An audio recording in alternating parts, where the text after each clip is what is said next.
more digital parts in our conference today. And one of these digital parts will take place now. We are very proud of it to have him, especially on that particular day. We will start with his video address. He is very known in Austria and I think in Europe as well. He's the first vice president of the European Parliament, Othmar, and he will introduce and send some greetings words to us now before the first panel, and then I will introduce the first panel. So, is there someone pressing play? Thank you. Dear ladies and gentlemen, dear colleagues and friends, thank you for the invitation. Unfortunately, I cannot be with you live today. Urgent obligations as first Vice President of the European Parliament keep me from being with you in person. Still, I want to contribute to your event with this video message. Sustainable and accessible capital markets are a common goal, in particular in times of unprecedented challenges. There is Russia's war against Ukraine, there are the conflicts in the Middle East and the Caucasus, there is the inflation, energy and climate crisis. All these challenges have something in common. They are about us, they are complex, and they cannot be managed alone. Only with more European cooperation we will manage the challenges of our time. And this saves money, a lot of money. The research service of the European Parliament estimates the added value of further EU integration at 2,200 billion euros per year. Completing the economic and monetary union alone would bring 322 billion euros per year. This clearly shows it is high time to complete our single market, the banking, capital and fiscal union. The key element to ensure accessible capital markets is our capital markets union. There is progress, but we are still far from the finish line. The MiFID, MiFIR and EMIR reviews, the Listings Act and the Retail Investment Strategy are important milestones.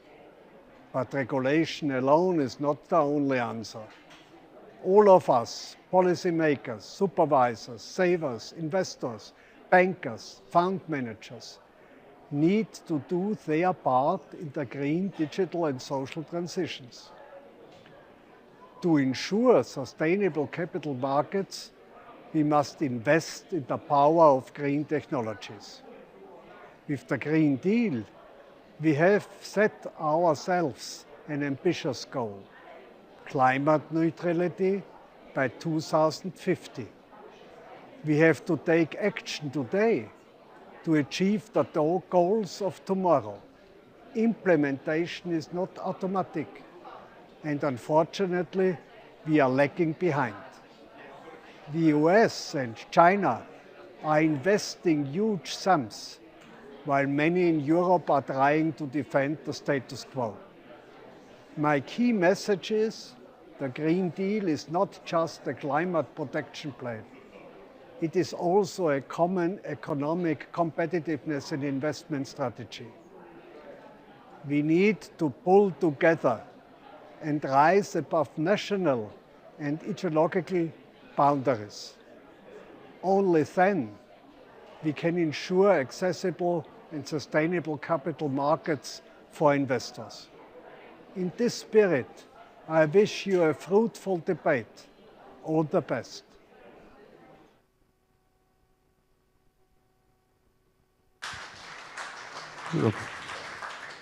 Thank you very much, Othmar. We will send him greetings because yesterday, maybe you have seen the newspaper, he announced he will not run for the Conservative Party in the next European elections. So unfortunately, we have him not here in physical presence, but otherwise it would cover other topics than here today. So we enter the first panel, which is titled by capital market development in CEE and potentials and constraints. This is a very classical panel title for Austria. And maybe you have in mind that last year Croatia entered the capital market, and the stock exchange is very familiar with the Vienna Stock Exchange, so it's quite clear and quite close to get this topic for us. As a moderator, I would like to welcome an Austrian journalist born in Germany, so we are the, how to pronounce it correctly, the Piefke the section. So Christoph, myself, and Madeleine is a journalist here in Austria working for Die Presse. You worked formerly at Deutsche Bank, and you are honored as a journalist quite heavily in Austria in the past. So I give the floor to Madeleine to be the moderator of the first panel. Thank you very much.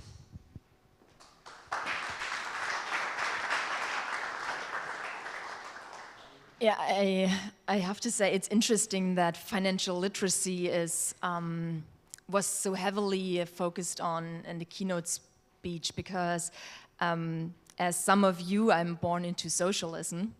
And so in preparation for this moderation, I looked in old school books called like Socialism, My World and stuff like that. And because I wanted to make a funny introduction. And the sad truth is I didn't find anything funny. So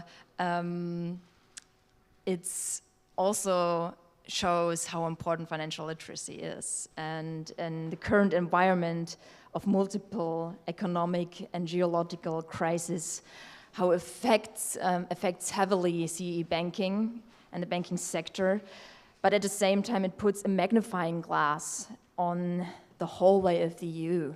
So this issue couldn't be more pressing. And so I welcome my panel and my panelists, Peter Koblic, CEO of the Prague Stock Exchange and president of the CESC. Welcome, please applaud. Oswald Huber, head of the group markets from Erste Group.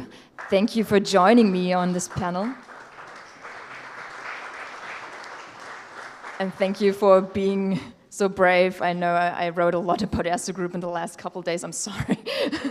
Harald Müller, Group Capital Market Trading and Institutional Sales from Raiffeisen Bank International.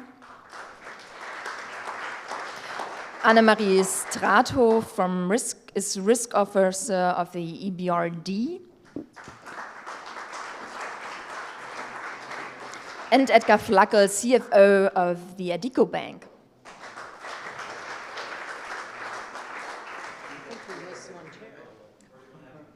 No, go ahead, please take mine. No. I'm fine standing anyways. Please. No. Do you? Really? Okay. Yeah, please. Okay, go take ahead. This one. Yes. I'll move here. No, you can sit in the middle and it's okay. Perfect. Now everyone sits comfortably. That's better. We want to talk about fragmentation of the market, how it is influenced by it, about how it's influenced of inflation, the West Balkan political decisions, and also the Ukraine war, and how all of it, politics and upcoming election, influences capital markets and investors' decision, basically, and investors' trust, which is quite important because trust is basically the main currency of a capital market. So let's dive right into it. Mr. Koblic, how do you evaluate fragmentation of Eastern Europe? I mean, there's so many differences. I mean, we talk about, we can talk about bank levy, we can talk about the different rules, small liquidity, small market size. I mean, how do you evaluate that from your point of view? Yes, good morning, and thank you all for coming to Vienna. As some of you know, I'm also on the board of Wiener Börse, so being kind of proud to see so many people in our premises. Yes, fragmentation. The markets are unified if you look at the European rules. Obviously there is a capital market union, there's MiFID, all these rules, listing act now, capital, prospectus directive. So there are many things which are actually unified on the markets and are already in place. Many stock exchanges already implemented the same systems, to have it easy for international members to connect to them. As an example, Vienna, Prague, Budapest, Zagreb, Slovenia, Sofia running on Deutsche Börse system. So it theoretically is very easy, to access those markets. But then there are differences. What I was cheeky in my early days in Brussels, where I had a discussion with some people from European Union, and I was asking them, I don't know what you were doing here for this 50 years, why we, for example, don't have one accounting standards in Europe. There are still these accounting standards, the companies coming to the market have to change for IFRS, why we don't have EU GAAP, as in US have US GAAP. We have different securities law in the various countries. Of course, the post-trading is very fragmented. So there are things which are really difficult and fragmented. Although I don't think that's the main reason why these markets are still small. When you are a US investor, when you are a German pension fund, you have your broker, and basically one of the guys which are here, you just call them and you get the execution, and you don't care if the execution is in Croatian stocks, Portuguese stock or Czech stocks. There are all direct market accesses, and the custodians can operate all the markets, so it should be theoretically very easy. Last point, which I'm always stressing, and here we would like to see the help of the European Commission, and I know OECD is doing great in this. Indexes. If you look at map of Europe, and you see the European Union, United Europe, you look at the NATO. Okay, here we are in Austria, but basically United Europe. All the countries are in NATO. OECD, all the countries are in one package. And now you look at the index companies. You see the map of 1989. Yeah. They should wake up. This is like we have the same rules. There is no point that some index companies label something emerging market, frontier market, and this is a big problem in this part of Europe. It's so interesting that you said that. I had actually the same thing when I looked at the school book. You see this map and it's so fragmented. But Mrs. Stratrov, regarding exactly that, especially regarding those low levels of liquidity and small market size, you see one solution in the Baltic index, actually. So could you elaborate on that a bit? Yeah, thank you very much, Madeleine, and good morning, panel, and all investors and other stakeholders. I'm the Chief Risk Officer of the EBRD, and we have a real interest in our countries of operations to stimulate, help develop capital markets, which is, by the way, not just only equities, but also debt capital markets. And we put our money where our mouth is. We don't only seek to help markets develop and develop infrastructure and policies, but we also are a very strong investor. So we are very happy to commit ourselves as anchor investor to mobilize the private sector. But we are not trying to crowd out the private sector at all. We're actually trying to crowd in the private sector. And as such, if we see enough private sector interest in certain issues, we will scale back. We're not a lender of last resort, and we apply sound banking standards. And market participants know that. So if they know EBRD is also investing, that's a sign of confidence. One of the initiatives that we have been, helping develop is what was recently launched by MSCI as the Baltics Index, which has been an initiative that started with the 3 ministers of finance of Latvia, Lithuania, and Estonia coming together and and sign a memorandum of understanding. Different stakeholders have really worked together under the guidance also of the MSCI to develop this index, to work towards further harmonization of the infrastructure. There's a central depository. It was, of course, quite handy that there is the same currency, but while keeping each market's individual idiosyncrasies. So it's an integration, but it's not a consolidation.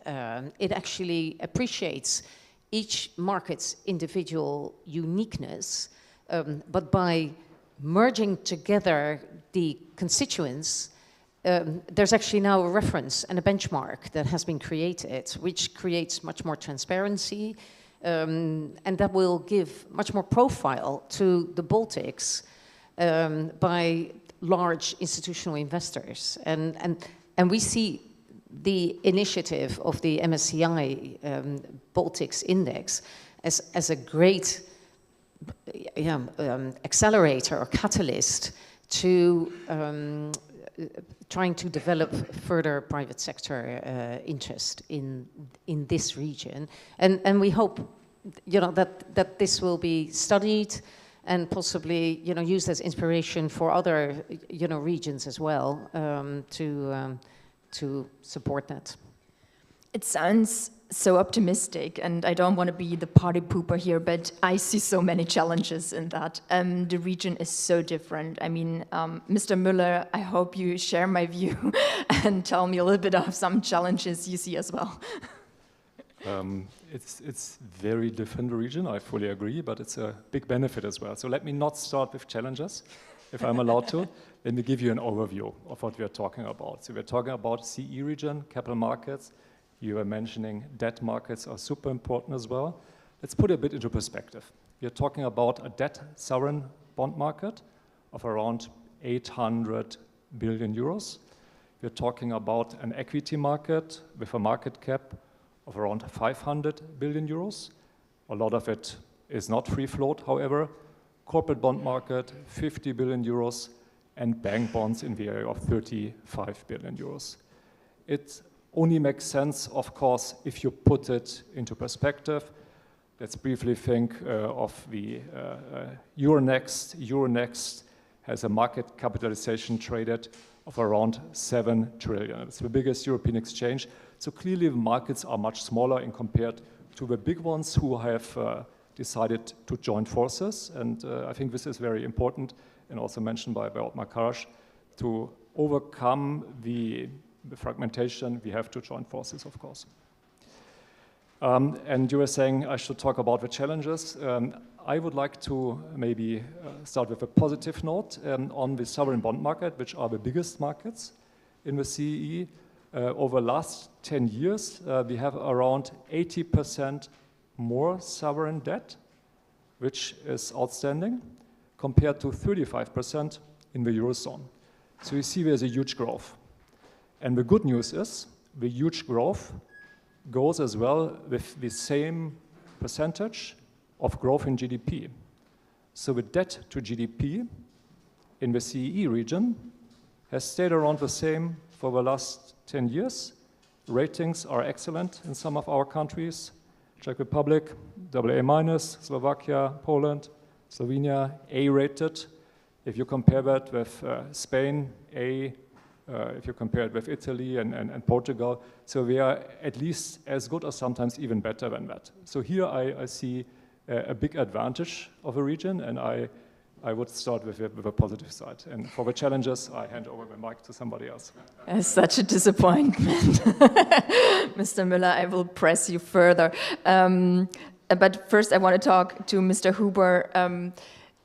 You are, as a group is is largely present in a lot of CEE states. Could you talk about how, first of all, also what challenges do you see, and also a little bit about how much influence has the banking levy, for example, in Poland, and further discussion about banking levy? I mean, we've seen effects in Italy, where the response was quite clearly from investor side. I think it was decided more by investors than by politics. How is the situation in Eastern Europe? No, first of all, also from my side, a very warm welcome, and I also start with positive things. And disappointment again.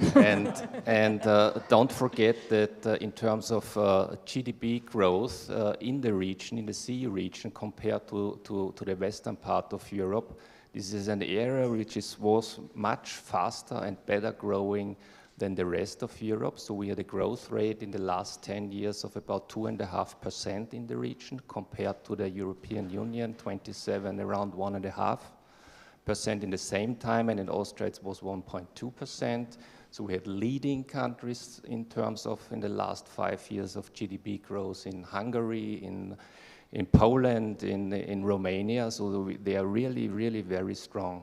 I think a big challenge, I see that it's a really underdeveloped market, even if the numbers looks great. Nevertheless, if you compare it with the big, so to say, markets capitalizations in terms of US with a 46 trillion in terms of capitalization. If you look into Europe, GDP versus a capitalization of the countries, I would say France is leading with 140% as of GDP, and Germany is above 50%, Austria around 30%, and then we look into the CE countries where we are heavily below the 20% capitalization. So there is a lot of things which need to be done. Overall, if you're touching the banking sector in the region, I think they are doing pretty well. I think they had a very stable, very good income in 23, so they have a relatively good capital base, a relatively strong funding, and I think they are, so to say, and this is what you touched, heavily depending on the political situations in the countries, which is completely different, which is completely separated, and there are no clear rules as you should have it in the European Union. Yeah? So a European Union Capital Markets Union would be very, very important also to cover these kind of different taxations within the countries. May I just have a follow-up question? Because it was spoken of that the free float is so small. Is that an issue? Should it be larger? Is that, or is that actually a good sign that at least institutional investors are interested in the market? Yeah, the free float is relatively small. Don't forget that the overall companies there are also relatively small, so the economies in the regions are relatively small, and to overcome that, I think it needs a lot of efforts. It needs a lot of efforts in terms of, let's say, education. So financial literacy plays a huge role. If you look into the overall, so to say, willingness to invest compared to developed markets, you see in the region, in the CE region, you have about 20%. If you take everything together, so pension fund investments, investment fund investments, equities, bonds, you are around at 20%, and 80% is on deposits. And if you compare it with a developed market, where I would say it's, for example, Netherlands, Denmark, Switzerland, they have the completely opposite ratio. They have 80%, so to say, in capital markets invested and 20% in cash. Super interesting. Mr. Flagel, I would love to know your take on regulation standards. How important are they to really for the region? Well, I will start with a positive note as well. So thank you very much. Also, thank you, Florian and Alexandra, for having me here in this wonderful event at a venue that sparks a lot of positive memories. Now, look, we as Addiko Bank, we are headquartered in Austria, but we are operating in 5 markets of Southeastern Europe. With very focused, you might call it specialized banking business model, focusing entirely on consumer and SME customers, which are in a sense, 2 of the main pillars of economic growth or development towards economic prosperity. Now, in that sense, we call this region our home, but we also call it the last emerging market in Europe.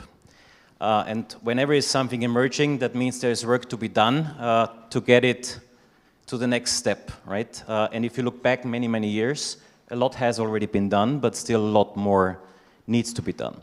Now, one thing that might surprise a few of you here, what I'm going to say now is there is, in fact, a functional capital market in the region, right? It's just predominantly serviced by banks. So imagine the potential that is still left, which you can tap if you get the, the Peters, the Christophs, and all the colleagues more active, and also increase free float. So in my view, free float is key to functional capital markets in that sense. Now, also politically, and from the how do you call it? From the perspective of constraints. Now, constraints are always there, right? If there's an emerging market, there's always constraints. And one of the constraints is the political perspective, which, to be honest, is not inherent to Southeastern Europe alone. It's happening across the globe right now specifically. So that's something the society needs to deal with, and that's something we all need to tackle, and it's going to take time. When it comes to regulation, that's another topic. I mean, in the region, regulation is complex and heterogeneous. So in that sense, it's not very easy to operate there, to be totally honest, be it a bank or be it a regulated business in that sense.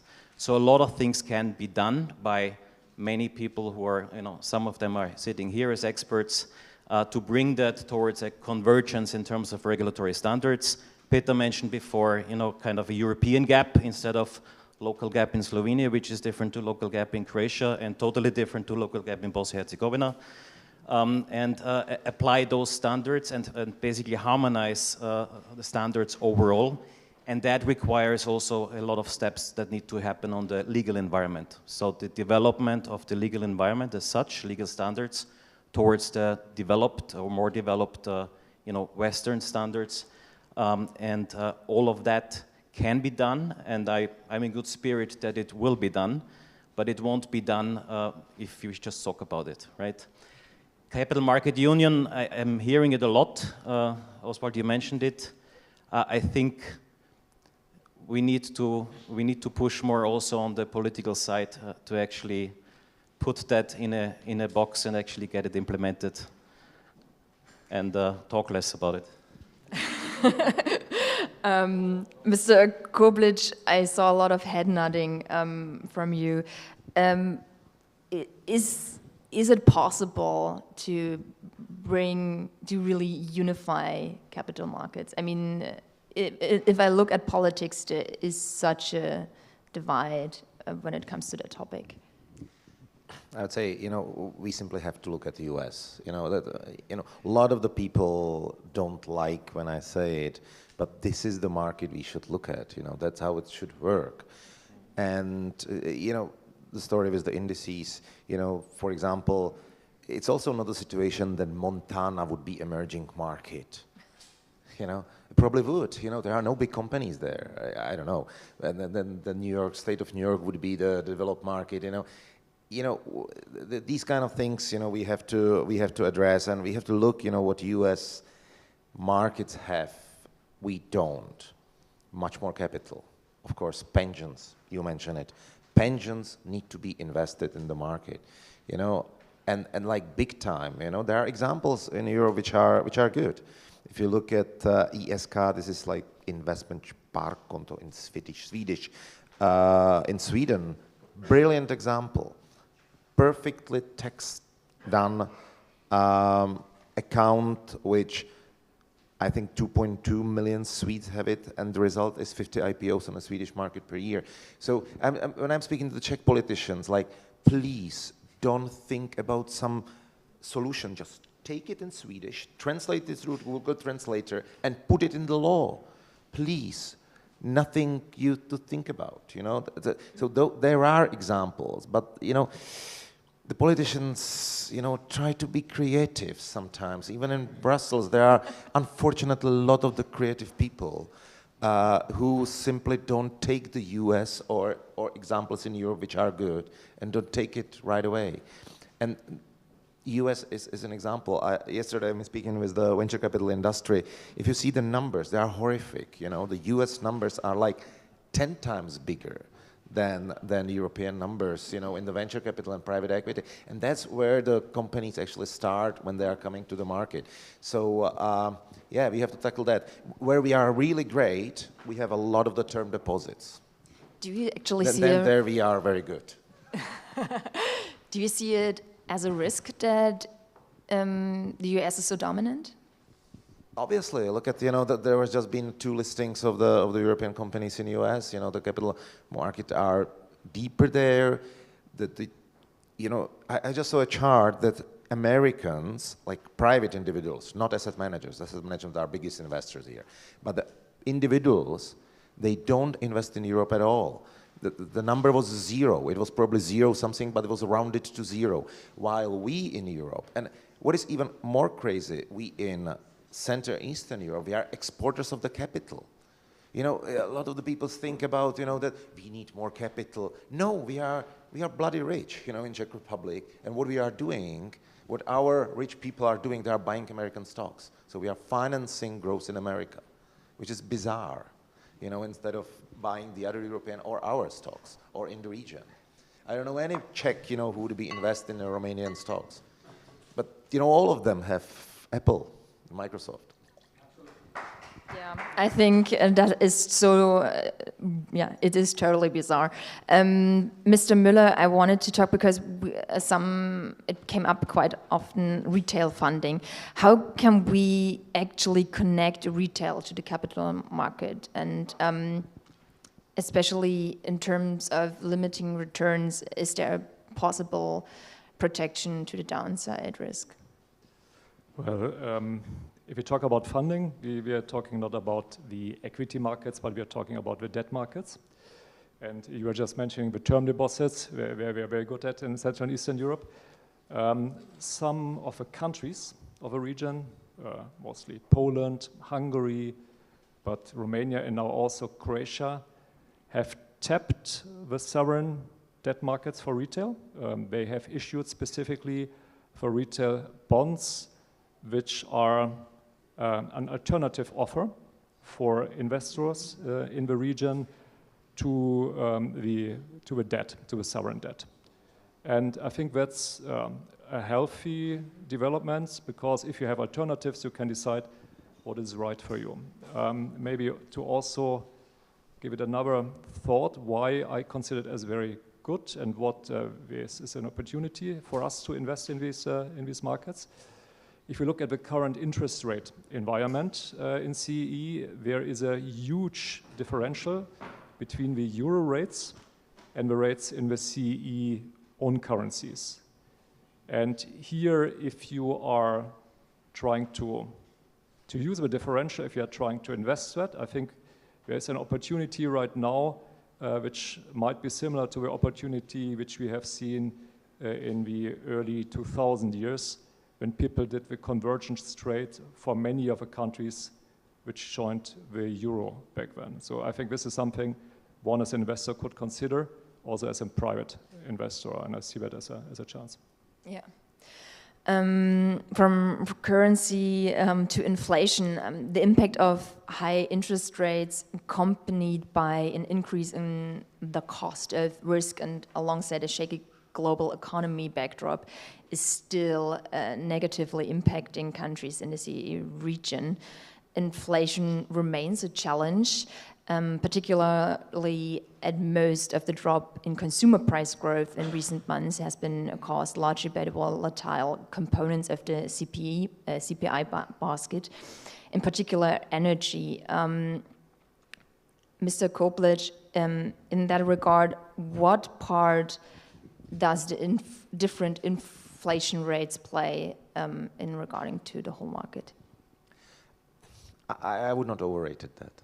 You know, it is a political problem. It is big in press, but you know, for example, on the capital market, like if I speak about the equity market, of course, bond market is a little bit different story. You know, bond market is about interest rates and interest rate differential, as mentioned here, but very technical, I would say, thinking about that.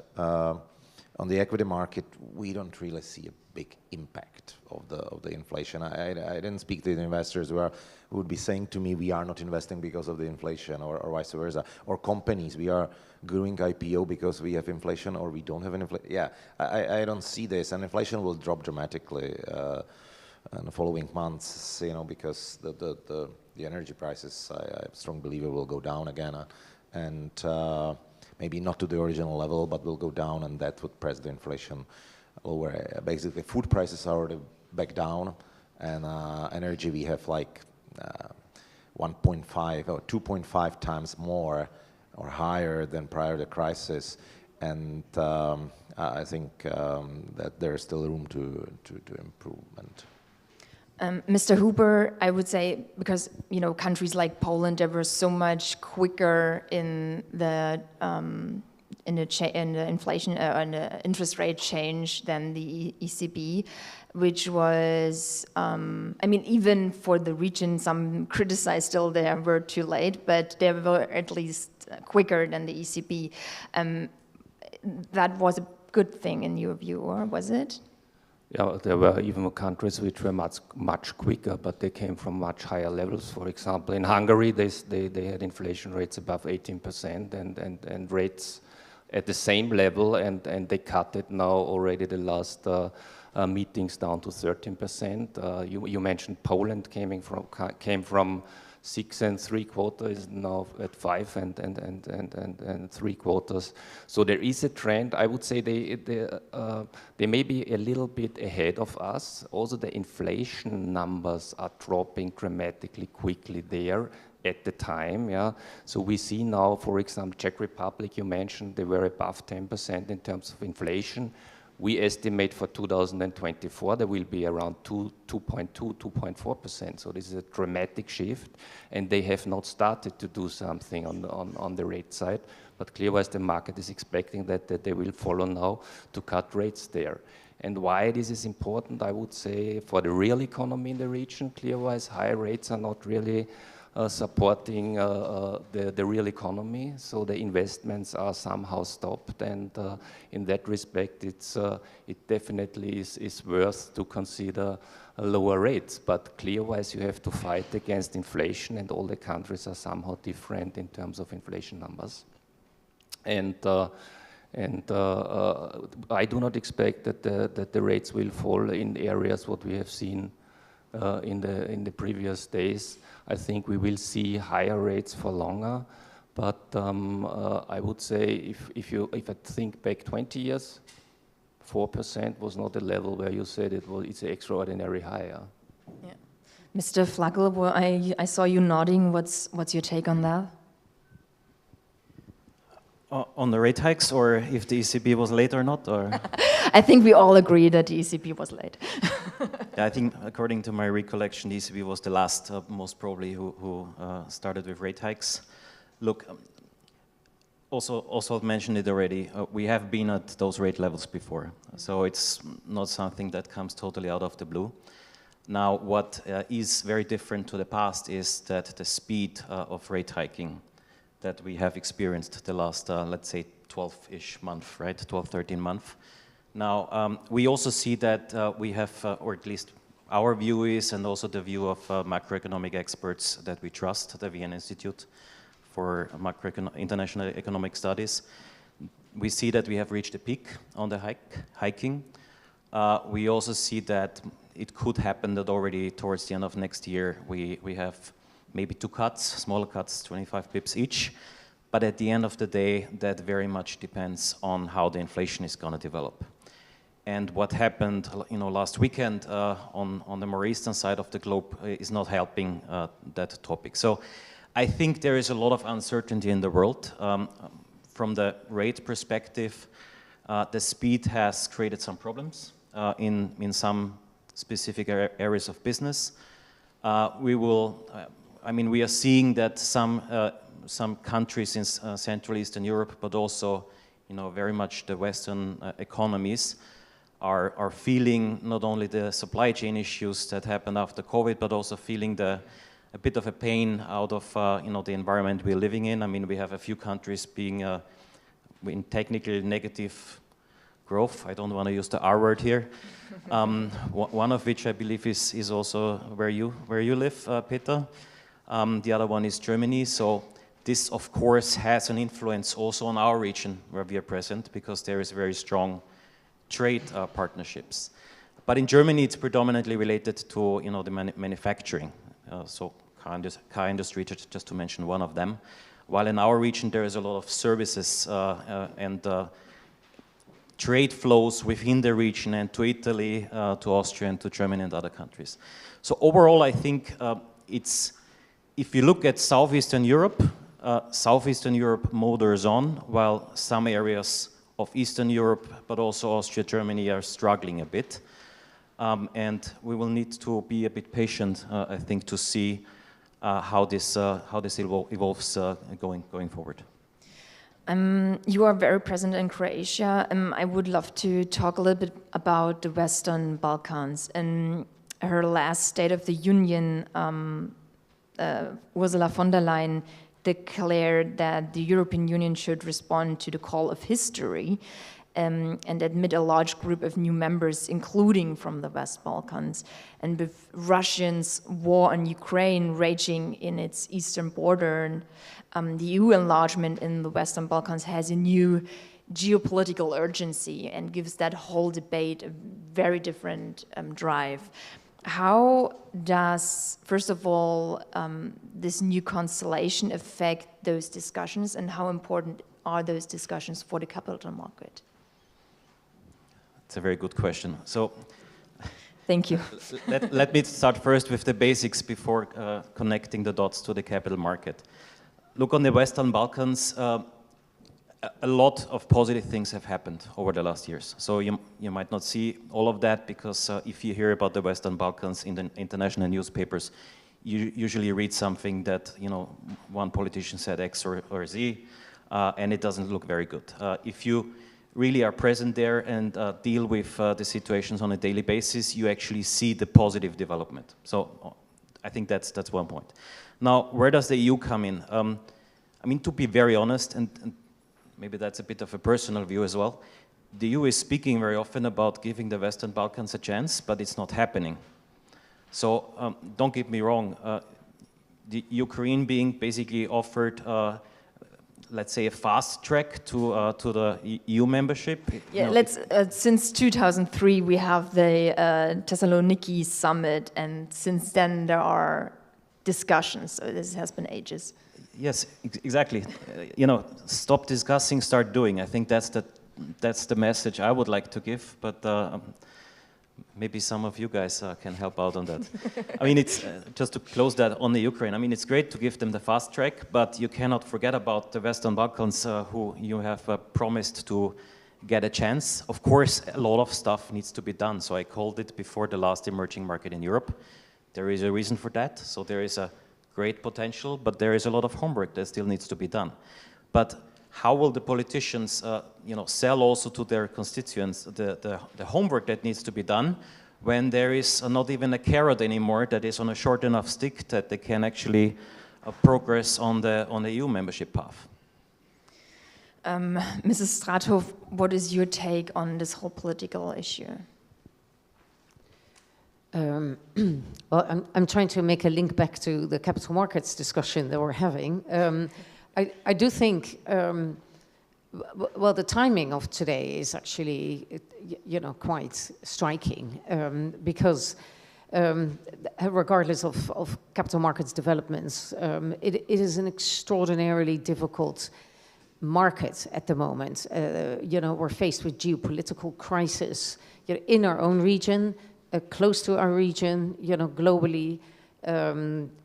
We are faced with climate crises, and again here I do think debt and equity capital markets can really make a difference by designing instruments that will help investors, invest and support, climate action, indeed, by action and not by words. But the region here, Central and Southern Eastern Europe, is very close to where, major upheaval is happening, in Ukraine, and the spillover effect into the region. So it is, very, very challenging. I can only say that, we as a multilateral development bank, European Bank for Reconstruction and Development, we are actually moving in more than moving out.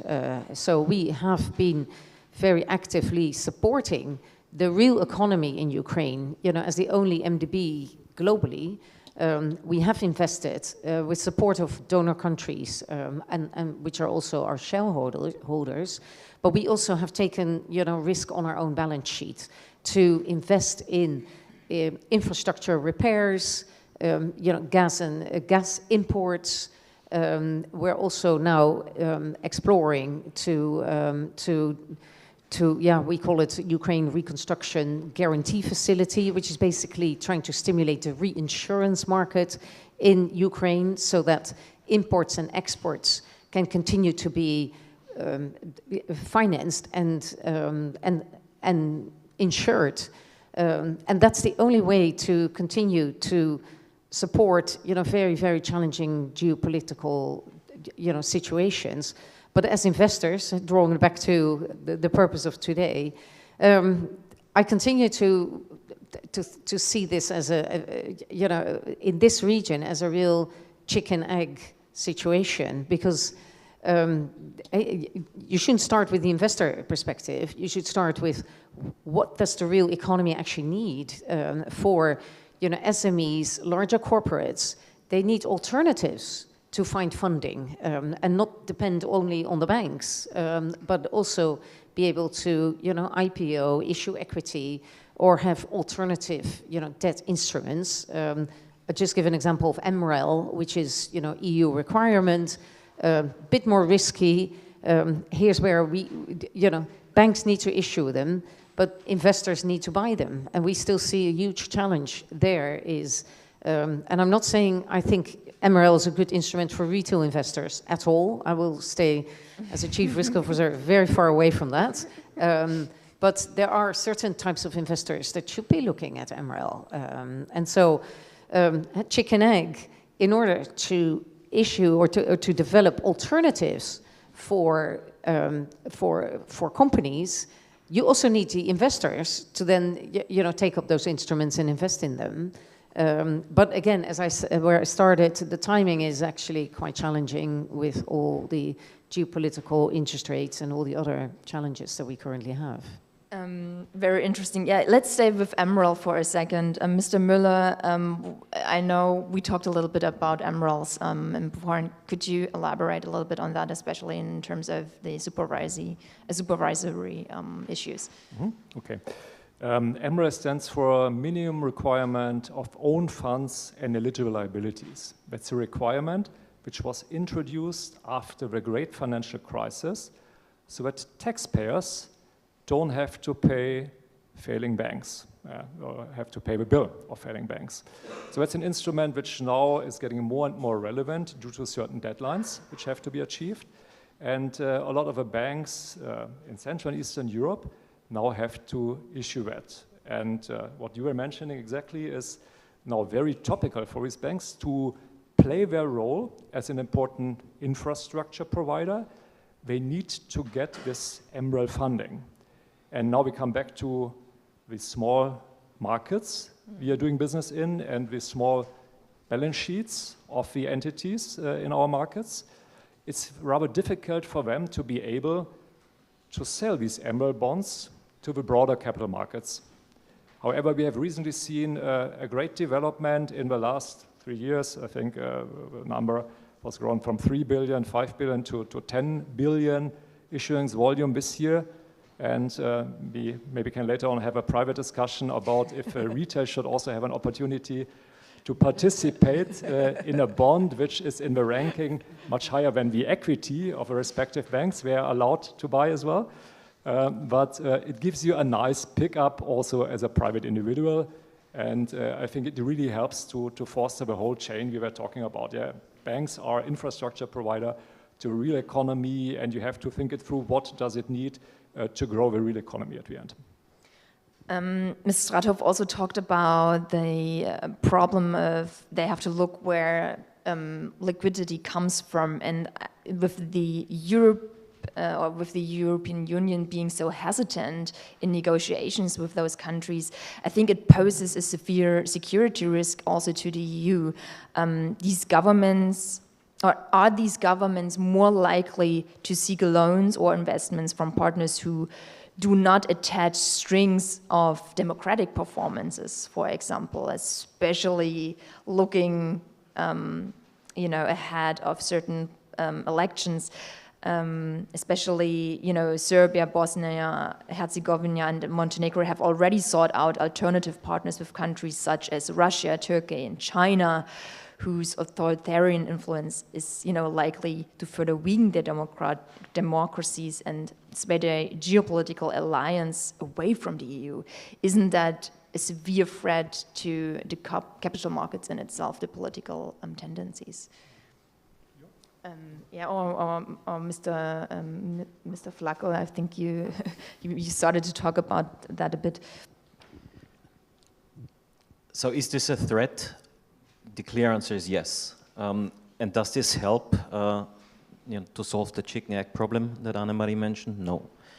I think that's why it's very important that those areas within the European Commission or the European Union who started those Thessaloniki talks a long time ago, actually, let me call it, wake up to not forget this region. So it was mentioned, those are small countries. Still, those are countries with a growth potential going forward. They are very closely intertwined with Austria, let's face it, and with a couple of neighboring countries. And if we don't give those countries the chance to connect to the European Union and give them a clear pathway, that is also realistic. And when I say pathway, I don't mean maybe if you do that, we can speak about it in 2030. That's too far along. They need to get a, we would call it step plan, which is in sufficiently close future so that they can actually believe in it that this could happen. Then they wouldn't have to look around to Russia or Turkey or any other less favored countries from a European perspective. Yeah. And especially in case of Ukraine, the discussion is a bit of more urgency and puts that more on the map. Ms. Strathoff, the EBRD general participation in the capital market transaction across asset classes supports also the Ukraine. Could you tell me a little bit how that works right now in the midst of a war? Yeah, so I need to be a bit more specific about how private sector at this point in time is really a challenge in Ukraine. So what we are doing is supporting largely also state-owned enterprises, and the real large, sovereign guaranteed companies, because the private sector is really nearly impossible to. And we have of course our own clients, and amazingly. The economy is still running, and our clients are paying their debts, and they are meeting their, both interest and principal obligations. And people in Ukraine are paying their taxes, which is also, quite amazing. And everybody does their own bit. But yeah, we are making some compromises to what normally our mandate is in order to, in this phase of Ukraine, be active and supporting the real economy. We have to take more of a public sector investment than we would normally do. And normally we strive to be 75%, 80% private sector in any of our countries of operations. But that's not really the number that we can currently do in Ukraine. But again, by the initiative that I mentioned earlier, is to stimulate reinsurance. I mean, if the insurance market can operate, then that might be an incentive for the private sector to start taking more risks locally, and that's crucial. Yeah, And I think, you know, there are first movers like JP Morgan who try to get into the market, give retail credits to private sector and stuff like that. So it's interesting what's happening already and who is moving first, I think. Mr. Huber, you know, how do you evaluate the situation that in Russia 80% of the banking market is under sanction, and also in the Ukraine non-performing loans are going up? I mean, how does this affect the whole region and the trust of investors? Yeah, it's clear as a very strange and very challenging situation overall at the moment.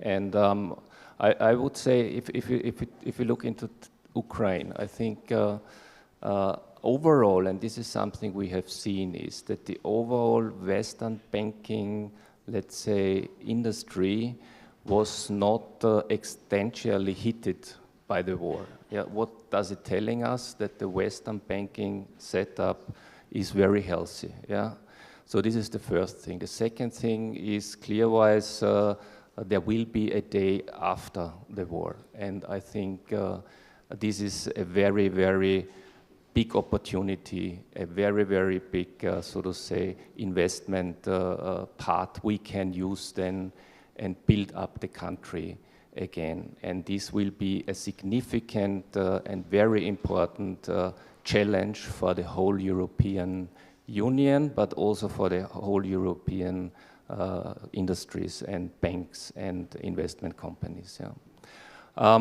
Overall, I think the spillover effects from the Ukraine we still see. I think these volatile situations on the market side, and it's particular on the commodity side, it's still there. Agricultural-wise, I do not expect that the volatility will go down. Always spillover effects to energy, gas, and I think this will stay. This volatility will be part of the war we see right now, and this will not go away, and we, so to say, have to be prepared and to deal with that. Finally, I think, only talking about Ukraine, I think what happened last week, Israel-Palestinian conflict, what we see right now, which is a big risk at the moment, I would say, in terms of spreading in the region, spreading to Middle East, and this will definitely be a risk of higher oil prices and inflation back, so to say, which we are now, so to say, hoping that we will get that under control.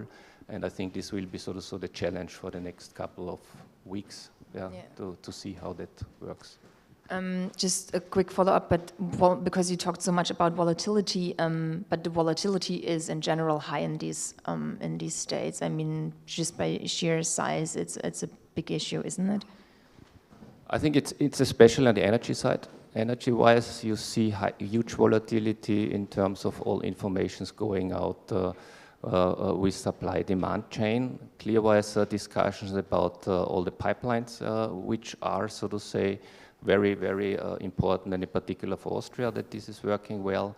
And I think this is, so to say, triggering and having the volatility in the market, and everyone is always very, let's say, concerned and on the top, prepared for hits on this energy side. Yeah. And yeah. Yeah, Mr. Müller, what's your take on Ukraine? Yeah, thank you very much.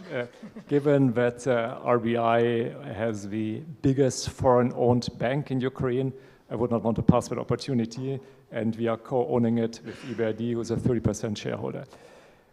Situation there is very tricky. Markets are working. We have extended in the first 8 months of this year 2 billion of loans. And what had been mentioned before, if you think of the opportunities which are in Ukraine after the war is over, that's certainly right. The UDF fund with BlackRock and JP Morgan, McKinsey goes in the direction, but Ukraine needs our help right now. So therefore, I'm very thankful for that partnering up on investments in Ukraine at the moment. But are you concerned about the non-performing loan quota that is going up naturally? I mean, it's war. Yeah, of course, that's a big topic at the moment. You know, the country is at war. I'm very happy that the National Bank in Ukraine has highly professional staff. They are really good at what we are doing, and we are steering the country through a crisis as good as we can. Also, people from a debt management agency who are probably currently negotiating a restructuring program for sovereign debt. We have today Marrakesh IMF meeting.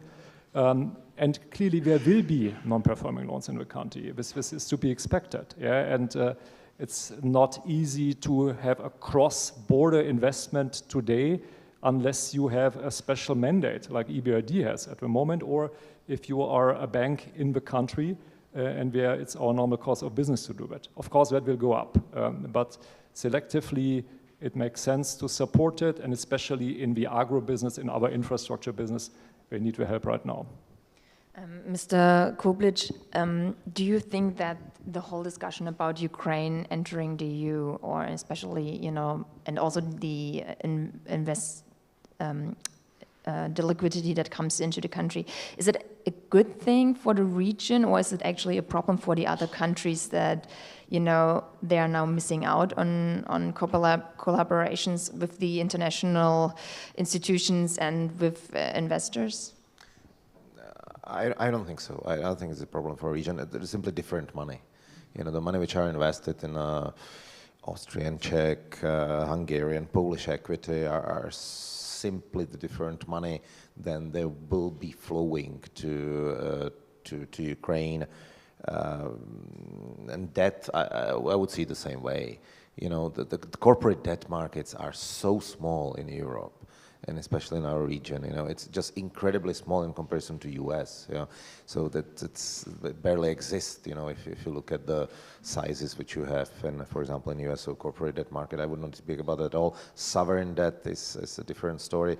So I don't think so. If Ukraine eventually in 5 years gets included in the European family, I would say there simply will be different money which will be flowing in than the money which is now in Poland and Czech Republic. Yeah. Let's just quickly have the last topic of the politics. Unfortunately, the majority of the CE states have been backsliding in significant reform areas: democracy, rule of law, media freedom, and fighting corruptions. There's a lot to be tackled. Are those political criteria, you know, shying away investors?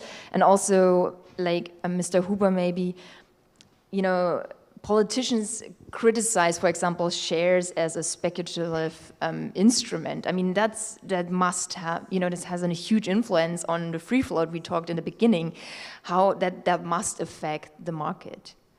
Yeah, you're touching a lot of topics now, which which is not so easy to answer in 1 or 2 sentences.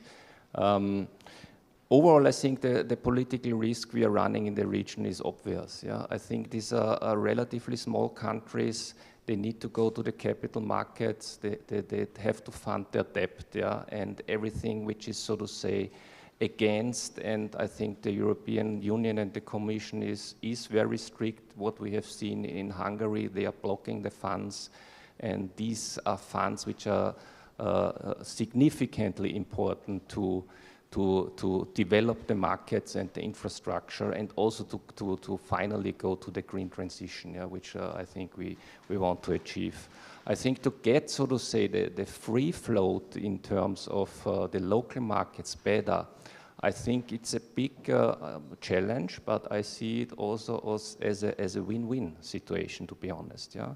So if the European Union, if the local states, if the banks are working together with the politicians, I think we can win 2 things. We can build up a modern pension system in the region, and we can also help the transformation into green.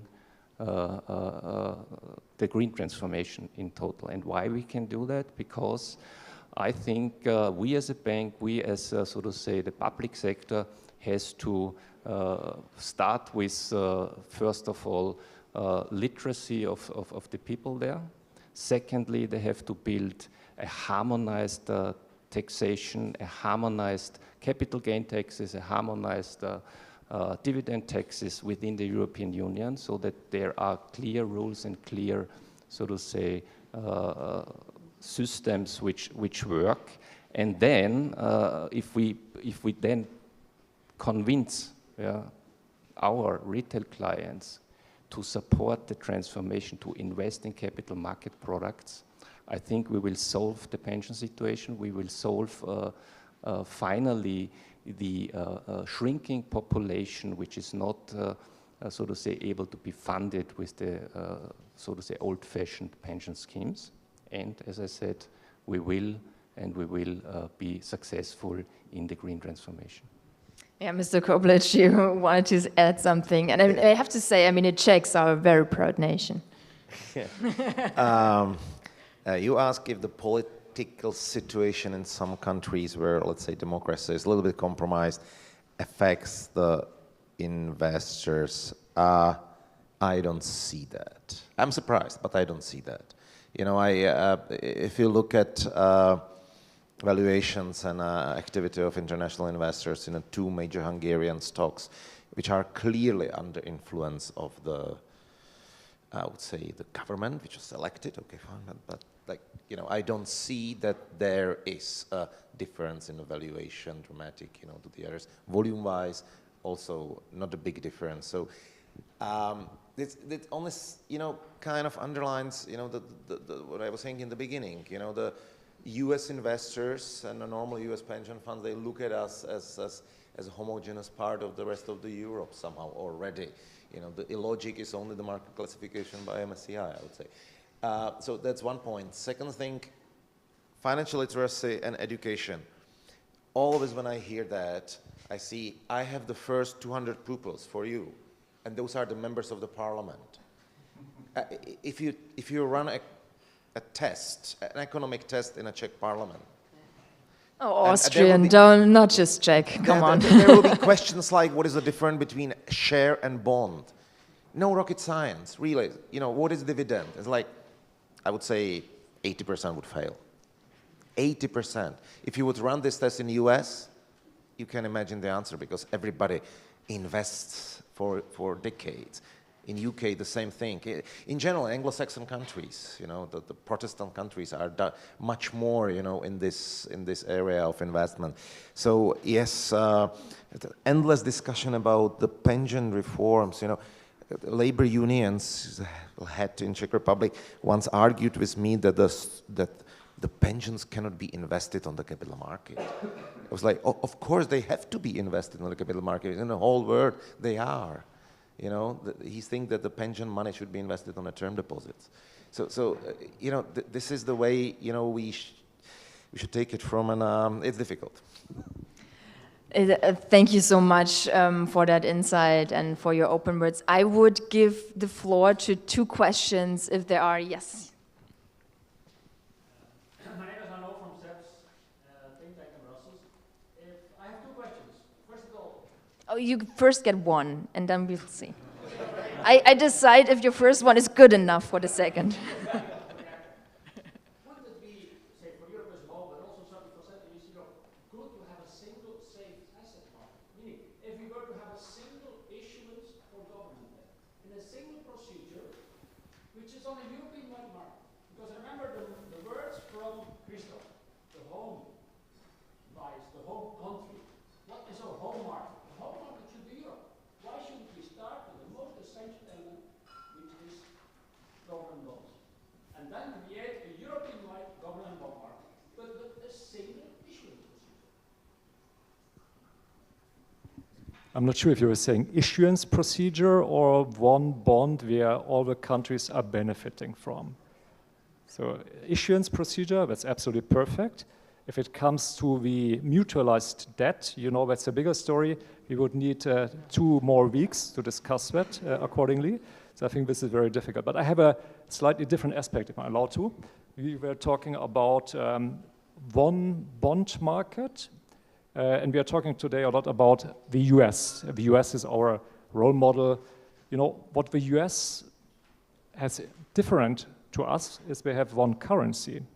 And this is maybe a good starting point. And in the treaties, it was agreed that the euro currency would be the one currency for everybody but the Danish. I think the Danish have an opt-out position, and I know it's again another discussion worth 2 months, but I had been last week in Croatia, and Croatians have adopted the euro currency in January 1st this year.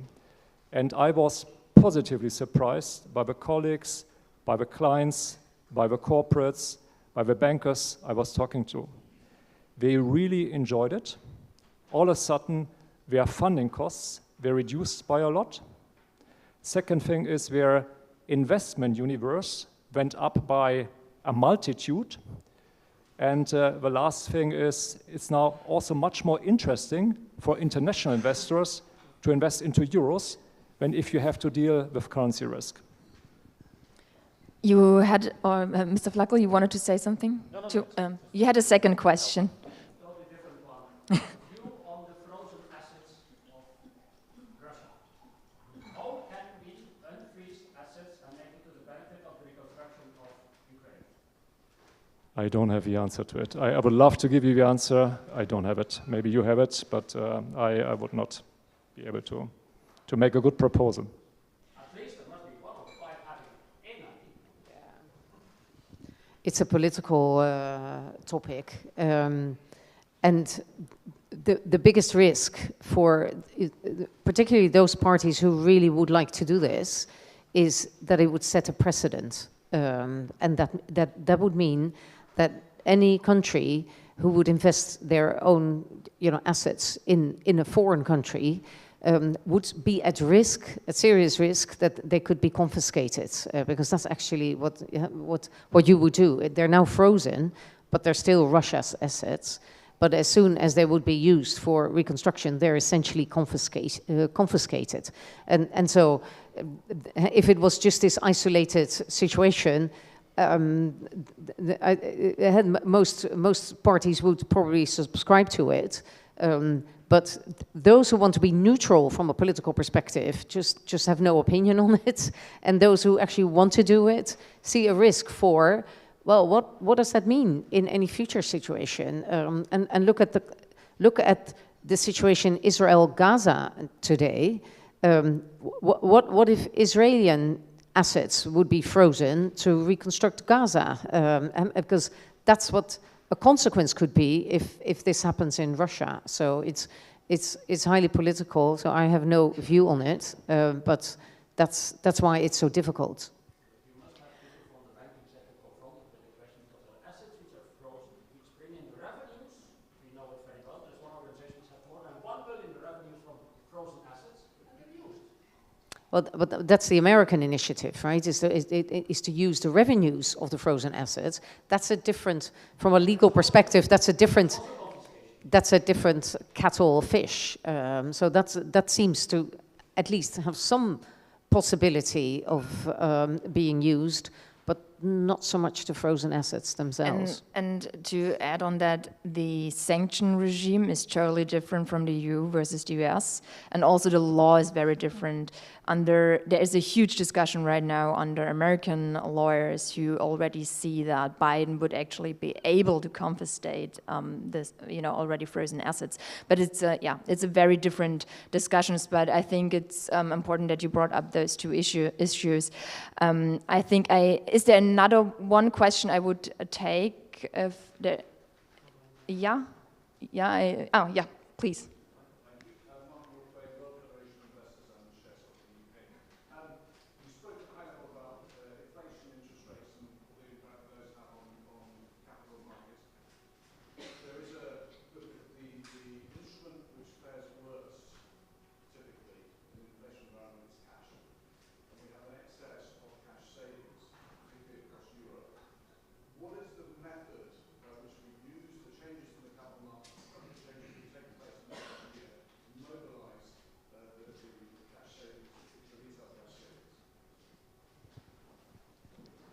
Mr. Müller, do you want to say something to cash, or Mr. Huber?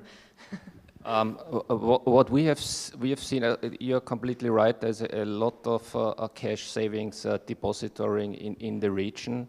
What we see, there is a trend now also to invest into fixed interest rate linked products, be it deposits which are linked to something, or be it government bonds which are issued for private retail clients. So there is a lot of so to say interest rate investments ongoing. This is something we see. The big flood into the capital markets, be it equities and investment funds, is different and mixed within the countries. I think there is a very strong trend in Czech Republic, yeah, to investment funds. A very, let's say, big rise there, and relatively less, for example, in Romania. So it's in each country is, so to say, seen completely different. Maybe on our topic, how do you get people to put their cash to the equity markets? Individual, it's a bit more difficult because many individuals don't have a securities account in CE. So that's the first thing. Make sure that they understand they should have a securities account to invest. And then the question is it a fund plan, or should they do individual investments? Most likely, the bigger momentum you get through a fund plan.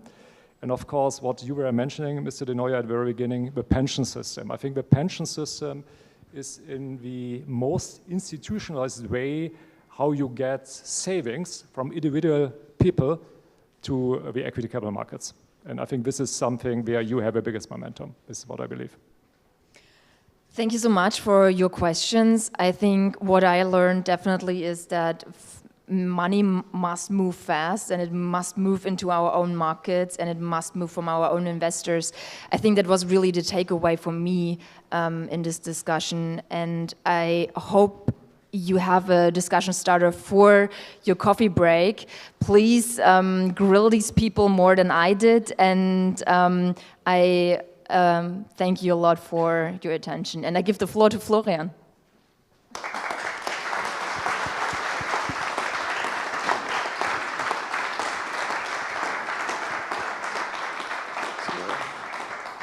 Before you run away, it's a tradition that all our guests get very local presence.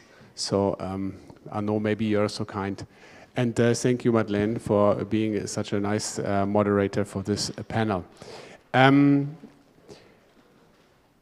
We continue with our program. We heard about the coffee break. Just 10 minutes of your patience for another video address. As we are in the age of digitalization, and it's very difficult for me to announce this because it's a member of the European Parliament from Finland. And as you know, these names are quite complicated sometimes. So we will see a small video address of a member of the European Parliament from Sirpa, Pietikäinen. I hope I pronounce it right. And it's a kind of appetizer for our next panel. Thank you.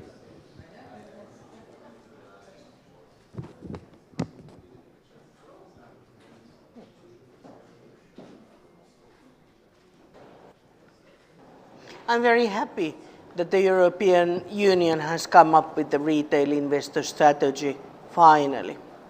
Because the retail investor is in the focus of our actions, or at least it should be.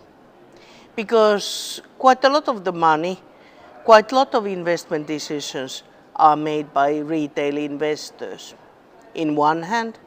And then on the other hand, the retail investor is the person who has weaker information than the market in general, or the big or institutional professional investors.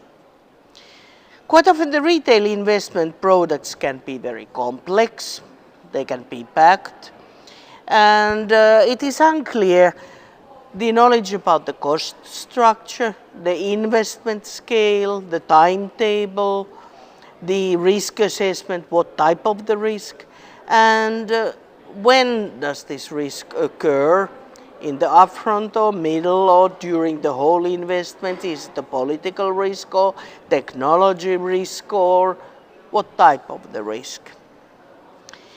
Plus then people do need to have the advice how much risk they can bear.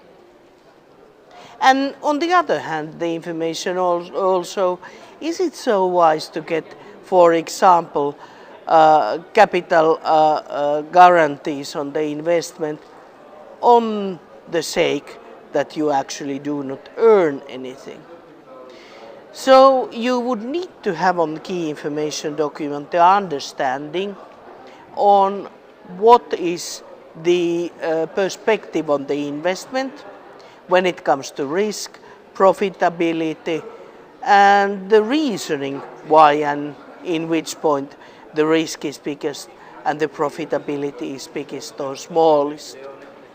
It should have a benchmark on general market information, and so you would need to have an extra justification to see if you see, for example, a forecast of a 10% return on investment compared the general market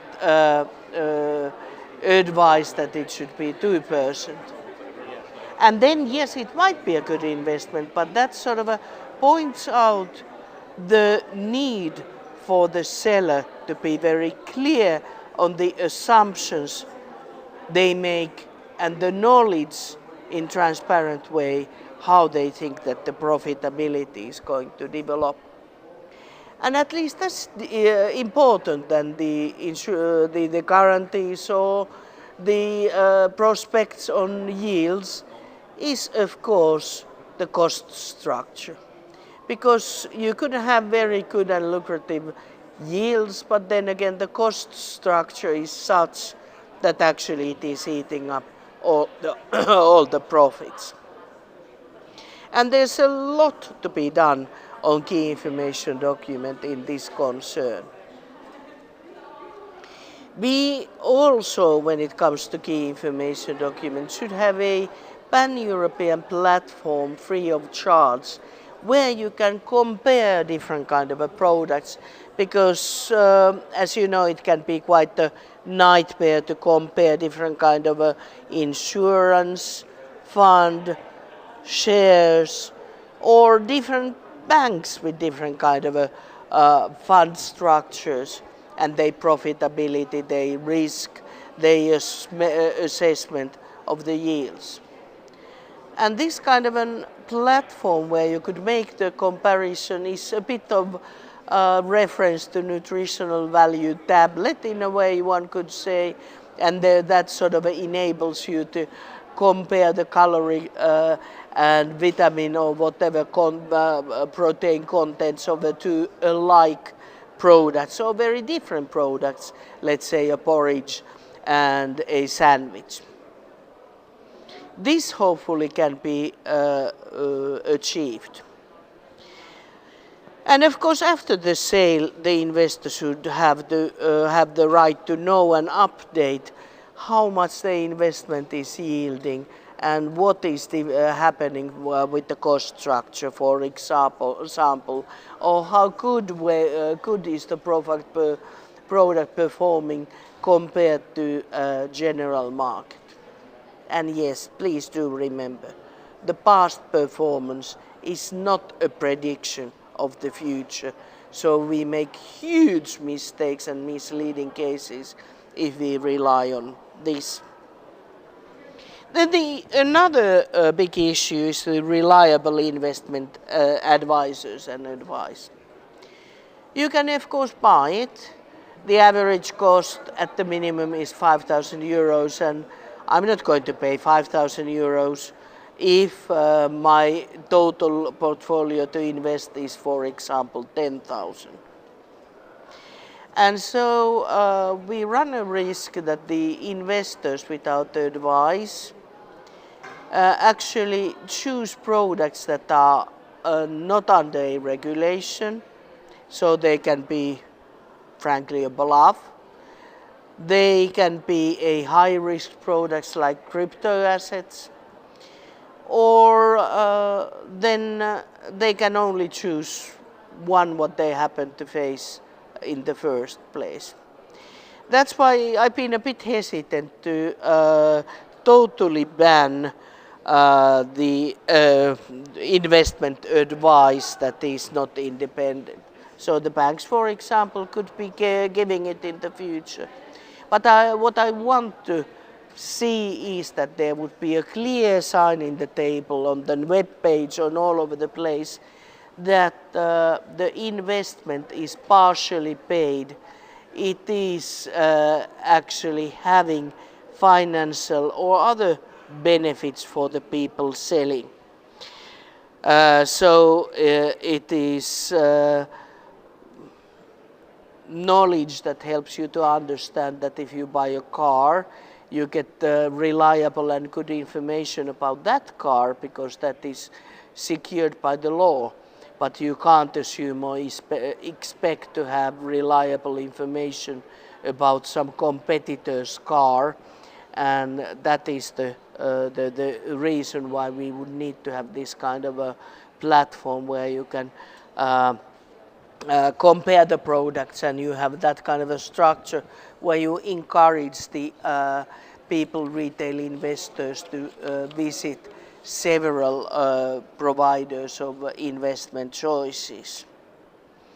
The role of the investment advisor is to provide support to the consumer to obtain a better outcome, better performance for the investment. And that's why you can't totally replace it with the artificial intelligence, because people, they likes and dislikes, the ability to absorb the risk, the investment profiles, they age. There are a multitude of issues that actually means that you need face-to-face, very tailor-made investor advice.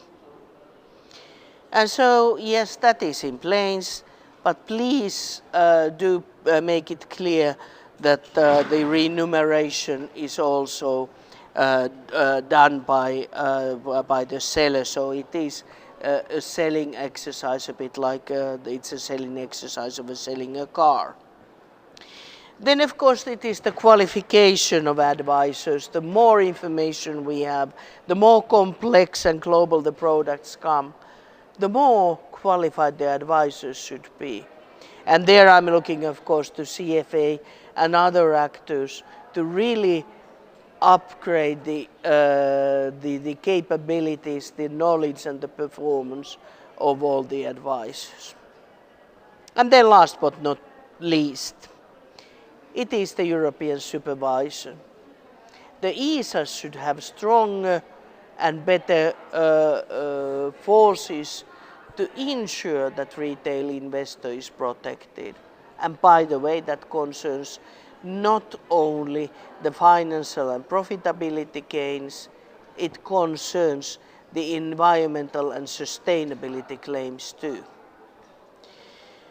So I hope that these thoughts help you to navigate your way and form your opinion on this retail investment strategy.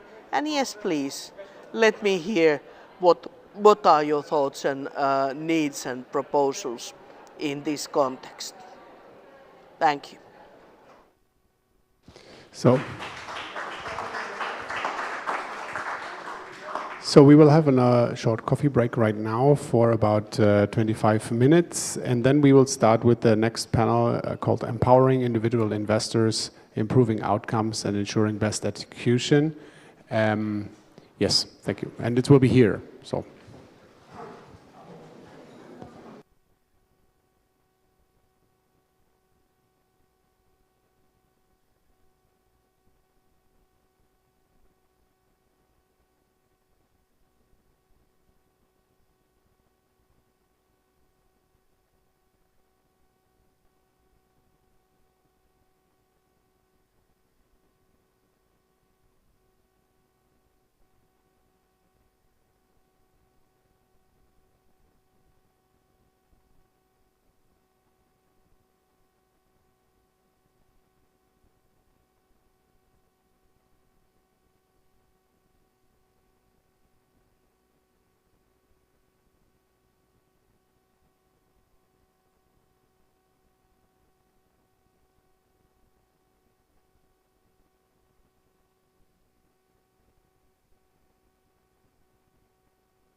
For our next panel, we have a small video address of another member of the parliament.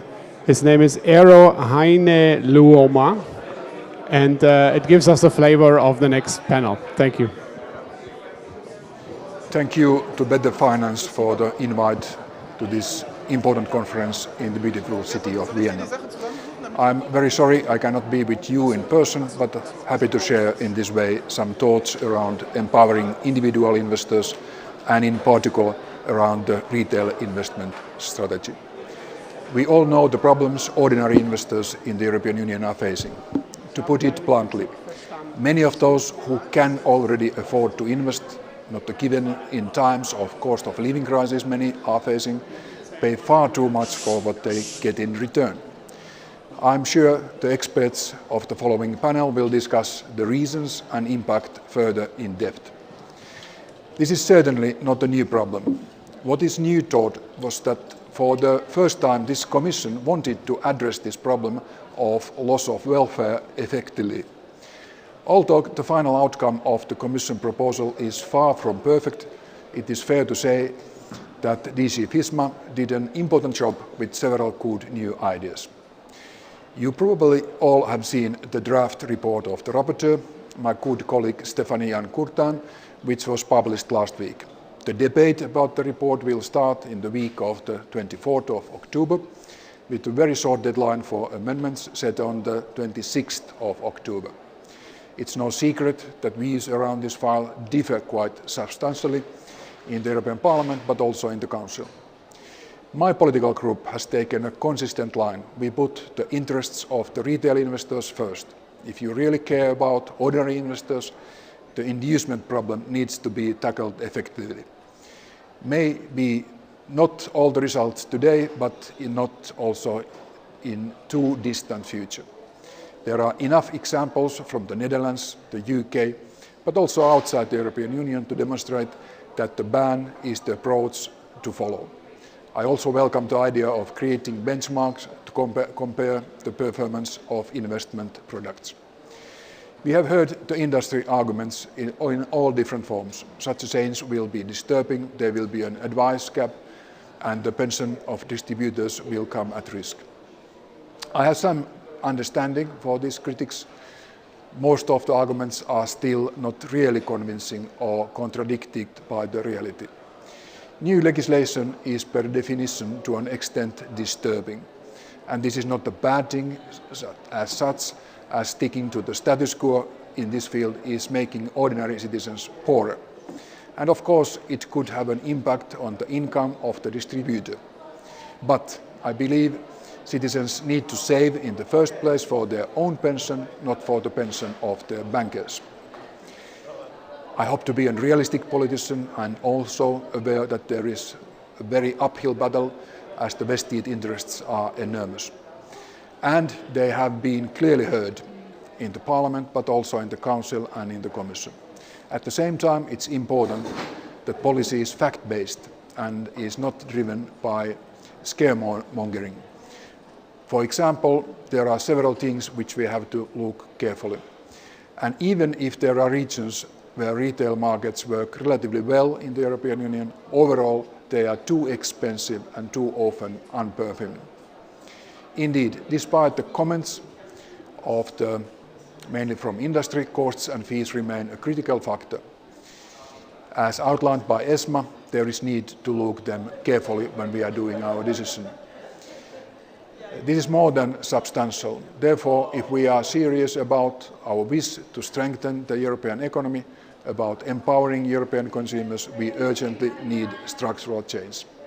In 2020, Commissioner McGuinness promised to put consumers at the center of the financial sector. With this retail strategy, she fulfilled partly this promise. So there is still 9 months before the elections, and there is a possibility to make a good, not only proposal, but good legislation for the next years. I hope that this file will be concluded before the end of this Parliament mandate period. It's clear ordinary citizens cannot keep picking up the bill for sometimes unsustainable business models. Let's therefore put the interests of customers first and use this strategy file to introduce the structural changes which are needed. This is what European Union consumers expect us to do. I wish you a very fruitful debate and always open to receive suggestions to improve the proposals. Thank you. So, and I will give the floor quite quickly. Thank you to Better Finance. Digitalization. I would like to give the floor very volley to the moderator of this panel. In fact, Karel is already, I think, really an institution on a European level. He's the CEO of the Center of European Politics and Studies. And as you have seen in the last panel, he's a critical mind, and he takes care of a lot of things, market constraints, for example, which are really in focus of investors right now. So, Karel Lano, please be so kind to be the host of the next panel. Thank you. Yes, thank you. Thank you for the introduction. If I could call the different panelists to the table, Alexandra, Andrea, Salvatore, and Eric, please take a seat. I think the ladies in the middle and the man on the sides. We are touching on now in this panel of a very hot issue. In Brussels, you heard it already from Eero a moment ago. Eero is on the SND, Eero Heinäluoma, let's say an Finnish MEP. He's involved in this debate, which we have in the European Parliament now, on a proposal from the Commission, on which Andrea will say something in a moment, to basically align in all EU rules concepts like, they call it value for money, but clarity, transparency, and the cost which investors pay for products, also rules on marketing, and then also some elements on financial literacy. These are the three elements which are in there. It's a fairly complex proposal, as I was discussing with Andrea a moment ago. I challenge, if you haven't done so, to try to read this proposal, which is on the table. But it's extremely contested, because what you have to know is that it's related to essentially to MiFID. Of course, it also modifies elements of the IDD, the Insurance Distribution Directive, the PRIPS, which you all know, I think, the information which you have to give for retail investment products. But this is a very old problem. It's a problem which we know since 1994. Sorry to go back so far, almost 30 years. The ISD, Salvatore will for sure know. We have started to follow this from that time, which had this provision in there. Conflicts of interest, if you sell investment products to retail customers, have to be prevented. They were further specified in MiFID I. Yeah, sorry for all these abbreviations. That's how we talk about this in Brussels. In MiFID I, which was 2007, which further clarified concepts like best execution. What is best execution, which we also speak about now in this panel. And then further clarified in MiFID II, which was basically the result to some degree of the financial crisis, but which took time until 2017 to be formally adopted, which led to then a whole debate about, are inducements prohibited, yes or no? And there are different views into member states about this. There's one member state, the Netherlands, not the first the best, which has clearly said they should be banned. And of course, the Netherlands had a huge scandal, which are called the Woekerpolissen in the Netherlands, that far too high fees were charged on certain products, above all Polissen, which is insurance products.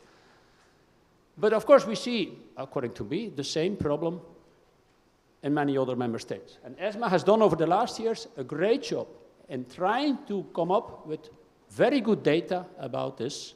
Again, you can consult it on ESMA's website. It's fantastic work, because before, when we were speaking about the problem, we didn't have comparable data.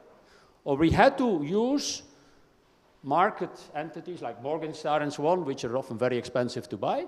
No, ESMA has extremely well detailed rules, which explain the problem extremely well. My problem is, if I see this whole debate, and of course, it's not difficult to speak about this here. You're all, I think, I'm preaching to the convicted. We cannot have a more performant capital market in Europe unless we have transparency. I mean, I think about this famous quote in US corporate law, sunlight is the best disinfectant. We need to have full transparency. I mean, that's why you can keep it in the middle, but it should be a ban, yes or no. But at least there should be full transparency of costs which you as a consumer, as an investor, pay for certain products. And that we don't have at the moment, and that there are many groups which want to prevent it today in Brussels. So I see a total contradiction between those calling all the time ministers of finance, etc.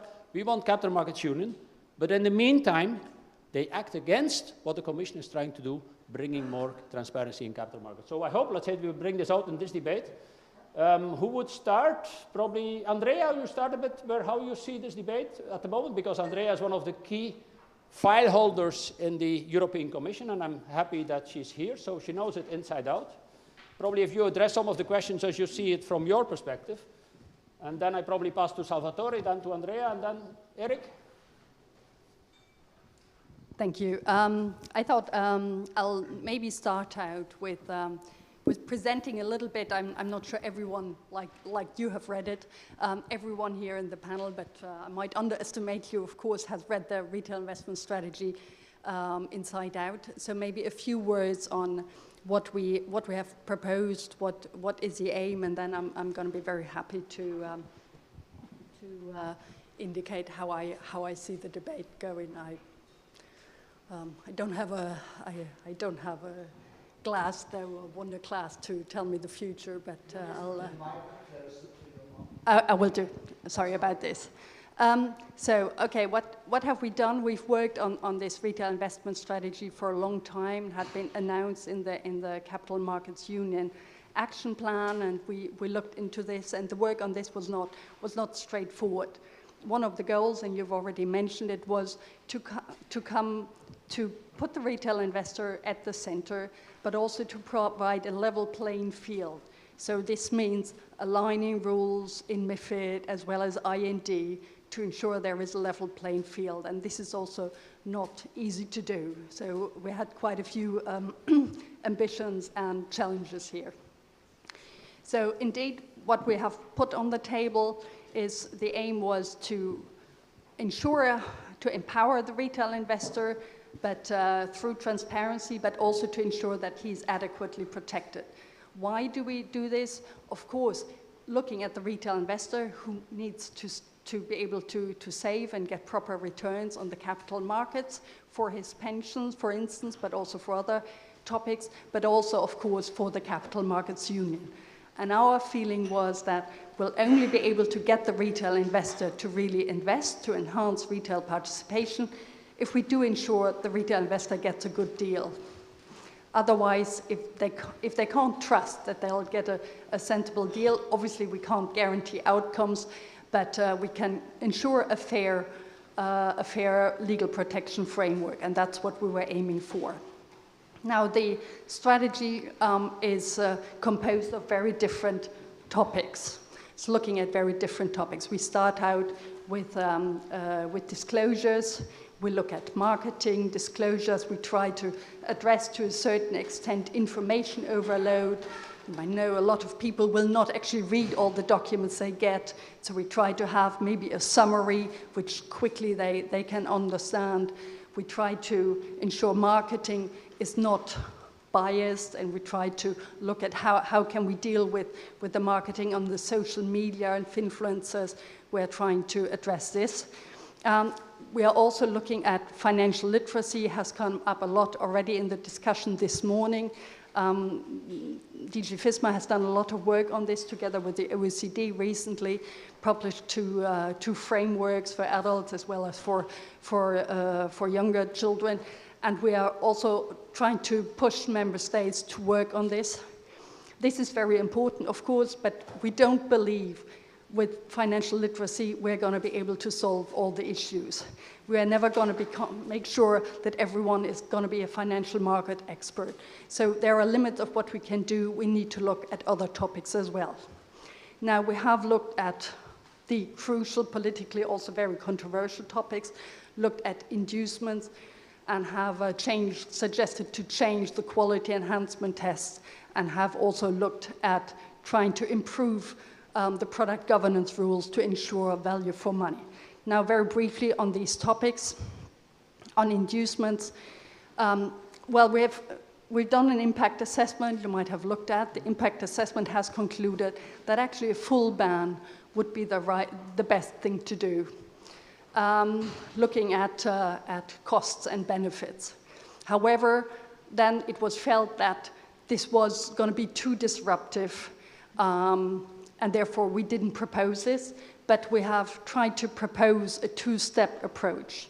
Now, we have, of course, one of the important arguments against a full ban was the argument that this would all lead to an advice gap, and retail investors would stop investing at all because they wouldn't be able to get advice.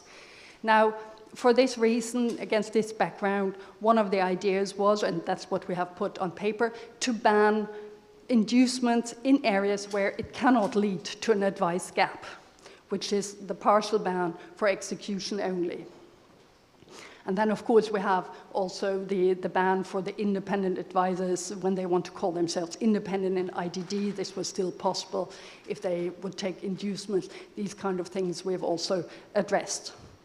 Now, we went, there is a lot of discussion all around it, and you might get to it, and maybe here in the panel this will come up as well. The question is, of course, an argument we very often hear is the partial ban for execution only wouldn't be sensible, really, or wouldn't be needed because there wouldn't be a bias, because there wouldn't be any advice. Now, of course, I agree that maybe the bias is a lot bigger in the advice scenarios where we have chosen not to propose a ban, but instead go with different steps. However, we still see a challenge here. We still see nudges to retail investors to buy induced products. And of course, it means that there is a lot of cost involved. Inducements means people have to pay a lot of cost. And cost, as you all know, is crucial for the return expectation. Now, going to the next point, we've also looked at what do we do in the advice scenario. Now, if we don't ban inducements in that scenario, what can we do? Well, we have tried to look. The assessment was that the quality enhancement test and the no detriment test that you have in IDD and in MiFID, they don't achieve necessarily what we wanted to achieve. And so we have tried to actually look at an obligation that already exists today for the advice, which is that you have to act in the best interest of your client. Now, this today also doesn't fully work. So we have tried to clarify and strengthen a little bit. But in principle, this is just a clarification of what should already be the obligation. So we have said that if you advise clients, you should be having an appropriate range of products. You should offer the most cost-efficient of similar products. And you should also look at whether some of additional features that the product you might want to be recommended are really necessary, and if not, maybe also offer another product. To me, admittedly, I think this is more or less common sense, but we get criticism on this as well. Finally, we are looking at value for money. Value for money is work that has already been ongoing, in particular from EIOPA, but also a lot has been done from ESMA already in this area.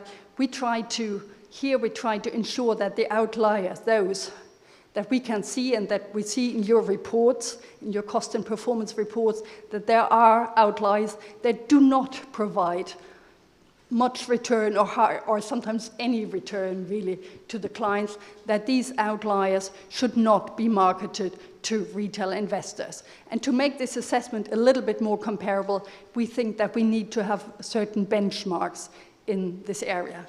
Now, this was a quick tour d'horizon on the retail investment strategy. How do I see this going forward? Well, we've started discussions in the council. You can imagine they are not straightforward. There are some areas where there is a lot more agreement. This concerns disclosure. This also concerns marketing. But of course, the big political topics, the inducements, also some criticism on best interest and value for money we haven't discussed in Council yet. They are difficult, and we'll have to see where we go. You've also seen the draft report from the rapporteur. I don't know whether this is going to be the end in the Parliament. You've also just heard Mr. Heinäluoma, I think, who probably has a very different view. We'll have to see where it goes. Clearly, on our side, we still think that what we've put on the table is the right way forward, but I guess you're not surprised by that, and we'll try to defend this as much as we can.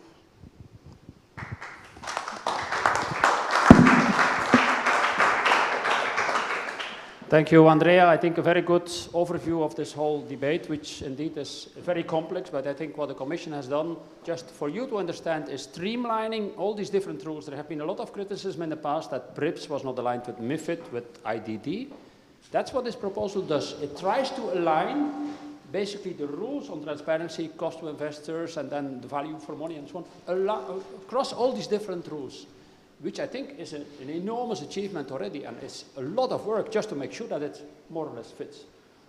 Another organization which has been very active on this is ESMA. Very happy to have Salvatore here, who also have been following us, as I said already, these matters since a long time. So Salvatore, how do you look at this? Of course, you cannot take a political position. You know, of course not. But you're a supervisor. You see what the markets are. Yes, no, indeed a lot has been already said on the retail investment strategy. So on my side, I will try to describe a little bit what is the work done by by ESMA in this respect, and also a kind of a general view on the retail investment strategy, because this clearly it's a very complex package, a very rich package. It does not stop with the level 1, obviously. It continues with the level 2 and probably the level 3, and there are mandated guidelines there. Therefore, as it often happens with the EU legislation, it's just the beginning of a journey that we will see the conclusion of which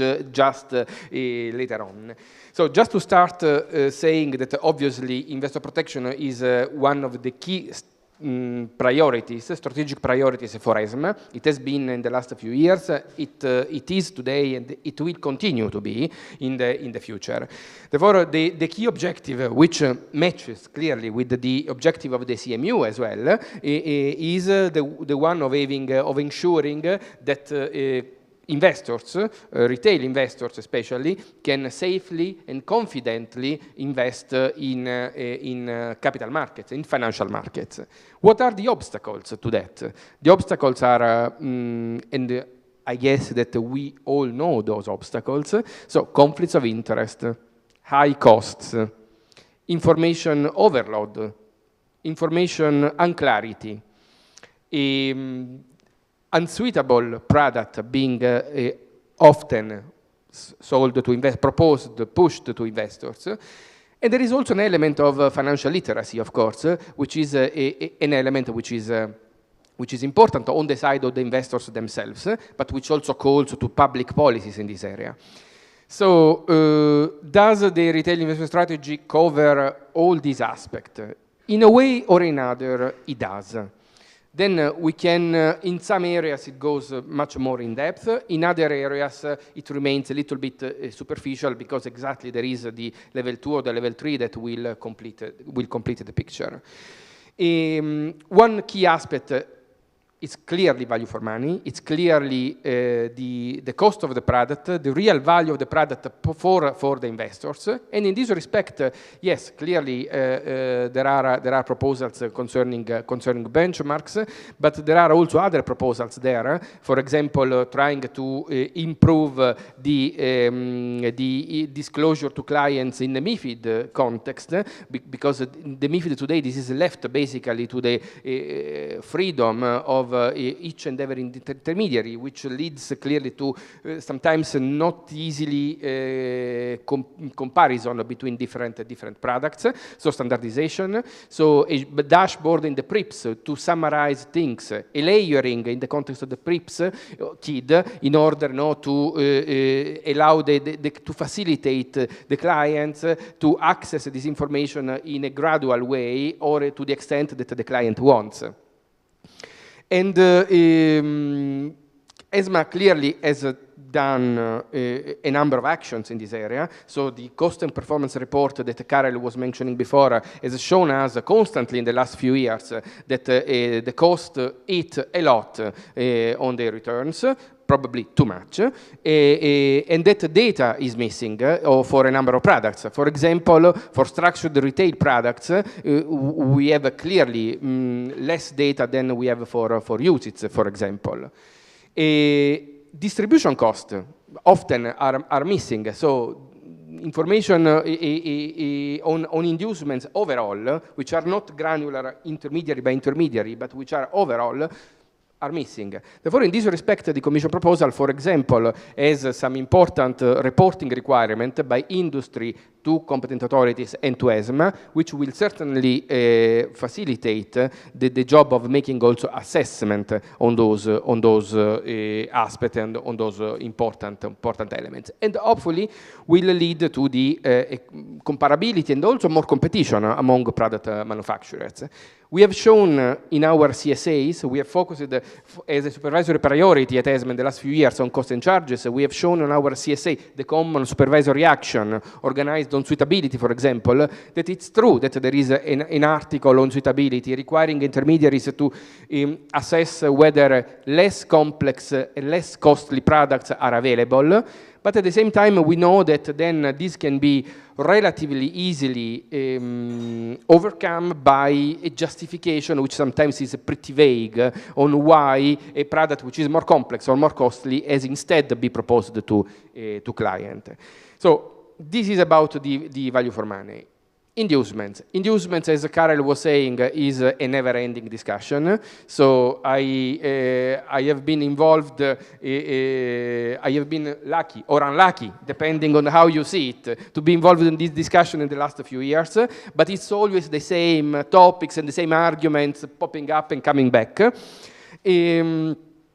Therefore, in our advice to the Commission, we suggest that the Commission has to conduct an in-depth analysis.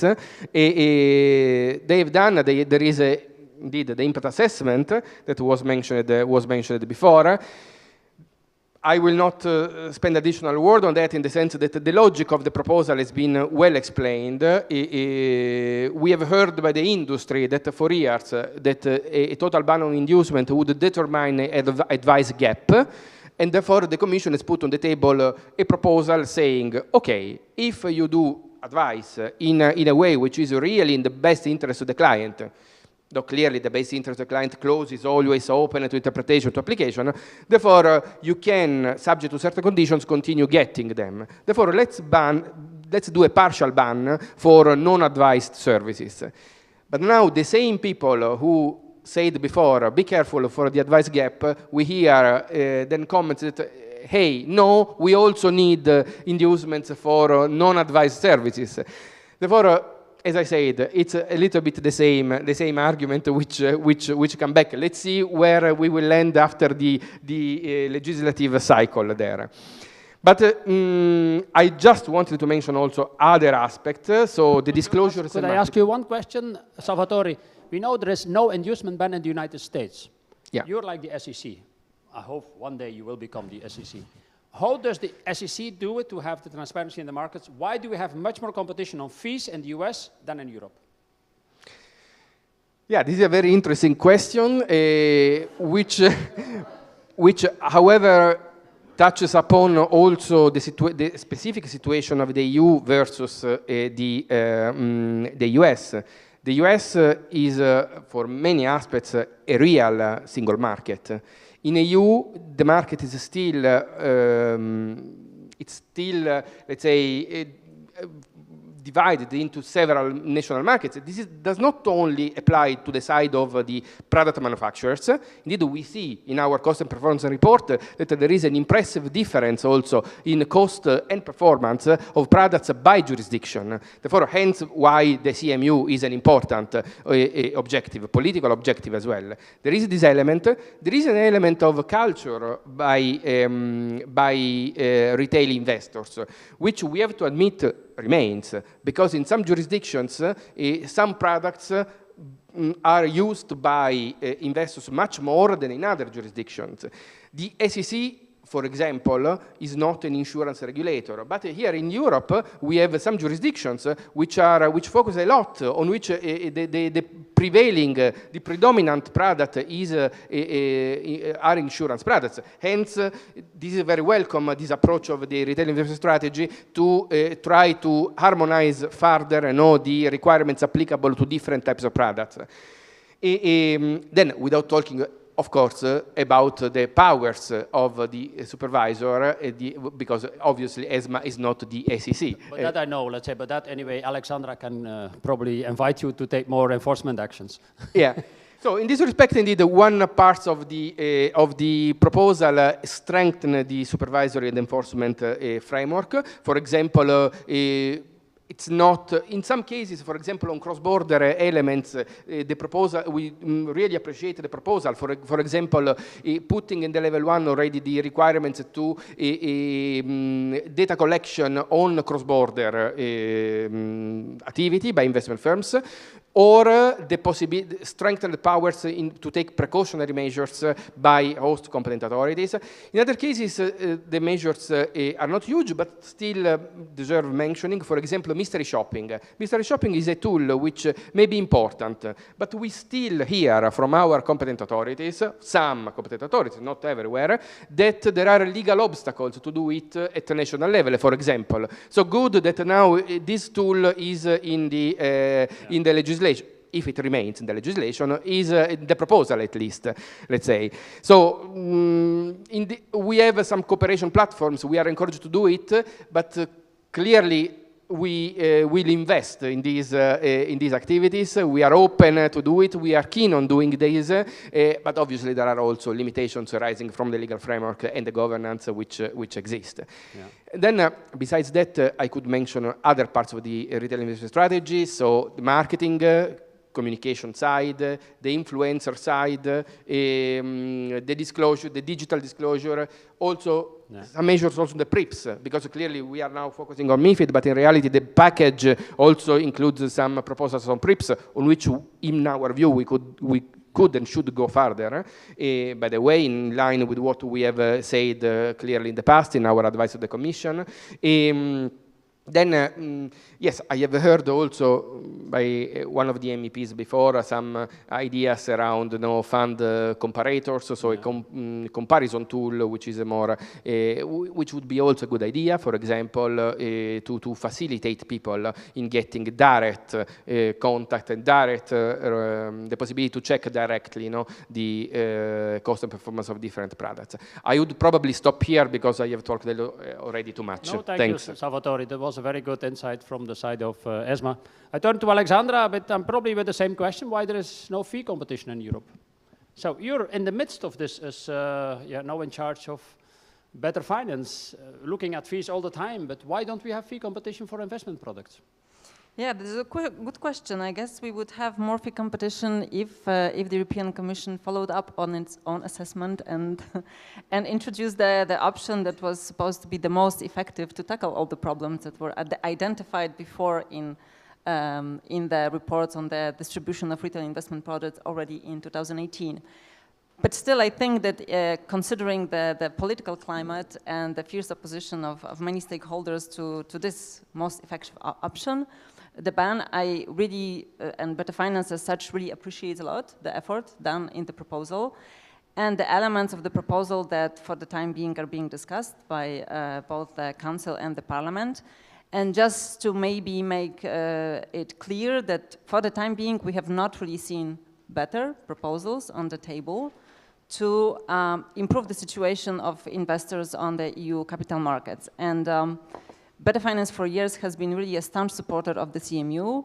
The retail investment strategy we really see as a proper once-in-a-lifetime opportunity to change the status quo. We see many criticism concerning the proposal, and some of it really sounds as if some of the stakeholders would like to preserve the status quo, and this is not really a deal for retail investors, but it's been quite clear through many independent research, including the one from Better Finance, but also the impact assessment from the Commission, academic studies, that the current status quo is not really serving well investors.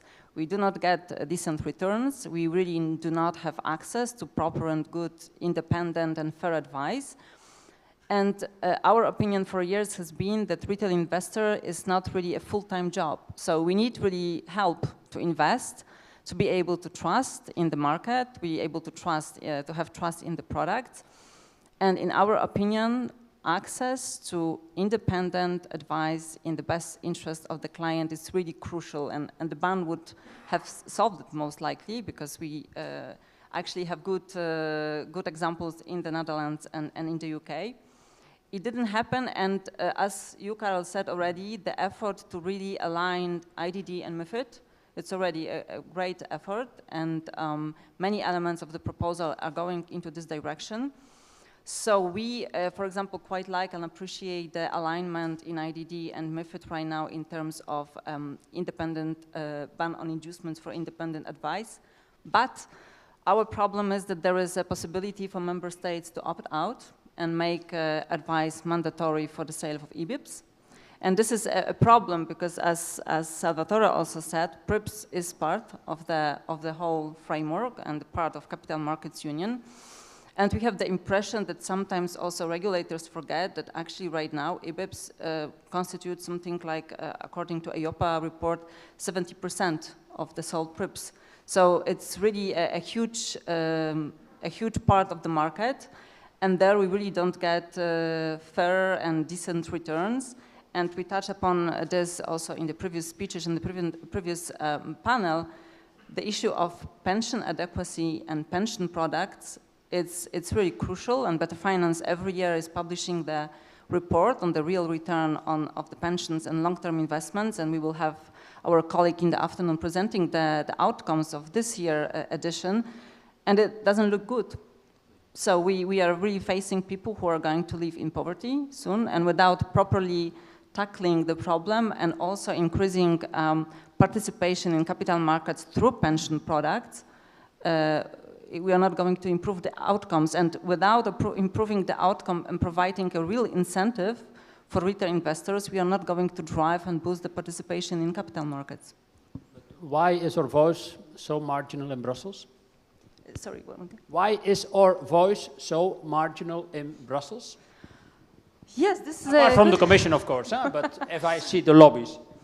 Yeah, this is a good question. This is a good question. I would think that since we meet regularly with the participants from the other side and other stakeholders, this is quite interesting because we really agree on at least two things.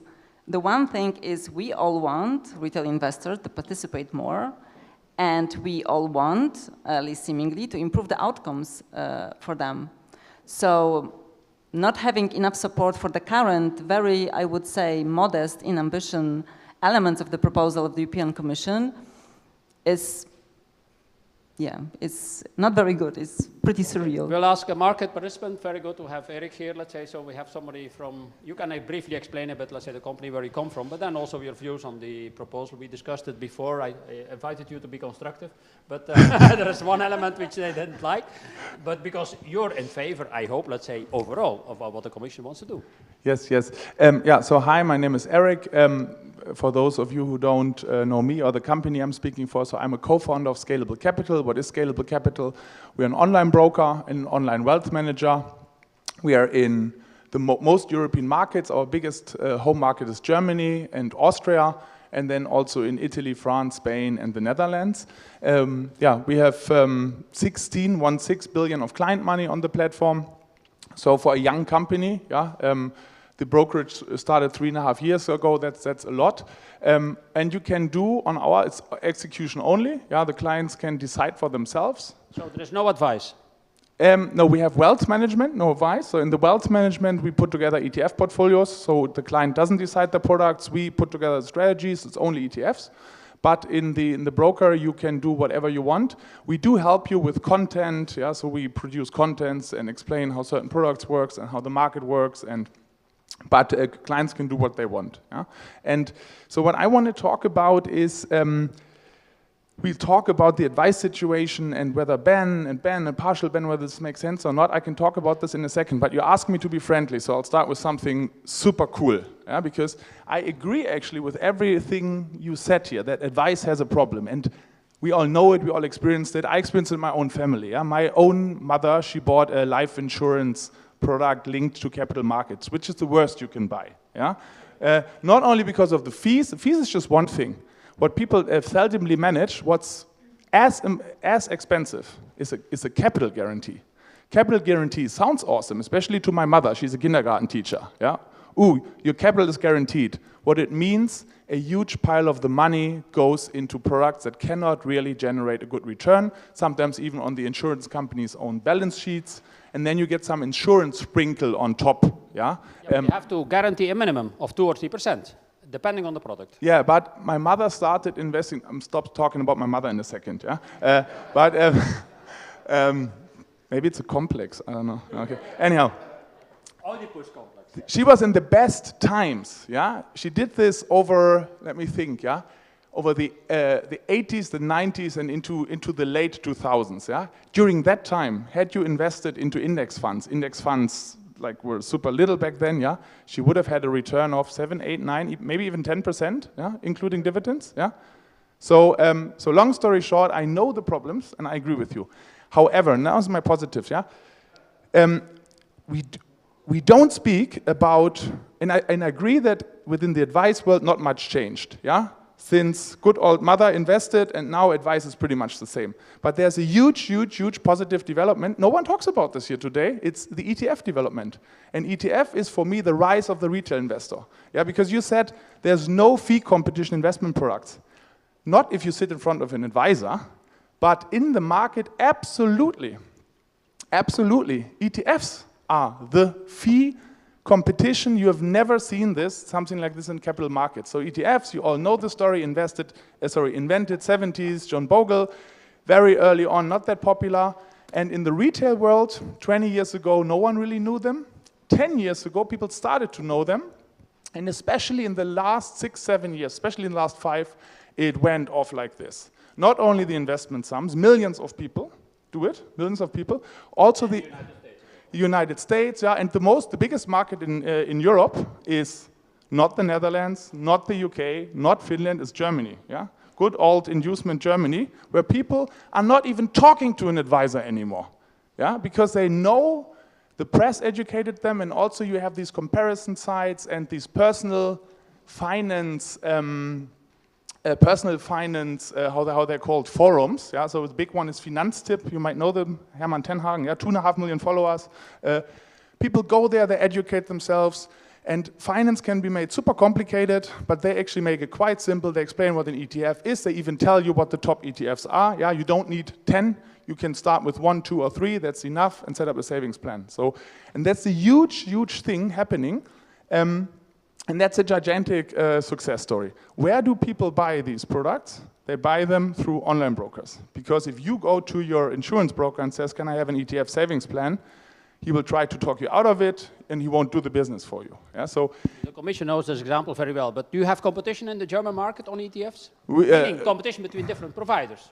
Yes, I mean, yeah, the big asset managers. I mean, the biggest one is obviously BlackRock and then Vanguard, the two big Americans, yeah. But Amundi is the biggest one in Europe. I mean, you have tons. You have, I don't know, 15 ETF providers, yeah. ETFs is also economy of scale, yeah. So the cheapest products can be offered by the biggest animals in the room. So typically Vanguard and BlackRock. You see this also in the portfolio of our clients. And it's not only about costs, yeah. It's really it's a brilliant product, yeah, because all the little things that professional investors would do, find the best location in Europe, Ireland, Luxembourg platform, negotiate double taxation treatments to get dividends from foreign stocks to a certain level, yeah. This is all done for you. You don't even have to think about it. So, and this is a really great development. And now the problem is, that the original idea or the original problem, yeah, that also Andrea described with inducements and advice, I absolutely agree with that. Yeah, I've seen it, as I said. And now the compromise that's left on the table is ironically hurting exactly those online broker places where people buy these ETFs and leaves everyone else doing their old business. But the online brokers, they are being shot in the foot, and this hurts the do-it-yourself investors. And maybe one technicality. And yeah, and I think the tragedy here is, I don't think you'd want to do this. I think it's a big misunderstanding. Yeah? And the big misunderstanding, because if you read all the papers, yeah, from also the consumer protection organizations, if they're in favor of this partial ban, they never say we want to hurt online brokers and ETF savings plans. They never say this. What they say is, and there I agree again, there's a certain part of the market where you have salespeople. They're not doing advice, but they can still, I can be an insurance salesperson, I can sell you or your mother an insurance-linked product, and I don't even do advice. I just do, hey, here are the pros and cons, yeah, so a sales pitch. You as a consumer will, but you will think it's advice, because as soon as someone talks to you physically, you automatically, oh, this is my advisor. Yeah? And this was for me always a bit odd that this even exists, because this kind of distribution is not even directly under, in Germany, BaFin. Yeah? They get their license through the commercial registers, yeah? The Gewerbeordnung. So it's quite an odd thing.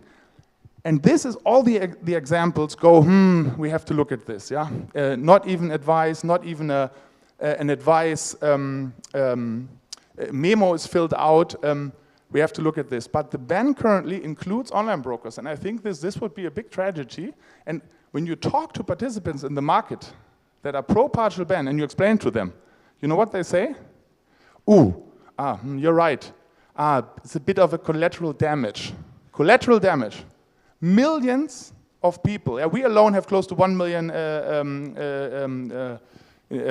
users who invest on a month. We have 1.2 million savings plans who go into ETFs each month. Yeah, this can't be collateral damage. One last thing, because you asked. You have to still explain why specifically is the ban hurting you? Because you're fully transparent in your fees. Yeah, so why is it? So how do we make money? Most of the money comes directly from the client. So we have a membership model. You pay €5 a month, and you get all these savings plans. And so it's kind of a Netflix model. Yeah, you pay a membership fee, and that's what we earn directly from the client. Then there's also, if you don't want to go for the membership fee, we charge trading commissions.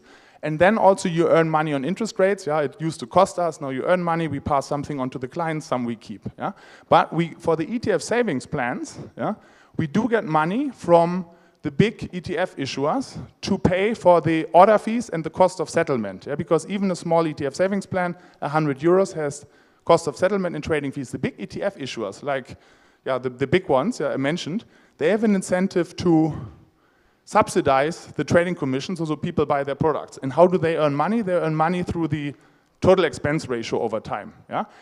The product doesn't get more expensive, and this is also important to understand, because in ETF world, you do not have retail and institutional share classes. You don't have this. It's one product. So, for example, a big ETF issuer, they want that a big portfolio manager buys the product. So I'm a big portfolio manager. I want to place a bet in, not a bet, an investment, sorry. I want to invest in the US market because I think it goes up. I buy an S&P 500 ETF.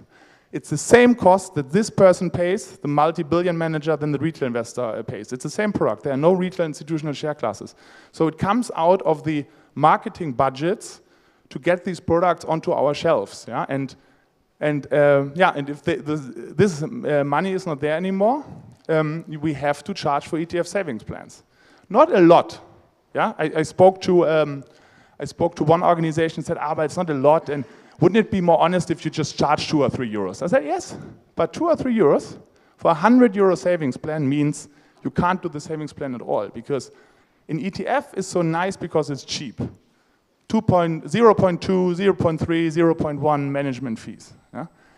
If I save €100 per month, €150 is the average savings plan. If I pay €2, it's 2% suddenly. So the whole idea of cost savings goes out of the window. Yeah? And so my pitch is do it exactly the opposite. Yeah? ban everyone else but not the online brokers. It happens that I run an online broker, I have to be sure, I have to be, but no, but this is, and the reason why this doesn't come up in these debates, and why a lot of people we speak to have not heard of it for the first time, is because the do-it-yourself investor doesn't have a lobby. They don't have a lobby. No one speaks up for them. And one last thing, because you ask EU versus US, so why is the US better, tighter margins, lower costs than the EU? I have an answer for this. It's tax incentives for insurance products. Most European countries in Germany have all their tax advantages on insurance-linked products. In Germany, you have to buy Riester or Rürup or this stuff. Yeah? Every time I have to speak about this, I have to go on Wikipedia to look up how they work. It's so complicated. Yeah? So all the tax incentives are there. On the normal investing, there's no tax advantage. No tax advantage. In the US, you have this. This is why the US has 401ks. Why is the UK so good? Maybe inducement ban has something to do with it, but a much greater impact had the ISAs and SIP program. Yeah? Why is Australia so good? Maybe inducement ban, maybe not, but the superannuation program, where you can take up to 15% of your gross income and invest it in capital markets without costs. If you want successful and get retail investors to invest, get the tax incentive system right, and not just have it exclusively for the insurance world. That would be my ask. Of course, was it positive enough? I know. No, that's very good. Let's say, but that's of course a tax question at European level is much more difficult than what the Commission is doing. So, yeah, that's much more long-term, 10 years, 15 years. I look around if there are already questions, otherwise I'll go on, because we have already touched upon a lot of issues, and I think it has been very well explained. Yes? Maybe it's a question, but I feel overprotected by some of these institutions. I have no access. Sorry, because the people online cannot hear if there's no mic, so. I almost feel overprotected by these institutions. I have no access to equity research any longer. Every institutional investor get equity research, and basically I cannot even educate myself. So this is basically something where retail investors are really losing out. I cannot Andrea can respond to this. The Commission has something in its proposals. Thank you. Does that work? Yeah. Well, obviously there are very different types of investors. There is no doubt. But we also have in MiFID the category of the professional investor. And now we have tried who then has access to, doesn't have all the limitations that might exist for a normal investor. And we are actually lowering the threshold for that. So I don't know whether you would then be covered by that, but we clearly try to also make it easier for professional investors. We've tried to heard that call as well, but it's a difficult balance. You can also imagine between protecting. As I said, not everybody is the same, and not everybody is the same type of investor. And already with the rules that we have kind of lowered or make it easier to opt in to become a professional investor, we already face some criticism, maybe not from Better Finance, but from other consumer organizations, that we wouldn't be protecting them enough. So that there would be a risk. So it's a difficult balance, which we have tried to find the right balance. Whether it's a perfect balance, I don't know, but we've tried to address it. I wanted to have a term account with my bank, but the bank said, no, we don't do this for individual consumers. We do it for professionals. So it's used, these arguments, against us. Because we have to protect you, we don't offer you a well-rewarding product. Anybody else? Otherwise I go on, because there's another aspect we wanted to address, which is consolidated tape. Yeah, another aspect of MiFID, MiFIR, which has just been agreed upon, because one of the important things in MiFID is best execution. How can you ensure best execution? Of course, we have in MiFID 6 elements which allow you to define it. For an individual investor, it should be price. But of course, those which are giving us a service will say, look, there's no benchmark for what is the price. Of course, the Commission, like Andrea has explained, is now already trying to define better, let's say, of setting some benchmark. But of course, not only this is happening, but we will have soon a single consolidated tape. So Andrea, if you can briefly explain what it is, and then also, yeah, ESMA has worked a lot on that. No, I'll pass that to Esma. For the consolidated tape, I recommend inviting my colleague Tilman Lüder. But it has an important impact for best execution and for what is in your report. Yes, no, indeed. Clearly, this is becoming. This is going to become a reality. So we do appreciate it. We have strongly supported it. Therefore, we are happy about this evolution, and we really think that this will have an impact also on the way in which intermediaries deliver best execution, or even identify the components for best execution. Because what is the problem with the best execution? The problem is that, first of all, there is a fragmentation of venues in Europe. So, again, and the system vis-à-vis the US, again, is different, both in terms of markets, fragmentation, and in terms of way in which data are reported and are made available to intermediaries. Therefore, there are differences. And therefore, the best execution rule in MiFID is actually a procedural rule. You have to choose the venues which, on a consistent basis, ensure the best possible result, just to mention the rule. But in practical terms, this means that some intermediaries may not access those venues because there are, for example, membership costs, do not access those venues which, on an occasional basis, may actually provide a better outcome to investors. Therefore, the consolidated tape should help to improve the situation. Then what we see in the proposal there, which is the MiFIR, clearly, here we change the relevant regulation. We are not talking about the retail investment strategies anymore, but we are talking about the MiFIR review there. We change it by asking, for example, ESMA to adopt some technical standards on execution policies. On the other hand, what I see a bit contradictory is that in the same legislation, we are dropping completely what we called RTS 27 and 28, which were reporting by venues on transaction data and reporting by intermediaries, above all, on the 5 most used venues that they have identified for their own trading. So on one end, we drop this. On the other end, we ask ESMA to adopt some RTS on improving execution quality, and we would hope that at least in terms of timing, there we will be able to see the outcome of the consolidated tape before starting working on the technical standards. Although the timeline which we see there in the MiFIR review is not exactly consistent with that, because we would be asked to deliver technical standards before that the consolidated tape has has deployed its own effects, basically. This is But for some people in the audience, I mean, they will think, look, for equity, we basically have a consolidated tape, or say the difference in price is extremely limited. But the bond markets, which is very important for me. Yes. Because once, another example, I once wanted to buy an Italian bond, and the bank said to me, we don't do this. But I said, look, bank, you're certainly trading Italian government debt. I know we don't do it for retail clients. Yes. Just to give another example again, in 2012, 2013, you could buy Italian bonds, and you could make a huge benefit, and they are seen to be safe. Yeah, and I had to give you the floor as well in a moment. But if I ask Salvatore to respond to this issue of bonds. Yeah, I completely support. I completely agree with what you say. And clearly, again, this brings us also back to the differences of retail market.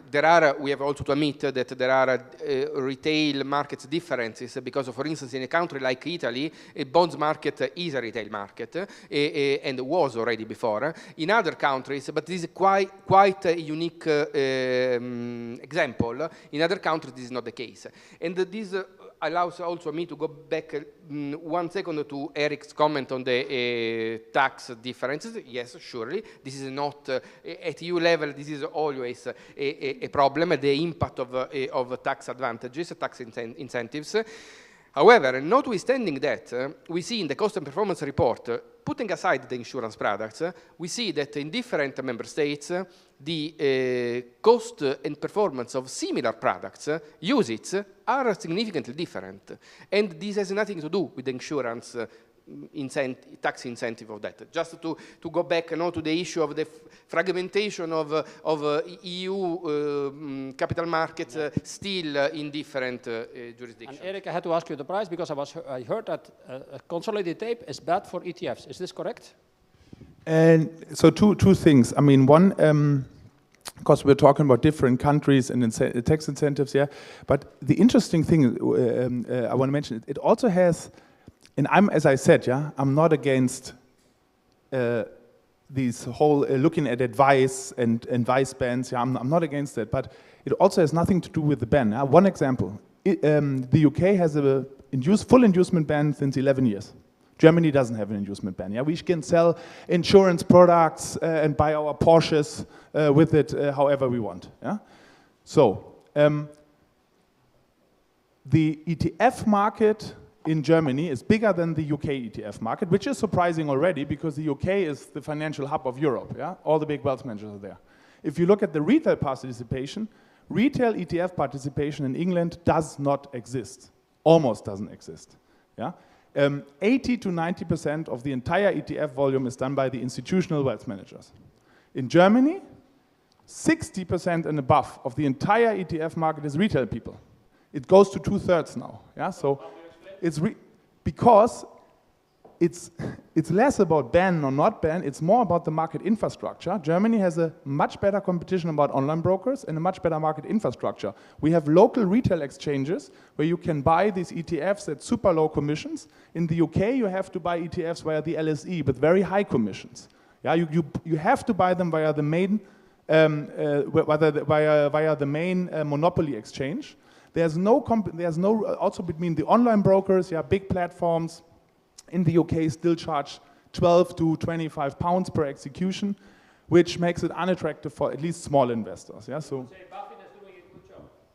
No, I think it has less to do with BaFin. It has much more to do with the market infrastructure. It has much to do more with the market infrastructure, with transparency, and really enforcing competition. Yeah, and so that would be my point. Yeah, I'm also aware, obviously, that the self-educated investor won't solve everything. There will always be people, they might not have the education or the time that go into the advice. Yeah? So I'm not saying look at the advice, please, but do everything you can to make sure that the great movement that we have, people educating themselves, they go into ETFs, that you support this and not hinder it. And the current proposal, I have to say it, makes it more expensive for these people.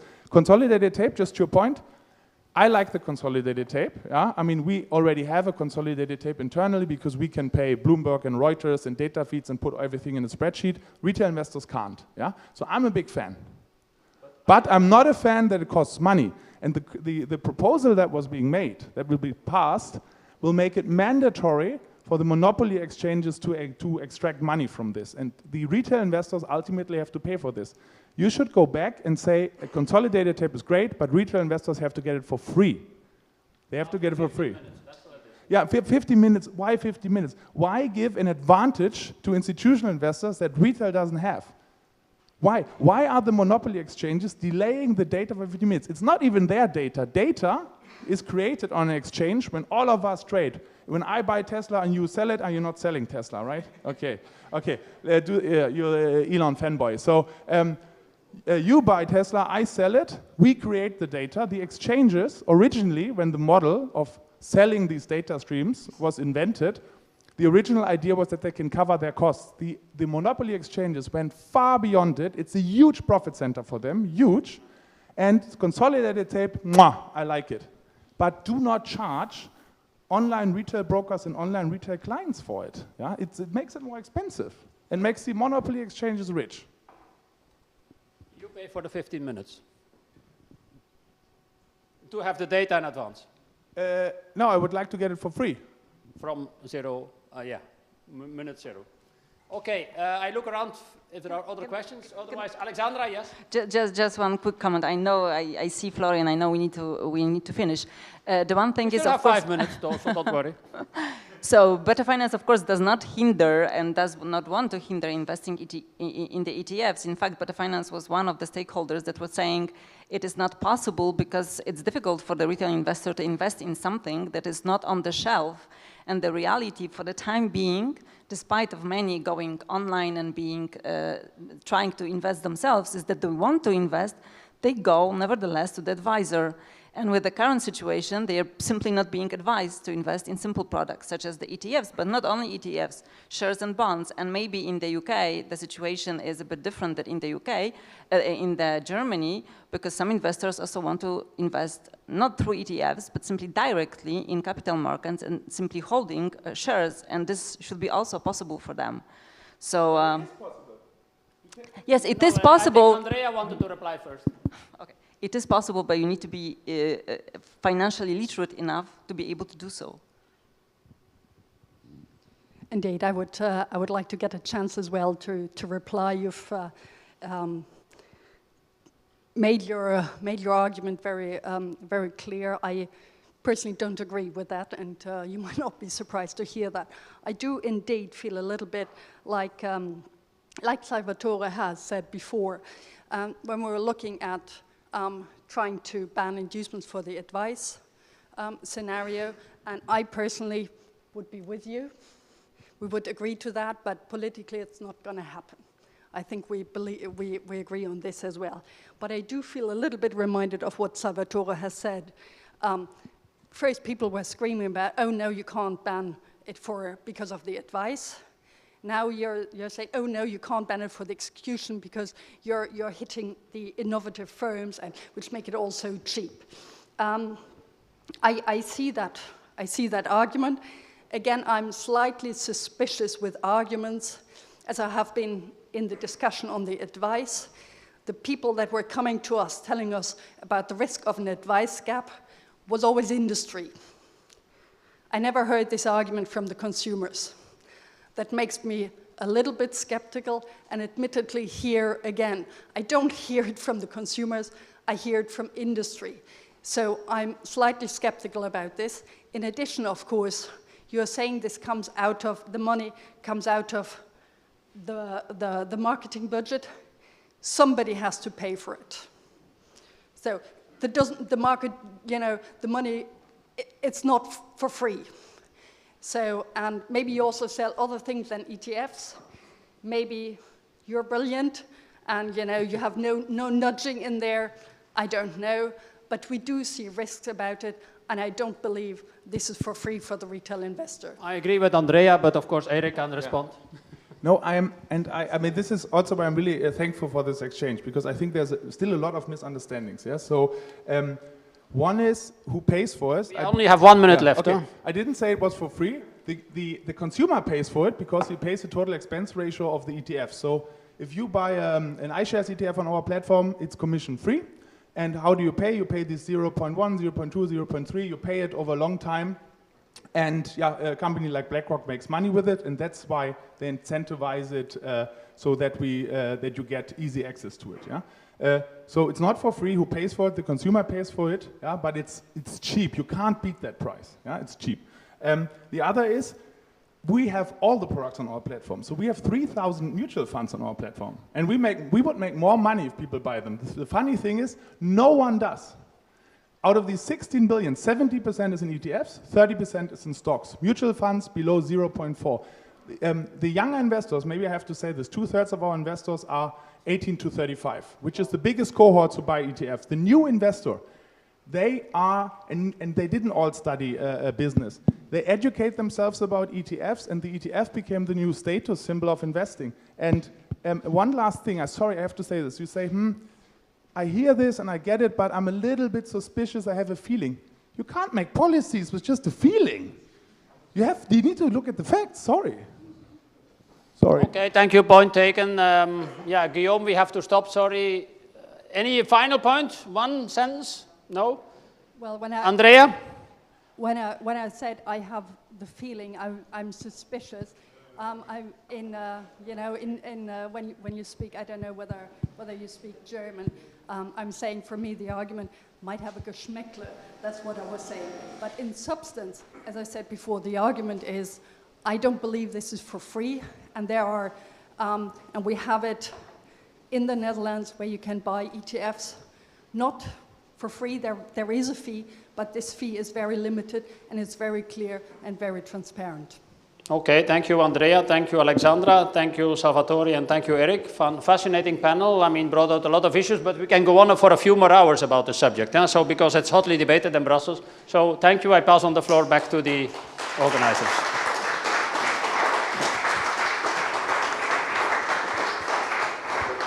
Thank you very much for being here today. That was a very nice panel. Don't forget your presence. And I think that this debate will continue, with all of the subjects there. So the next program point is a lunch break. But please be aware, we have 1 hour lunch break. And in this 1 hour, we will move to our partner OeKB Bank, which is around the corner. And we will start the next panel 1:45 at OeKB Strauchgasse. So let's have a lunch here and maybe we go all together. It's just about 80 meters or 100 meters around the corner to OeKB for the next panel about reporting. Yeah, thank you very much.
weiß, dass es, ich hoffe, Sie weiß, dass es hier ist.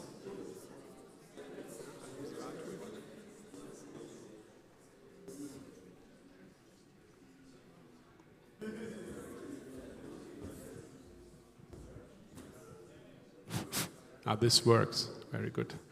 So, hello everybody for our breakout session. It was a little bit our idea to get us all of the after lunch gap, or out of the, I heard, after lunch nap, which could happen in conferences. So we are very happy to be here at OeKB Reitersaal. That's the name of the writer, of course. I have interesting memories about this. It was quite frequently a room for small AGMs, and I think my first Austrian AGM was here. It looks different. It was not that nice. Which company? I really try to remember. Maybe it's not existing anymore. As a new one, you get the small companies first, and sometimes they just disappear. We are here at Control Bank, the Austrian Control Bank. I think there is someone will introduce and explain what Control Bank is doing exactly. I don't want to be so unpolite to make mistakes in everything what Control Bank is doing. But we are quite happy that we have them. They are a very important part of the entire capital market in Austria, beside the Vienna Stock Exchange, which is very close. Yeah, I think there is a possibility to go through, isn't it? It must be. Anyway, so I will stop here with my small introduction, and I would like to give the floor to Nastassja, who will give a small intro speech here for OeKB. Thank you. Thanks a lot. I will go up there.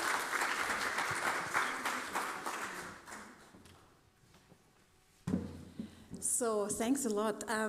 Actually, in my roughly 10 minutes opening speech, I would actually like to talk about the reason why ESG is a game changer and has been picking up speed. However, I'm also happy to shortly introduce what we are doing in OeKB.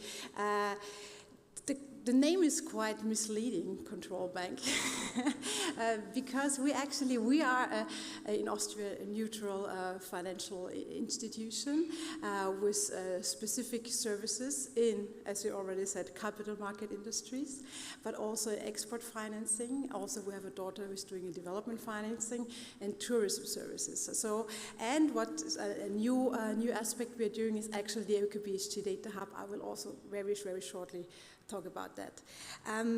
So in this next about 10 minutes, I would actually like to explain very shortly why ESG is that important. It's the background, international and European developments. Secondly, I would quickly like to discuss what kind of implication this has for companies. And thirdly, also a little bit as a transition to the panel today, I will talk about the challenges companies face when gathering clear and comparable ESG data, especially with the experience we have with the OeKB ESG Data Hub. So, I would like to start with two historic moments in history, and I believe in 2015 we had two of them. First of all, the 17 development goals. Why are they so important? What is the change with regards to the preceding Millennium Development Goals? The 17 SDGs actually refer to all countries in the world, and they give a kind of a vision of what it would mean for us to live in a sustainable world. And secondly, of course, no surprise, Paris Agreement, a legal binding international treaty adopted by 196 countries. I think something which we wouldn't be able to do nowadays. And I think nothing new here in this room is the fact the overarching goal is to do everything to stop the increase of the average global temperature well below 2 degrees in comparison to the pre-industrial level, and actually to pursue all efforts to limit the temperature increase to 1.5 degrees. And I mean, until now, we have to say that now really the focus is on the 1.5 degrees. This is considered, thanks to scientific work, the goal we have to aim for. And what is really, really important also in this international treaty is Article 2C, because, and I'm quoting, making finance flows consistent with a pathway towards greenhouse gas emissions and climate resilient developments. So in this treaty, the financial sector very, very clearly gets a very important role in this transition. And here we also have a next very, I think, for Europe, but also international, very important next political decision is the European Green Deal, presented by the European Commission in 2019, where again, the financial sector has a very, very important role in ensuring this transition of the economy towards sustainability. Again, here, the focus is investments need to be channeled into sustainability projects and activities. And therefore, a diverse and really ever since increasing set of regulations provide this framework to make sure that we are able to reach this goal. Prior to that, we had a lot of voluntary initiatives, but it was clear voluntarism alone doesn't make the change. So this affects, this framework, this new regulation affect both companies and also financial institutions, and I'm sure a lot of the keywords I'm just now throwing at you, like CSRD, CSDDD, SFRD, I don't know, Pillar 3 disclosure, EU taxonomy have been heard, and I suppose they will be discussed also here afterwards. So there are quite a lot of implications thus for companies and for economic actors in general to deal now with ESG issues, and what is also a difference is not just dealing with ESG issues in a separated ESG sustainability team, but to have them really integrated into the strategy, business processes, and decisions. However, not only the regulator are more and more demanding transparency with regard to ESG and sustainability, but also other stakeholders. And this means employees, potential employees, customers, shareholders, and of course investors. And I think it's also something which you might know from your own experiences, that the questions changed, for example, in roadshows over the last couple of years. How many more questions about ESG are now arising? What kind of questions do companies need to answer nowadays with regard to ESG? So it's a very dynamic field also. And I think what is really crucial is the fact that the basis in order to being able to integrate sustainability and ESG into the strategy, into goals and measures taken by companies is a clear, good set of ESG information and data. And this is quite a challenge for several reasons. So there are, of course, already, and has been already in the past, international standards like GRI, Global Reporting Initiative, SASB. Of course, also very important, the work of EFRAG and the sustainability reporting standards, which are now published, but also still under development, like the LSME, so the standards for listed SMEs, or also the VSMEs, the voluntary standards for SMEs, which are not listed. And we at OeKB are happy that we are also discussing an exchange with the working groups because of our experience at the OeKB ESG Data Hub. And what I think is very crucial here is that the standards are under development, of course, also constantly changing because also of new scientific work and also, of course, of our own experience. However, we see that a lot of companies still are not directly requested through the regulatory requirements to report. On the other hand, we have financial institutions who need this information, so there is a certain gap. And this is also the reason why we came up with the OeKB ESG Data Hub. And I hope no, this is not what I need. I suppose this is, okay, I need to further, okay, this is not mine, so here I am. So I would like really very quickly explain to you the mechanism of the OeKB ESG Data Hub. We developed this in a participatory process in 2022 together with experts and also credit institutions in Austria. In the center is an ESG questionnaire, which we created together. The company fills it in, and after it had completed it, of course, different set of questions depending on the size of the company. It has a first overview of their own performance and can take measures to further improve. Secondly, the company can decide with which company, so credit institution or insurance company, which is also on the hub registered, it can share the information with. So on the hub, you have the aspect that a company can gather and manage their ESG data. They have a questionnaire which is regularly updated concerning, depending on the regulatory changes and also the changes of the requests of, for example, banks and insurance companies. And they have the advantage to fill it in once and to share it with several. What we also see, and this is another challenge, is the fact that there are a lot of companies who just don't have a whole sustainability ESG team and the competences there, but that they're at the moment lacking the know-how. So we also support them with a lot of material, information, and further support in order to help to build, first of all, this awareness, and secondly, also the know-how gradually.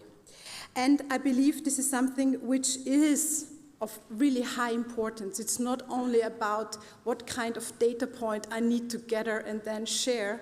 It's really about a cultural change in building the competencies and then integrating the know-how also in all different kinds of business processes.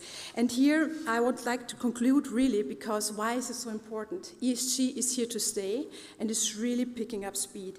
It's not, I mean, it's really important for us all to being able to gather and share this information if you want that this, as economic community and society, we want this transformation to work and be successful. But also to be very clear, it's really important for any company to start building up these competencies and start working on this data if you want to be in business in future. And thus we in OeKB, we really believe it's important to work together, as we did with the OeKB ESG Data Hub also, to do this together in a participatory process and to continuously learn from each other, because we have to do and tackle this issue as a society as a whole. And finally, I really would like to emphasize that, of course, ESG information, reporting standards are not an end in itself. They should all really help us in supporting to making really good and sustainable business decisions. That's about it. Thank you.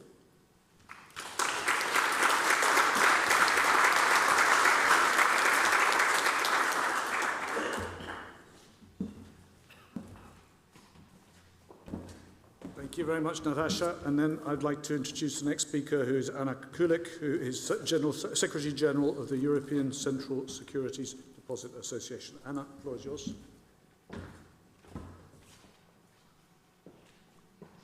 Thank you very much indeed. Yeah, I will be then turning back indeed the speech of Nastassja, so that we're coming back to basis a bit of a bigger picture indeed.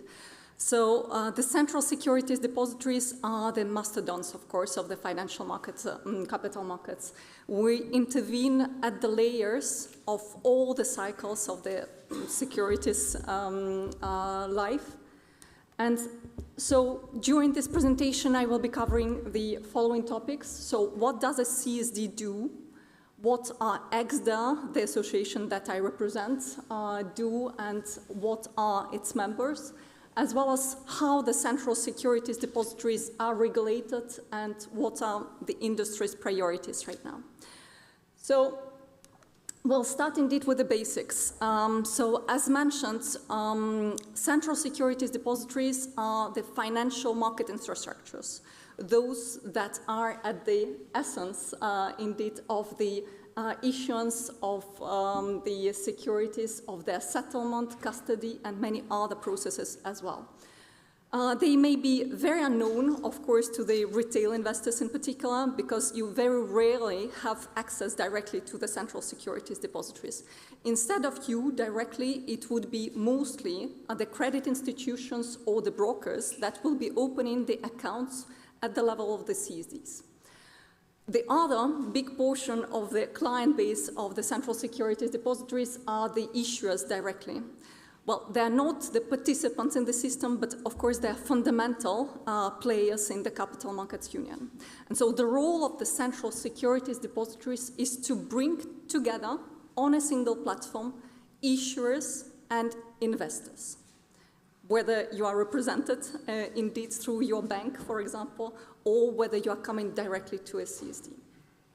And so, as you see on the slide, the biggest of the roles of the central securities depositories are first to record, so to give birth to a security, where the issuer is coming to a central securities depository asking for an issuance of a new security, so share bonds or whatever other instrument that they would like to issue. We also offer the top-tier accounts, so the highest level accounts for the investors at the level of the central securities depositories. And then we also operate the security settlement system. The security settlement system is a place that allows for the highest level of legal certainty that the securities are de facto belonging to you. So if at the records of the central securities depositories, indeed you see that the entitlement is granted to a certain party, then you can be for sure certain that this is the case. And of course, all other intermediaries in the chain can cross-distribute and send back to the investors the information that the transfer of cash versus securities has de facto taken place, and therefore they can be sure that they have all the rights on a given security. So you may, of course, know other participants in the transaction chain, right? When you introduce a trading order, this will not be a CSD, of course, so it will be with a stock exchange most frequently that you will be doing this sort of matters. Then there is a clearing process of a securities transaction, and this is also done by a central counterparty. But all other processes in terms of recording, in terms of finalization of securities transaction are done by the central securities depositories. And so ECSDA, the Association of CSDs, has today 39 members from 35 member states. And all of them are, of course, very active and viable central securities depositories. Together, if we're speaking about the whole industry, and that can give you, of course, the size of all the European markets, you will be seeing that the figures are quite big. So we're speaking about 69,000 billion of euro. And in terms of indeed the delivered instructions, as you see, we're speaking about 1.8 quadrillion of securities instructions in value that have been delivered during 1 year. So that's more or less indeed gives you a representation of the European markets altogether. To some of the questions indeed in the audience that I have heard, so previously we used to be having Russia. We do not have them any longer as part of the European Association of Central Securities Depositories. Now that you have realized indeed the size and probably the importance, right, of the function, you may understand quite quickly that, of course, this fundamental function does require a very high level of regulation so that we are operating in a safe environment and that your rights as investors are protected indeed. And so the central securities depositories are regulated through 3 layers of different regulations. At international level, it is CPMI IOSCO principles that are in Europe translated broadly, of course, and developed deeper through a central securities depositories regulation. So it's a dedicated regulation just for the function itself and for all the settlement processes as well. And at the national level, of course, you can see a deeper regulation which is even more detailed and providing an additional layer of some fine-tuning indeed to the national realities. So the objectives of the European regulation, which is of course most relevant for all the European CSDs, is to provide the high level of safety to all the investors. So the underlying, if we translate this big objective to the underlying smaller objectives, we can be finding that the first one would be to ensure more efficiency of the European capital markets, further level of harmonization and investor protection. Then it would be high level of organizational, prudential and conduct of business requirements, so that the CSDs are the last institution that you could be considering that would be failing in a crisis environment. So that these are the ones that are really staying and of course are able to ensure that whatever happens, you are certain that your rights will not be lost indeed. And the third objective is the requirement to grant access to all central securities depositories. So whatever country you are coming from within the European Union, you can be knocking on the door, of course, if you are a type of participant that can be indeed having the access to a CSD, then whatever country you are from, you can be indeed requesting an access as a participant, so becoming a participant to any CSD. Or as an issuer, the issuers from other countries, from other member states within the Union can also go to a CSD and issue in a cross-border environment. So, of course, that does ensure a high level of the coherence between the markets and the high level of the harmonization within the Union as well. I would not say that we are there within the fully fledged capital markets union, but we are getting closer and closer, of course, through further levels of harmonization.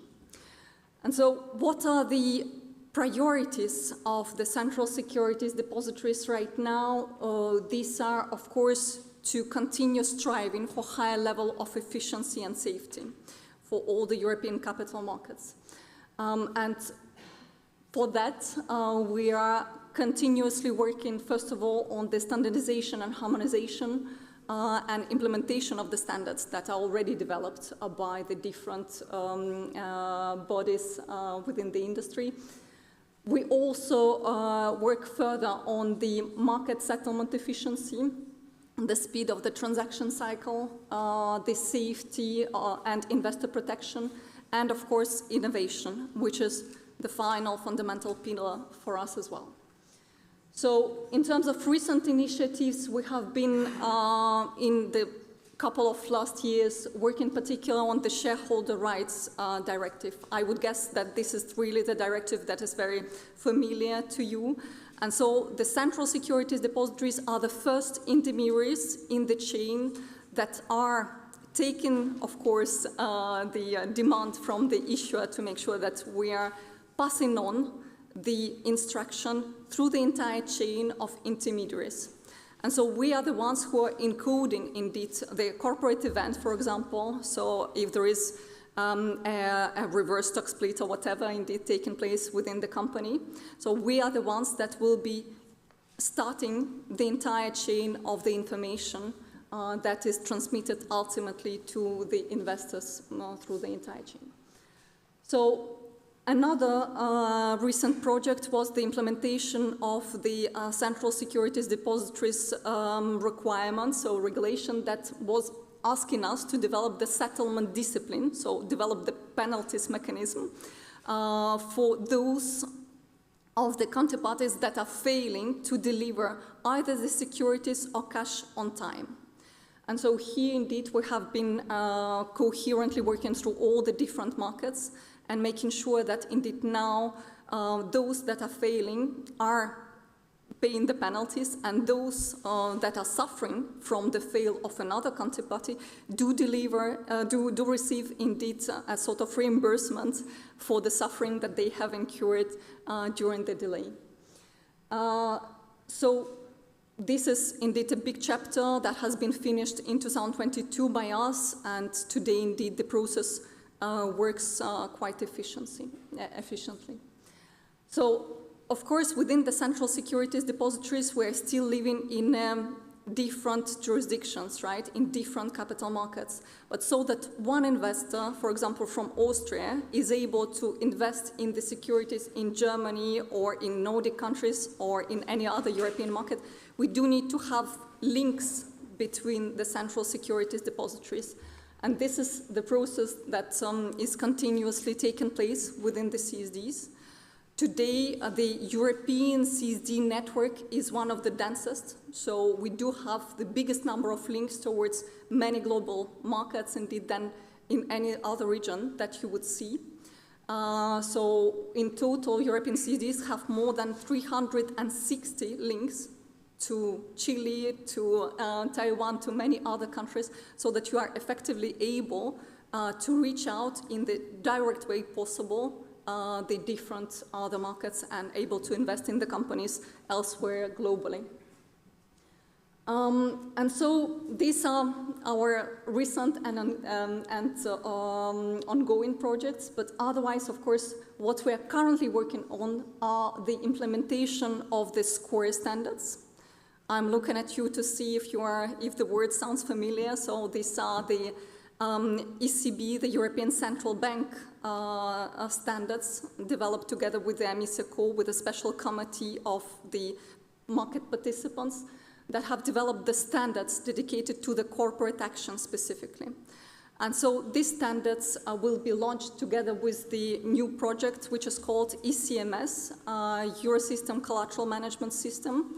That is likely to be delivered next year. So we're speaking about the different dates. So initially it was November 2023. So now it was later postponed a bit. And the latest date that we're hearing is that the ECMS will be delivered in November 2024. So this project is allowing indeed that you are taking the collateral. So I'm not sure how familiar you are with the collateral management processes, but so that basically the collateral are the guarantees, of course, that are supporting your underlying transactions. And that whenever indeed the biggest of the investors are taking care, do need to be using the collateral through the central bank money, in the central bank money at the level of the ECB, then they will be following these standards indeed, and this may be done then through the central bank money at the level of the ECMS. Sorry, I'm very conscious of the fact that I'm probably throwing to you many abbreviations as well, so don't hesitate to ask questions afterwards. But in terms of other biggest projects that we're working on is, of course, the innovation.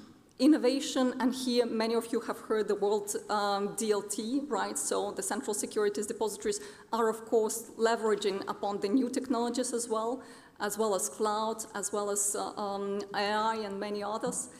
In our case, indeed, we are having very beautiful examples of the new issuance of tokenized securities and of securities that are truly native on the DLT by the D7 project, for example, of Clearstream, by the upcoming project of Euroclear as well, that is also allowed to issue the securities on distributed ledger technology. And also one of our members, the Swiss CSD, has also created a new exchange which is really focused on the DLT. And so here they're operating under the licenses of the MTF and of CSD, so providing the highest level of certainty for you, but using this new technology, the distributed ledger technology already.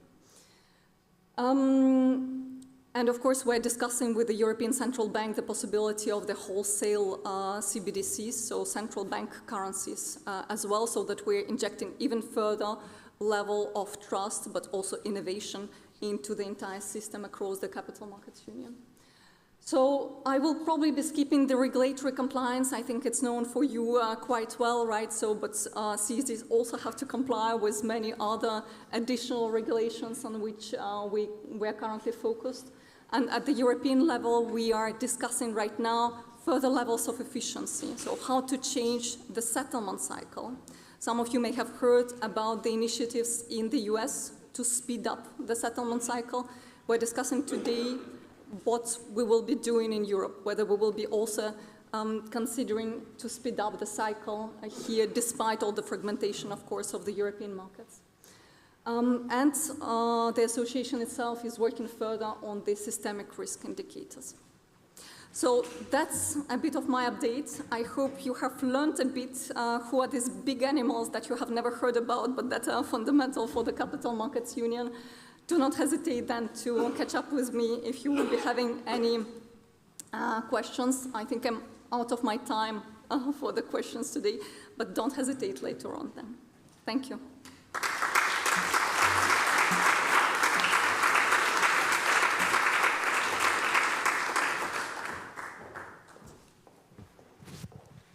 Hello. I'm going to stand over here because one of my panelists has a bad back and I think he's going to end up standing over there.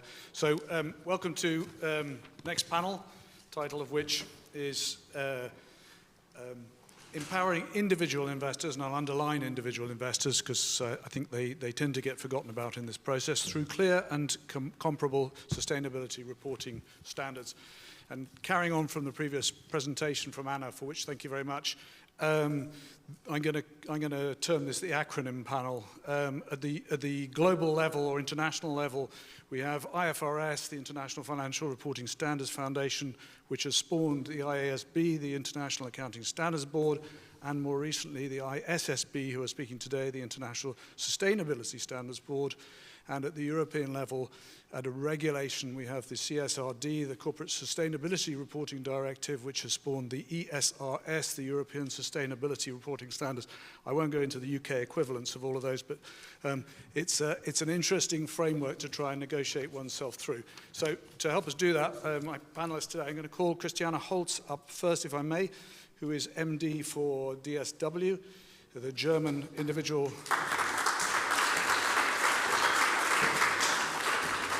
Investor Association.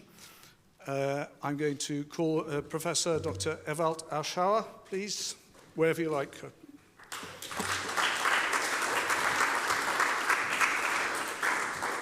Ewald is at the Vienna University of Economics and Business with a focus on accounting and auditing. We are supposed to have Jenny Boffinger-Schuster, who's board member of ISSB here.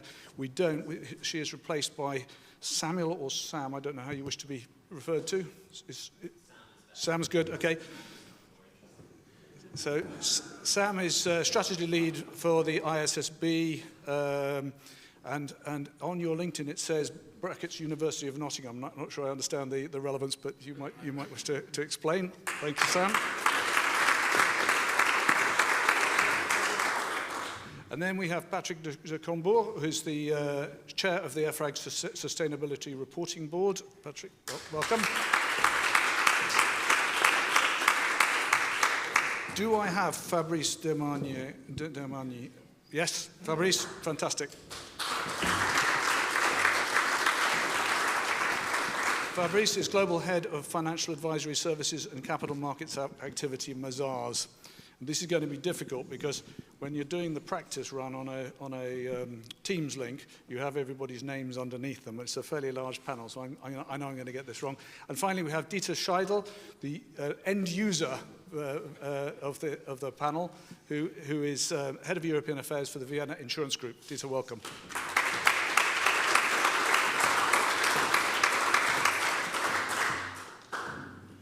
Okay, so the thought process around this is to look at really the status of where we are in terms of sustainability reporting standards, initially at a European level, and then looking at it at a slightly more at the global level, and then look at the implications of any differences, particularly in terms of competitiveness, and then drop down to relevance.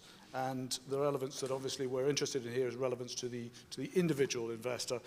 So I'm going to ask initially, if I may, Patrick, and to the extent that Sam you want to intervene, feel free to, but if you can talk to us about the status and global landscape, please, of sustainability reporting. Thank you very much, and good afternoon to all. Sam will be certainly expanding on the global landscape. If I may, I would like to start with a few general remarks which are setting the scene. In fact, no private development strategy, no public policy, no investment strategy stand a chance to succeed without robust sustainability-related data.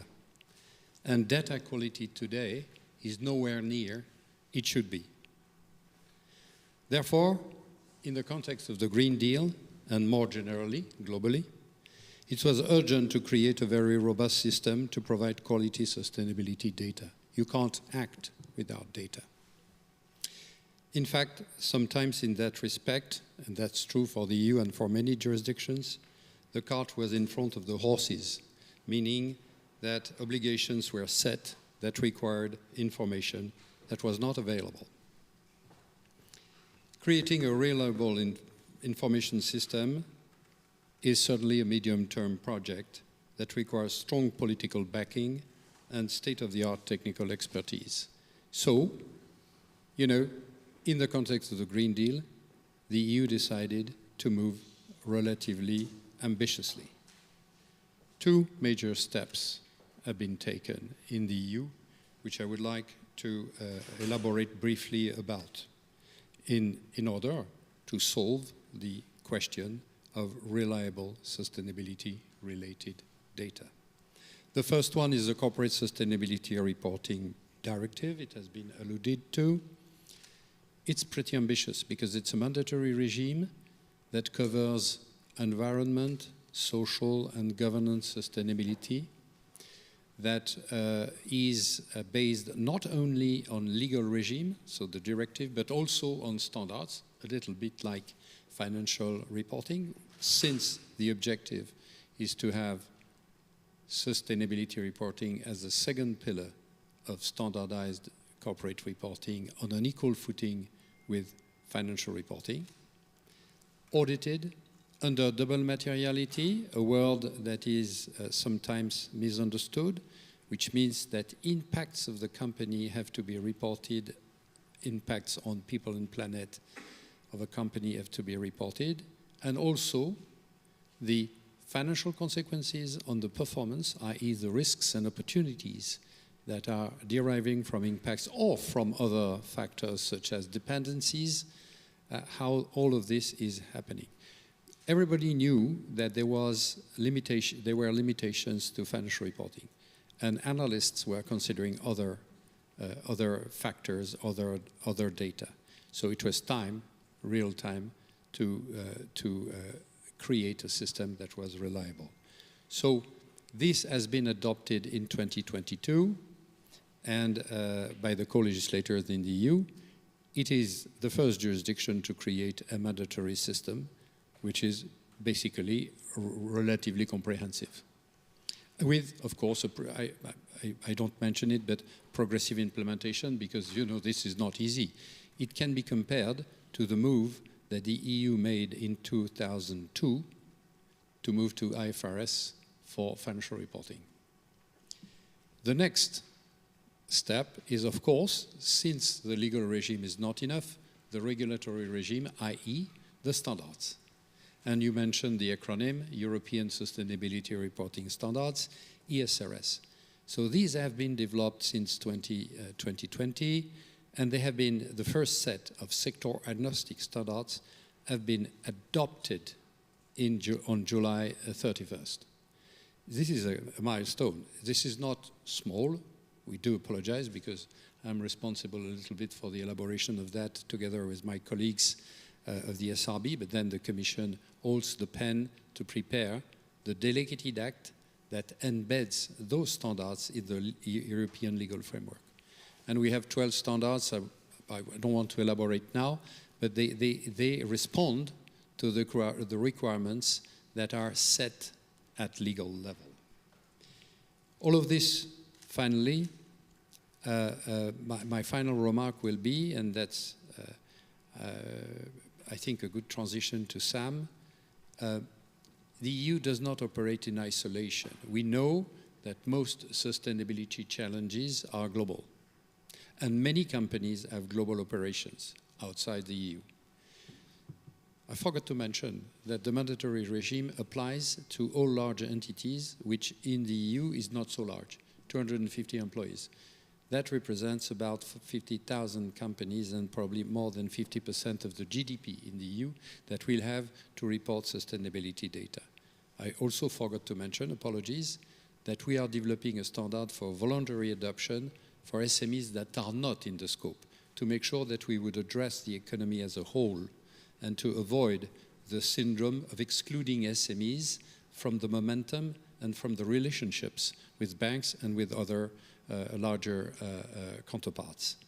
So the EU not working in isolation, we worked very hard with both the ISSB and the Global Reporting Initiative to ensure interoperability for two reasons. The first one is that we want to build on and contribute to the global progress of sustainability reporting, of course. And the second is we want to avoid double reporting for EU entities.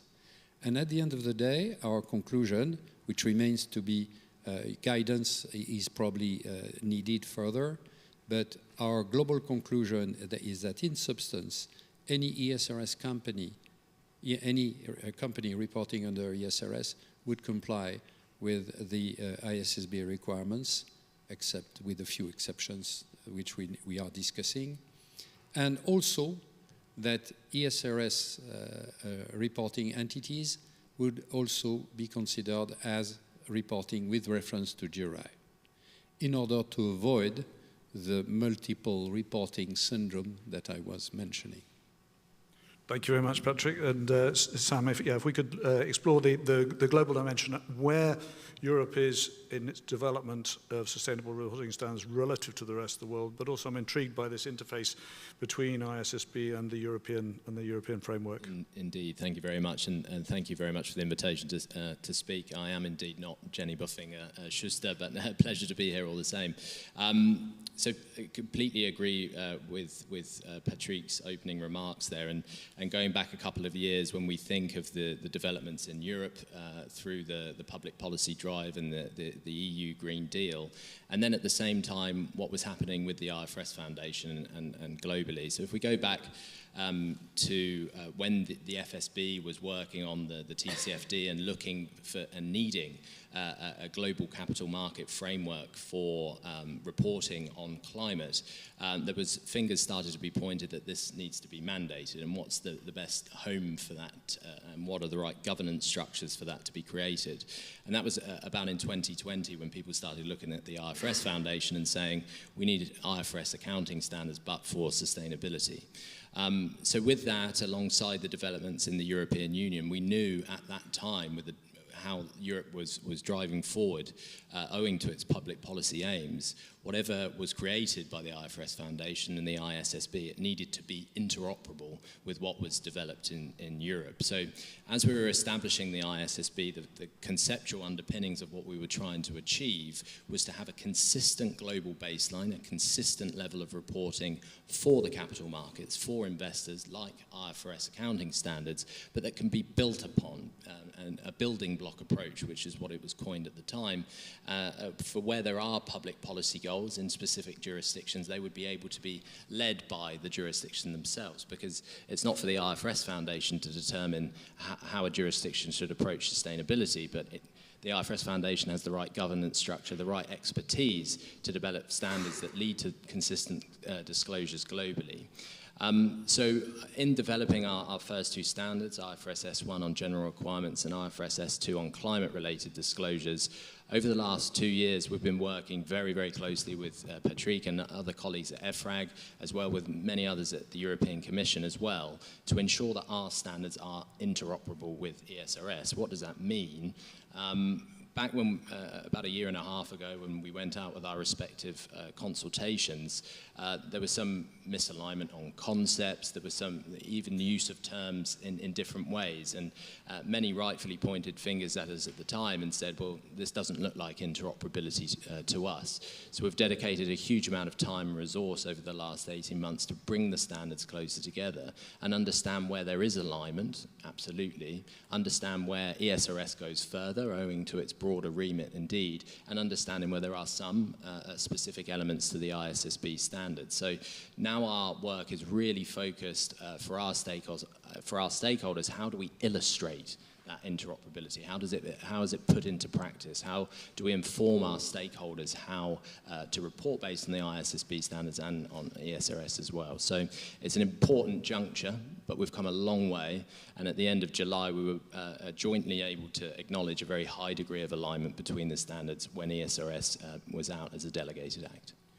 And that's between you as a standards setter and Europe as a standards user, but do you have an acceptance issue anywhere else in the world? Does your user base, your global user base, track that without question, or is there another negotiation to follow?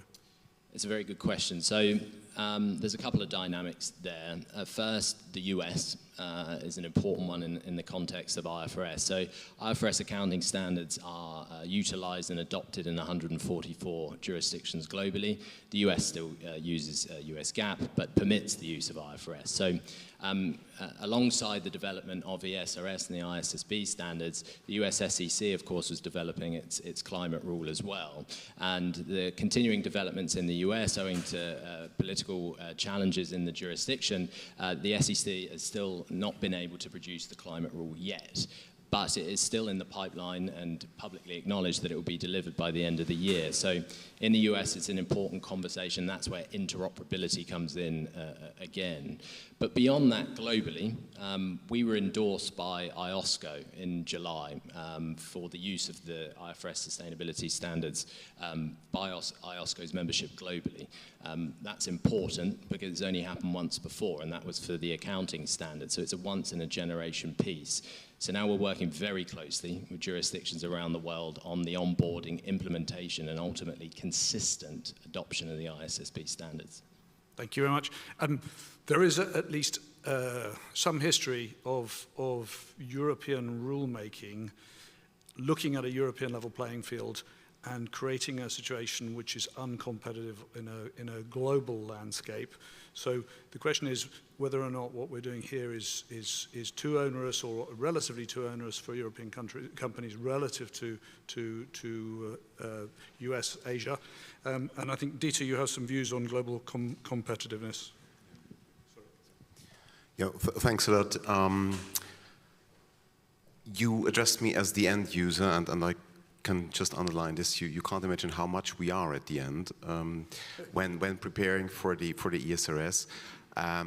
That's a true point. So it's on the competitiveness. It's an issue. Nevertheless, we have this full commitment as VIG and as an insurance industry as a whole to go towards net zero by 2050 as a continent, etc. And the ESRS are a very important step to provide for transparency, and I think it really deserves a lot of credit to Patrick and his team who delivered these ESRS at record speed. I think it was mentioned. It was like, to address it in like a TGV, so at a very high speed. So congratulations on that. What we are worried now as an industry in particular is, will these ESRS remain inclusive, meaning that all those who have to apply it will apply it. I mean, they better do so in terms of compliance. But what we see currently, and it has been mentioned, the ESRS Delegated Act is still open for adoption by the co-legislator. And yesterday night, I think it was, that we received a motion for resolution in the European Parliament to stop the ESRS. Now, I don't want to speculate whether the plenary next week will really adopt it or not. That's not the point. It's how did we get there? How did we get to a point where obviously parts of the industry are raising concerns? And who's that? Is it the SMEs? It's all about the competitiveness as well. And how can we do something to bring them back on board on our common journey? I think that's important. No, very quickly for information, for the information of the audience. Yes, there is a motion for resolution. First of all, we are in what is called a scrutiny period. The scrutiny period could have been extended by 2 months. Now it's over. So it will end at the end of next week. Now, the motion for resolution was discussed in the committee that is responsible for CSRD and ESRS and was rejected by the committee. So the people that wanted this point to be discussed regrouped 36 signatures, which is needed. You can't escape from that, a debate in plenary. But I'm not going to bet my pension, but it's not with you anyway, I think, maybe. But very, very tiny chance of that being, of going through. By the way, Parliament and Council can do only one thing. They can reject. They cannot modify. This is, yeah. Yeah, that's exactly the point I want to make is what's behind, all these ideas. It's not about the number of MEPs or whatsoever, but what is the rationale behind that? So who has some serious concerns, obviously, with that, and how can we bring them on board? And when you read the motion for resolution, it's mostly about a certain fear that what we're doing on a large industry level in terms of reporting would somehow put SMEs under pressure. I'm not speaking of the ones who will have their own reporting standards, but we as reporting entities will of course request certain data from our customers and also from our investee objects, etc., etc. So this is, I think, the point where we have to work a lot within the next months and years to come in terms of competitiveness, that we bring all them on board, that we make this somehow digestible for each and every one, so that we can really deliver consistent data, because if we would have some downsides on that part, we would really enter into very difficult territory that we call greenwashing. So as soon as we would not have consistent data, including from SMEs, for our reporting, there would be some loopholes, etc. And that's, I think, a very important challenge from our side. That would be my first intervention on that. So being inclusive, having everyone on board, including our customers who are not obliged to report, who are well below the threshold, but who could indirectly be put into this whole scenario of delivering this data. Thank you. And from an international competitivity perspective, I think you had a view on Article 40, the function of Article 40 of CSRD. This was not me, maybe. Somebody yeah. mentioned Article 40 CSRD, which requires... It might have been me. Sorry, apologies. Article 40 is requiring non-EU headquartered companies to provide information if they have operations in the EU of more than 150 million in turnover. So this is the idea of creating a level playing field. And I have all sympathy for the SMEs, jumping on the train and benefiting from the momentum. That's why, because anyway, they are today subject to many questionnaires. It goes all over the place. So the idea that we have is to create a data platform that would satisfy large corporates for voluntary adoption and also financial institutions. Thank you very much. Ewald, could I ask you to address, please, with the microphone, the question of relevance to the end user base? Yeah, thank you. Thank you also for having me and for inviting me. You see what kind of importance accounting gets, actually. Even the room got upgraded here, so we have better breathing. Actually, accounting is a very important basis. We kind of evolved to saviors of the world. So in regard of relevance, we cannot underestimate accounting, although there are heavy challenges with accounting. We should not rely too much on accounting. And I would like to mention several specific details regarding sustainability reporting that are kind of common independently which kind of standard you look at. The first is diversity of users and uses. So what we have to be aware that the audience of reporting will be is getting bigger, right? And also the audience will capture, for example, consumers that are not so educated with reporting, with its limitations, and which the essence actually of reporting. The second is the diversity of topics. So we have much more topics that differ between countries, between industries, between firms. They are very specific which kind of sustainability issues they have. And of course, you have also a broad variety of disclosures, reporting formats, and comparison and standardization is hard against this backdrop. Because in financial accounting, very much comes in the end to a certain bunch of KPIs that are kind of dealable. And now we have a very broad range of topics. And we have, of course, counter effects on these topics and a diversity of objective functions. And regarding objective functions, all these users, they have different aims, different objectives, and the preferences also change, and they change over time. So it will be a kind of much higher task in sustainability reporting to get along and to get this inclusiveness that all the objectives and kind of preferences are within the scope. And it will, of course, be very interesting then to have the sector-specific standards that will deal with, let me say, the current stage is that companies are driven to get the communication loops at the moment, which is very important because companies actually follow two agendas. The one is shareholder value, maximizing profit, and the other one is legitimacy. So you have a legitimacy issue. Whenever you do something in your company that is against all rules, all moral compasses of the population, you will have no sustainable business, at least in the long term. And therefore, it is a kind of mapping that we are in the companies, within the companies, much closer with our ears on the needs and preferences of users and society and societal groups. Then there is diversity in measurement, which makes sustainability reporting challenging, and voluntary nature of CSR reporting.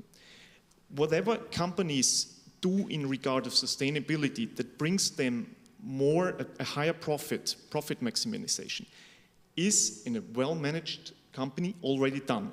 You could assume that you must not tell an industry company that they have to reduce their energy, because energy has a price ticket, and therefore energy, it is actually very lean, at least in well-managed companies. So whatever we have here is actually add-on to financial maximization and objectives. And therefore, I don't think that you can rely on accounting and sustainability reporting only, but regulation has to take this data to set kind of boundaries and conditions where businesses can do their job, right? And this is, of course, so regulators will be one of the most important communities regarding the sustainability reporting. They will need data that makes them, that gets to the position that they build up regulations that are more stable and giving answers in what is sustainability. Last 2 points, long-term horizon, which is clear. Sustainability has inherent a very long-term perspective, and it is, of course, always in accounting and always in reporting that you get externalities within the kind of calculations within companies. So these distinct features, they will bring along some challenges, of course. We will succeed in the end? There is the necessity of sustainability reporting, because sustainability reporting provides for information, it lowers information asymmetries, and we need this kind of information to move on.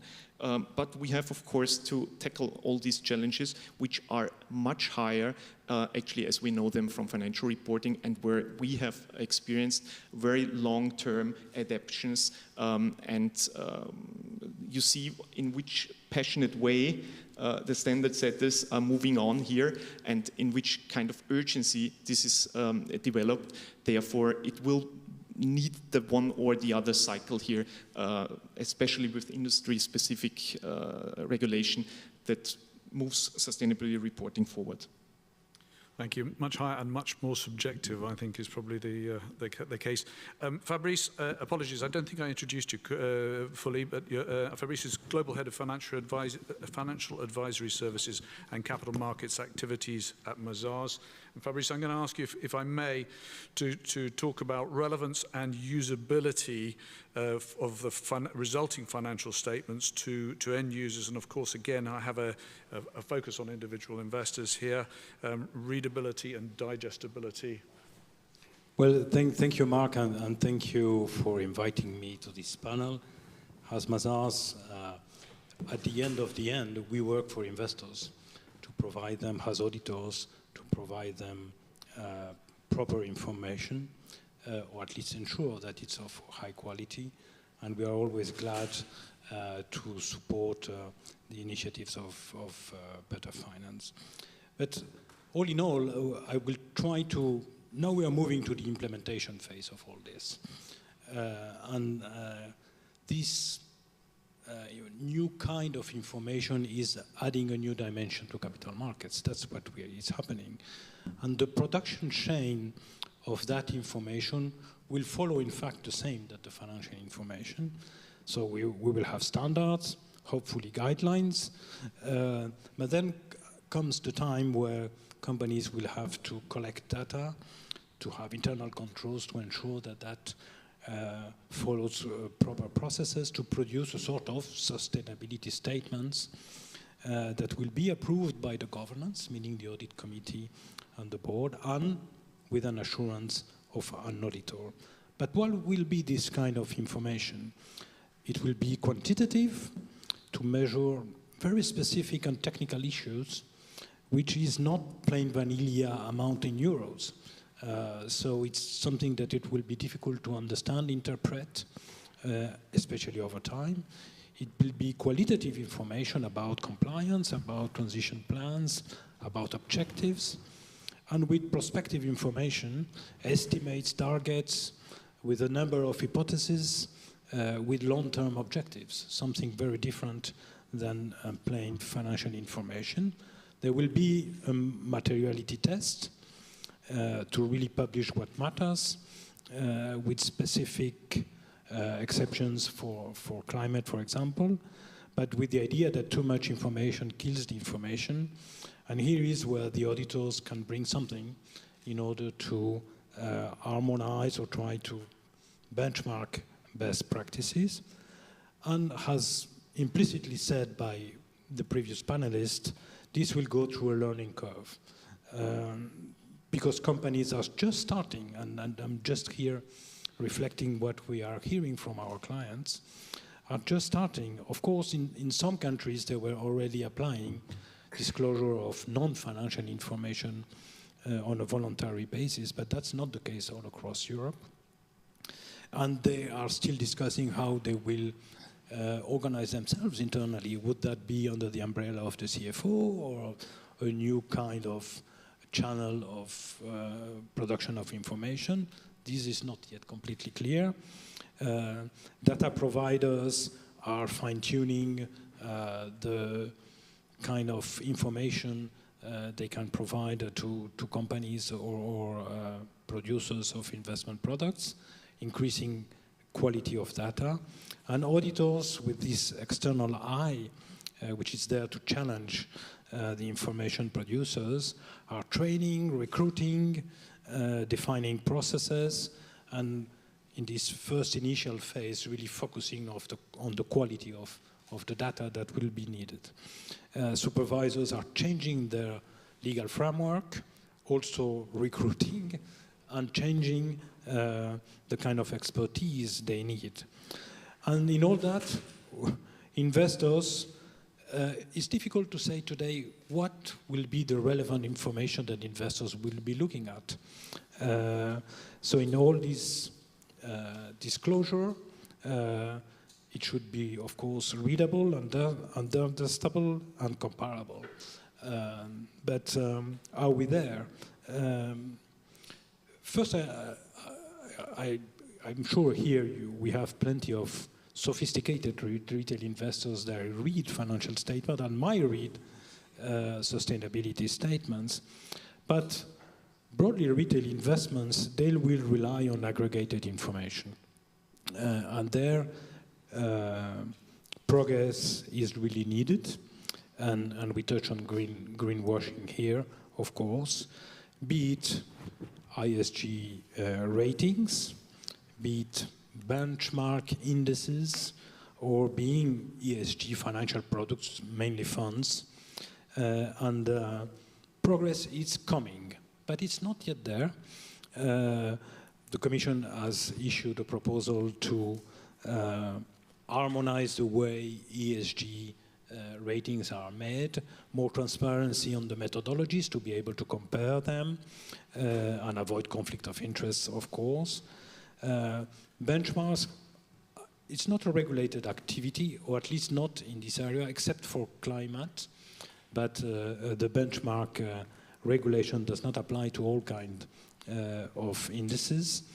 And in ESG funds, to call it this way, ESMA has identified that it is necessary to have a clear idea, a fair idea of what label means, and therefore is proposing to introduce thresholds of investments on really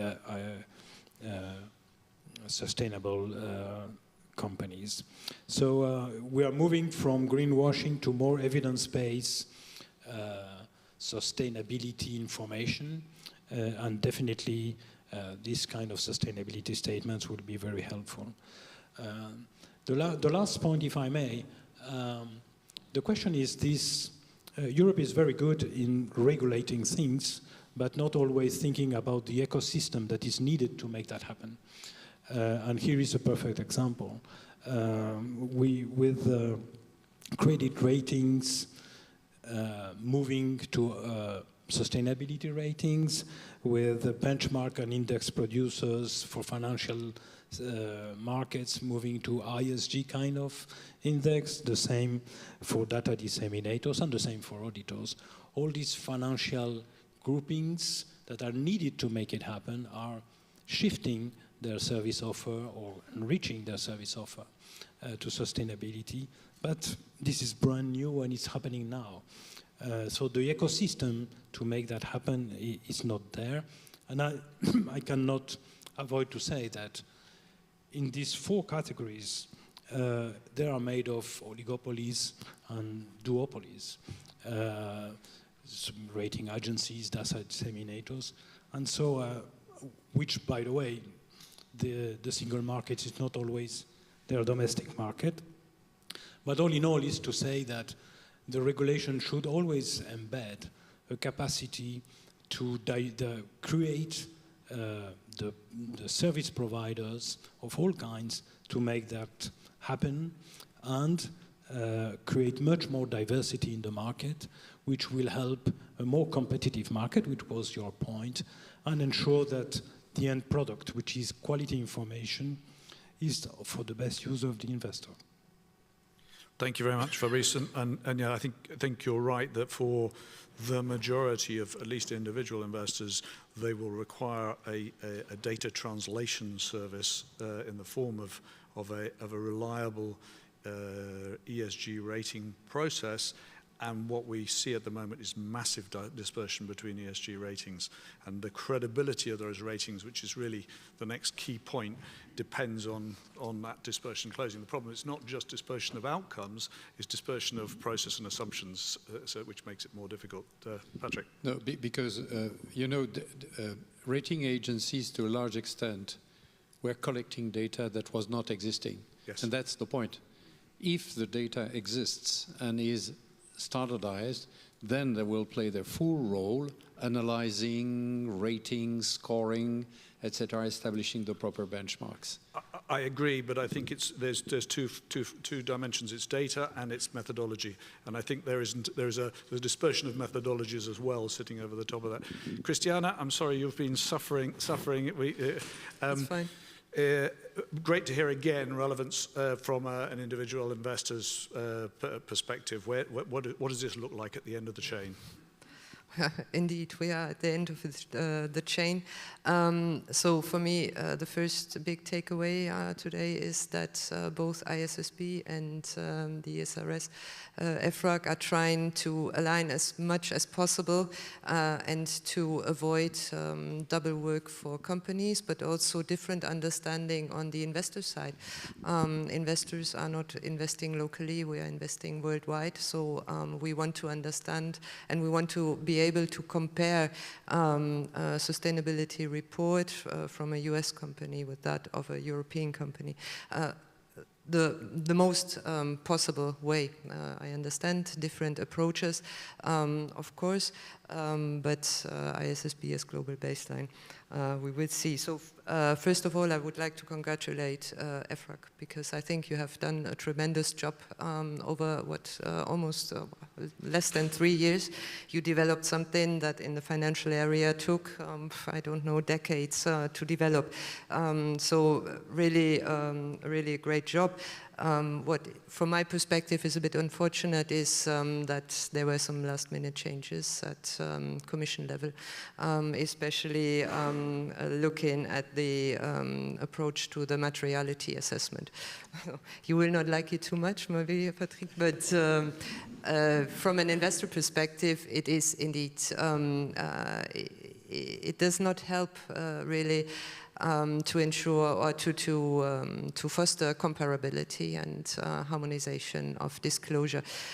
So in a nutshell, it is that the materiality assessment now for all standards except for standard 2, to my understanding, are subject to a materiality assessment of the company, but the company can but must not explain or disclose why they consider something is not material.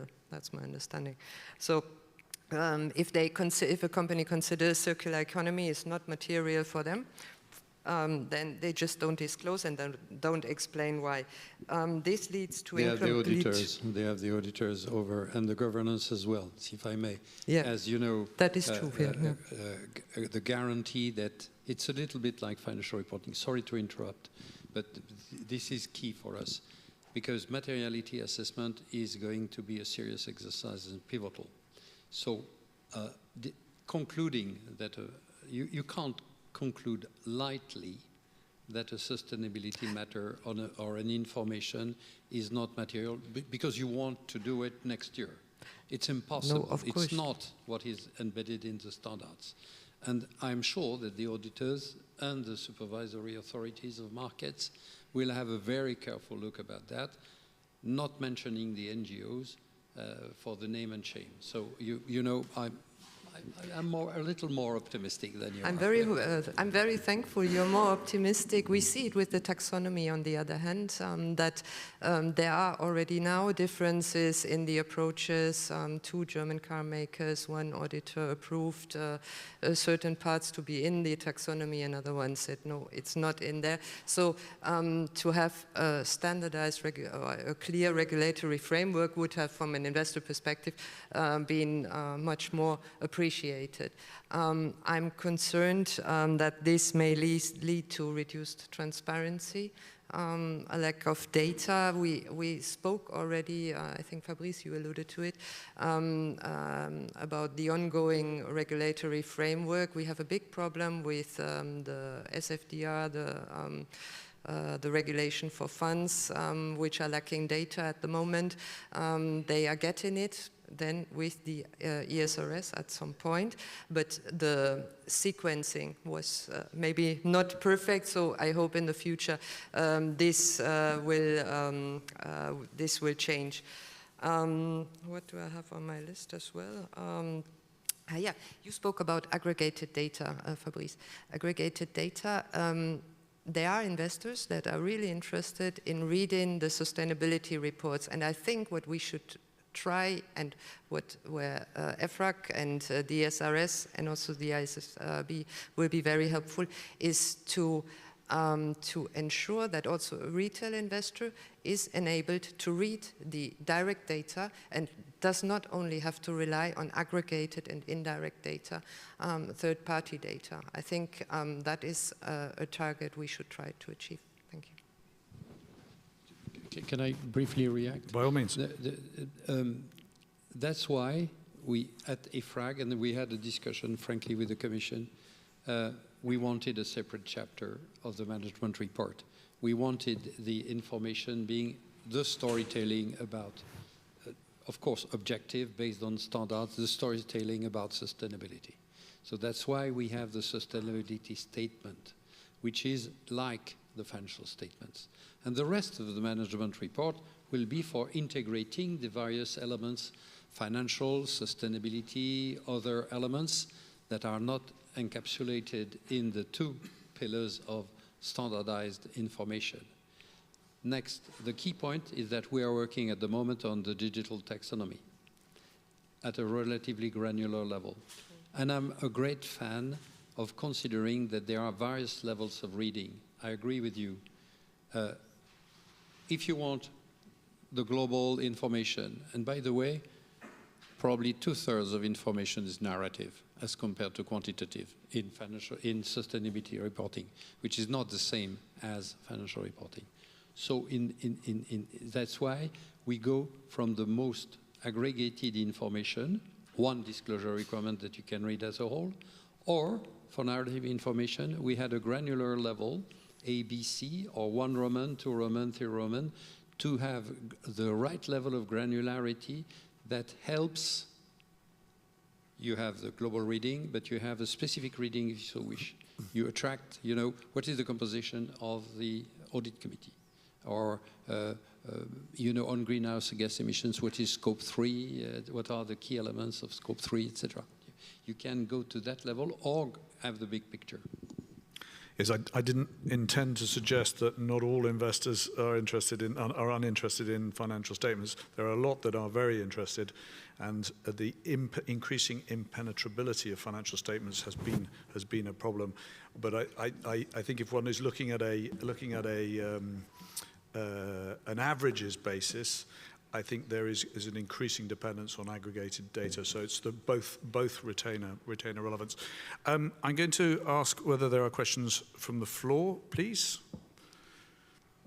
or whether we have done the subject. I see none.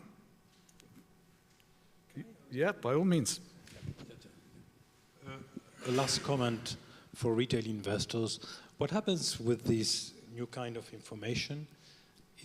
The companies will be looked very carefully by the market, and therefore it will become something they will be obliged to incorporate in their strategy. I think the reading of the strategy of a company will change with this, because any new product, any new business, any new expansion will have to be justified according to these criteria, and that will be very visible by retail investors. Thank you. Are there any other? Oh, sorry, Florian. Yeah. Just a small question, because I'm at the end of the chain as well, and I have to read this documentation, and I visit maybe 30 AGMs every year. That makes 200 pages of a regular report. plus 200 pages of sustainability report, plus 50 pages of remuneration report, plus 50 pages of corporate governance report. So let's be at 500 pages. I'm really able to click away all these pre-formatted text blocks from producers. So I'm quite quick with it. A regular consumer who is really starting maybe with investing in shares, he's a little bit overwhelmed with all this data. And I get sometimes the question, where should that lead? And I always give an answer, maybe you share the same opinion. At the moment, we have to expand the data need of the companies because they have to be aware what they're all about. But in the future, we will aggregate maybe a little bit. We get smaller reports because we get more familiar with all the figures who are really relevant for the company. But for now, we are in a process of expanding the reporting, of expanding the aggregation database on the database. And with all the regulations, and this is maybe an idea to follow, please think about the people who have to read this at the end of the day. It's really a lot, and it's very heavy to understand. I totally agree with Ewald. At the beginning of IFRS, it was a massive story, and it was just one message to deliver. Please make this accounting understandable for US investors. Now we have sustainability reporting with 160 plus sustainability goals. Nobody has a clue about it, especially not the end investor. And it's very difficult to communicate it with all the different abbreviations and the taxonomy and so on and so on. You know all the problems. I just want to deliver, think about the end consumer.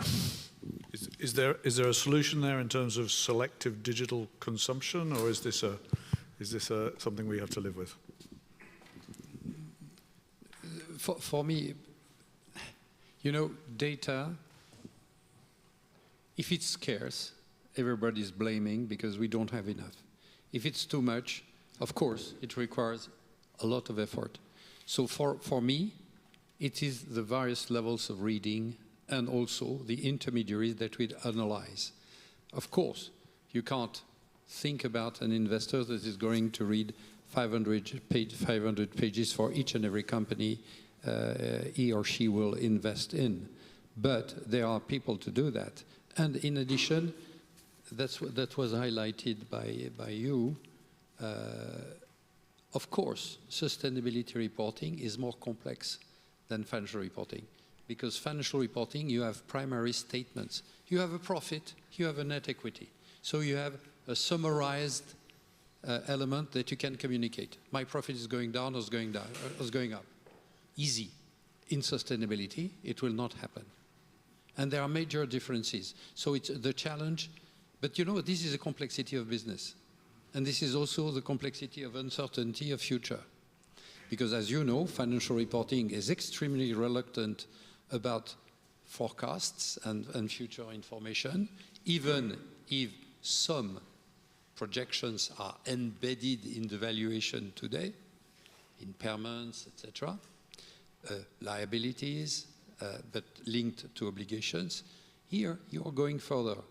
You're going further because you need to establish your road path to the Paris Agreement alignment, blah, blah, blah, as you mentioned.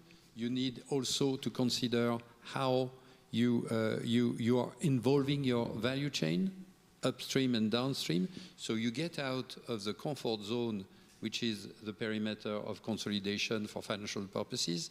You have to think about the people that are upstream or downstream.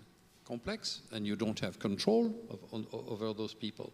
You may have influence sometimes, you may not. It's complex. But nevertheless, this is where the problems lie.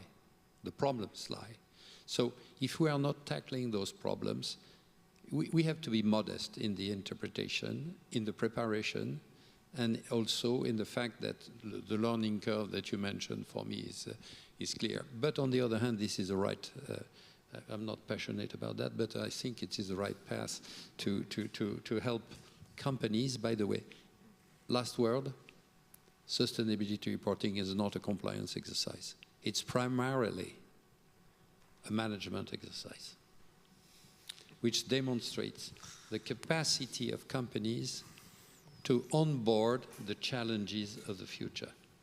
Thank you. Ewald, I think you want to come back on that. Okay. Patrick did a very good job in order to tackle my one aspect of my answer, since I think in the first phase it is a compliance task. But still, it's not the only, the kind of, we have, reporting only knows one direction, and this is extension. We will get data points additionally, and there is no means of reversing this path. The only thing is that helps us is digitalization. And regarding involvement, we don't have to lose, of course, management as well, and the operability within the firms, because we won't have one objective, one single objective. We will have several objectives, and there will be experts in all these objective fields, and they will have deep discussions within these fields, and they will ask for more data points and more detailed reports, because it will be not sufficient what we provide in the first phase. It is just the starting point. But don't you think that management is integrating the various dimensions? Of course, materiality assessment is one big step in this risk management materiality assessment. But still, there are so many routes actually regarding sustainability, and there are so many counter effects.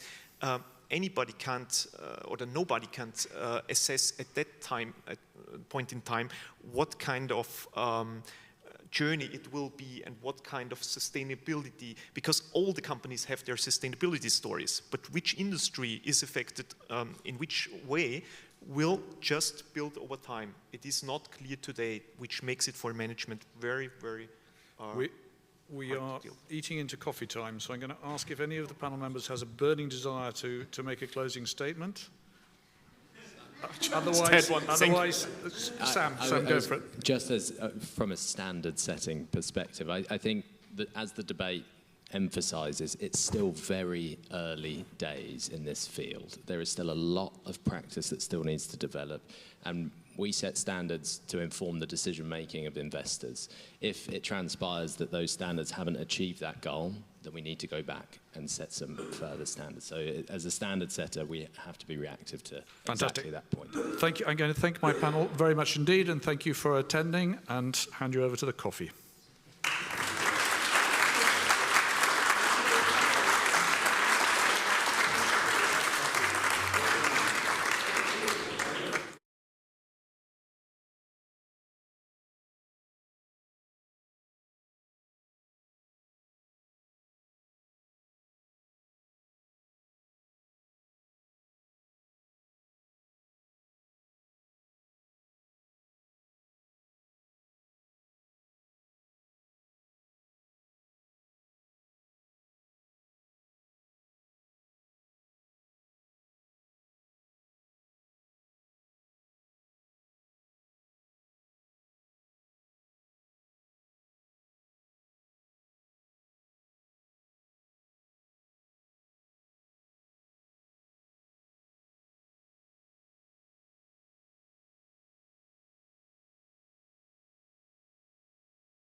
We will be 1 minute. Could you please take your seats?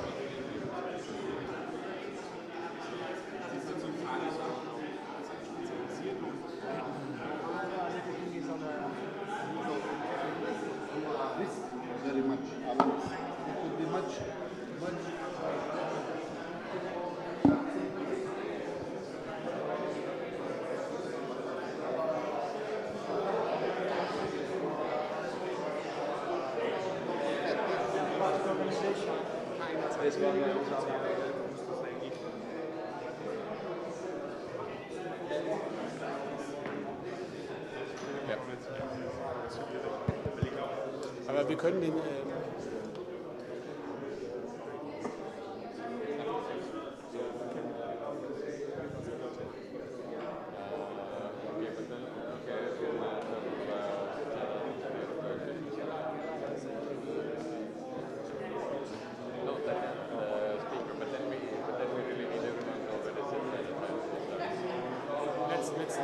let's do it regular way. Let's do it as planned. Yes. So, hello everybody. Please have a seat. We will start now with a small video address from our guests in Ukraine. Yeah, please start. Greetings to the distinguished audience, all participants of the international conference, our private investors, and thank you for the invitation to speak today.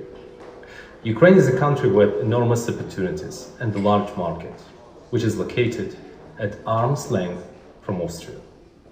As of the beginning of 2023, Austrian investments in Ukraine totaled over 1.6 billion euros.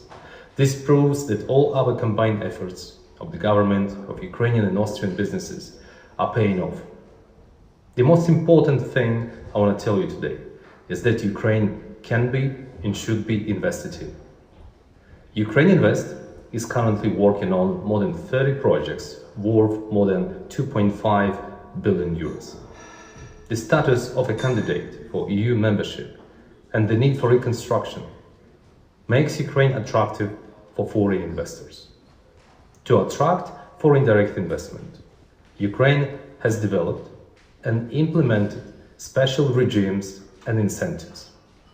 The law of Ukraine on state support for investment projects with significant investments is in force in Ukraine and has been amended. The law has improved the system of investment incentives, and now we have expanded access to them by reducing the requirement for the threshold of investment from 20 million euros to 12 million euros, and the number of jobs from 80 to 50 or even 10, depending on the project, allowing investments to be launched before signing a special investment agreement with the state, and also introducing forms of support, new ways of support, and many other important changes. In addition to comprehensive investment incentive regimes, Ukraine also offers investors a wide range of incentives, special tax regime for the IT industry, temporary programs for investment projects in Ukraine. These are multilateral investment guarantees agencies, MIGA, a member of the World Bank, US Development Finance Corporation, German government program, and others. These programs already work, and they have been issued for some projects in Ukraine. We also initiated a series of events called Fit for Ukraine. These are events of UkraineInvest, where we present deep analytical materials for investors, showcasing not only the damage that was caused, but also opportunities for investment in Ukraine right now. Meaning, how many products you can produce in Ukraine and what size of market will be, and what will be the demand not only in Ukraine but around Ukraine. Activity in different sectors. Key ones are, of course, manufacturing and construction materials, agro-processing, and logistics. These are the most active in terms of specific investment projects that started after the 24th of February 2022. Currently, almost 200 companies from Austria operate in Ukraine. 25 of them are production facilities employing more than 20,000 people. The largest Austrian investors include Kronospan, one of the largest producers of wood-based sheet materials, which invested almost 1 billion euros in plants in Rivne and Lutsk over the past 15 years. Also pulp mill in Ukrainka, Kyiv region, that produces packaging materials and cardboard. It employs almost 2,500 people. The Kyiv cardboard and paper mill is one of the largest cardboard and paper production companies in Europe. It is one of the largest Austrian investments in Ukraine, about 300 million euros over the past 20 years. Another significant investment is the production of fruit juice concentrates and fruit fillers by Agrana Food. Since 1997, the company invested around 40 million euros in plants facilities and industrial area for growing fruit. Among other companies from Austria that operate in Ukraine are Raiffeisen Bank, Erste Bank, OMV Group, Strabag, Henkel, Voestalpine, Wienerberger, Lenzing, ST Group, Verbund, and others. So if you are interested in Ukraine, would like to be part of its economic transformation, let's work together. Please get in touch with UkraineInvest. We'll be happy to support you. I thank you for the attention and we look forward to further fruitful cooperation. Please get in touch with us. We'll be happy to support your project. I wish you a productive event.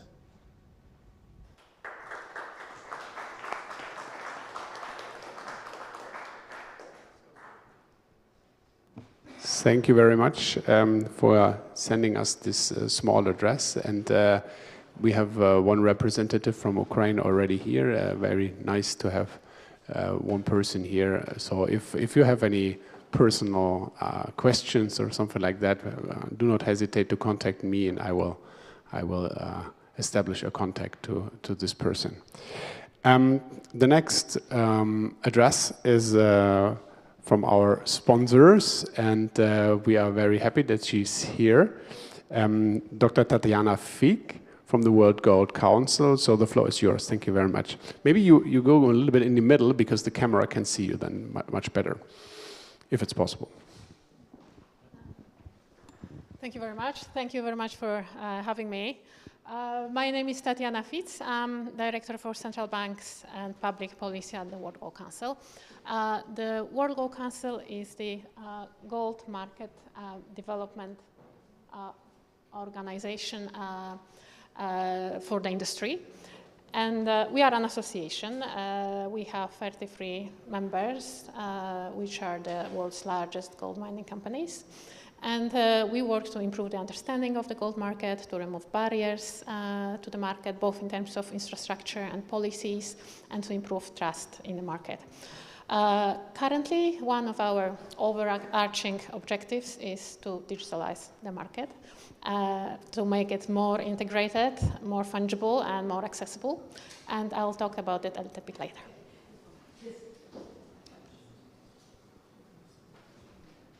At the current juncture, at the global level, we are facing numerous risks and uncertainties. The geopolitical situation has been deteriorating rapidly. We have two wars. We have the war in Ukraine. We have an escalating conflict in the Middle East. There is a noticeable shift from globalization to regionalization with rising tensions between the US and China. There is a transition from the unipolar US dollar-based international monetary system towards a multi-currency system with not only the dollar but also other currencies such as the euro, obviously, and the renminbi playing the role of the key reserve currencies, at least depending on the regions. We have the expansion of the BRICS group and ongoing polarization between the southern and northern hemispheres. You may have seen a few weeks ago, following the BRICS summit, there was an announcement made that 40 countries expressed interest in joining the BRICS group. 6 already have joined, including Saudi Arabia, United Arab Emirates, and Argentina. So we have these changes happening now. Managing inflation is becoming more and more difficult, which results from inflationary demographics and aging populations with older generations spending more than saving, with increasing competition for talent, which drives wages, and uncertain impacts of decarbonization on prices. And finally, we are entering, or have already entered, the new era of digitalization. I think one of the colleagues earlier already mentioned central banks developing CBDC currencies, both wholesale and retail. We have both retail and institutional investors being more and more interested in tokenizing assets. And this applies to the gold market as well. So today I'd like to say a few words about gold as an investment, as a short introduction, and then I'll turn to the main part of my presentation regarding how the gold market may look in the future, in particular from the perspective of tokenizing gold. So the gold market is a global market. About 70% of the demand comes from the emerging markets, in particular China and India. 25% comes from the developed market. In Europe, it's mostly the German-speaking countries, Germany, Austria, and Switzerland, which are the largest investors.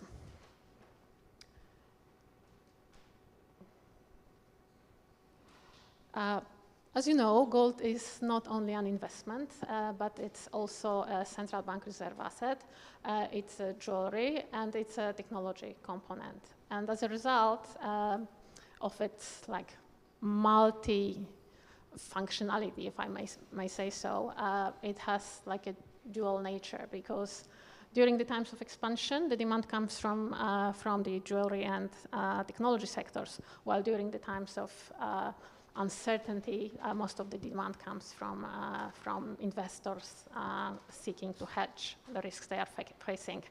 In terms of central banks, over the last 10 years, central banks have been very active buyers of gold, on average purchasing 600 tons. Last year it was 1,000 tons. To give you a little bit of perspective, the Central Bank of Austria holds 280 tons. So last year's demand of 1,000 tons, is a big number. There are many misconceptions about gold, or how should I say it? The common conceptions include, among other things, that gold is not different from other commodities, that it's a tactical hedge only, that there are better ways to protect against inflation, and that it only preserves capital. So one could ask, okay, what's the role of gold in a portfolio then, if I need to consider issues such as liquidity risk or market volatility or capital preservation issues? If I may, I'd like to say a few words about gold's characteristics, such as in terms of returns, diversification, and liquidity. Just very quickly. So if you look at long-term returns on gold, they've been positive, no matter whether you look at the period of 20 years, 10 years, or 5 years, and they've been higher than many other assets, including emerging market equities, for example, or euro treasuries, or other commodities.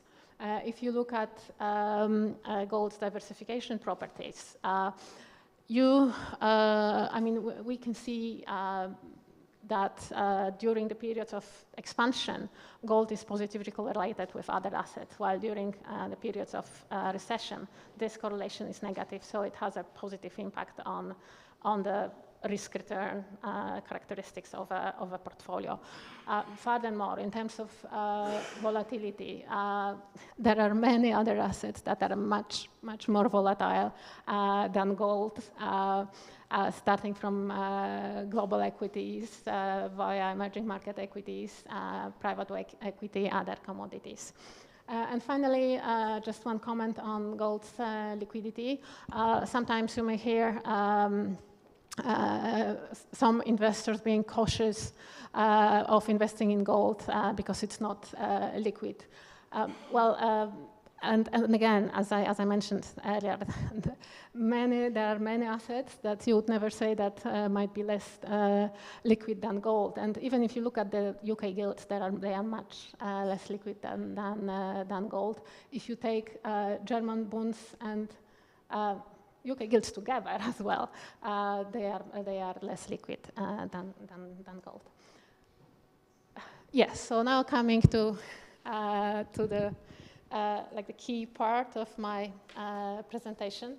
As I mentioned earlier, our objective as the World Gold Council is to improve the functioning of the gold market, and the digitalization of gold is one of our key objectives, focusing at making the gold market more integrated, more accessible, and more fungible.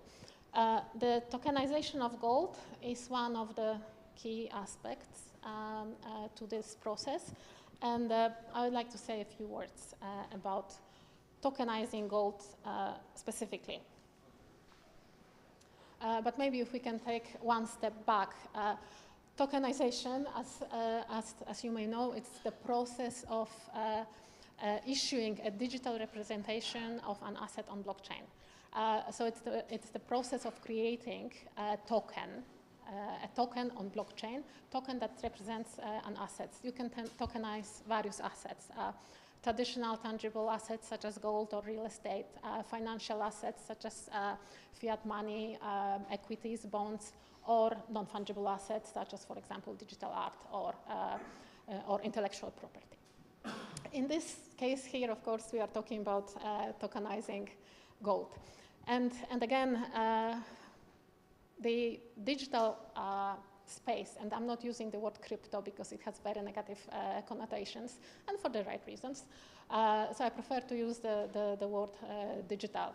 When you look at the digital market, there are numerous types of tokens, numerous types of digital assets, and this even applies to gold tokens as such, because you can have two types of gold tokens. You can have gold tokens which are fully backed by gold, 100% backed by gold.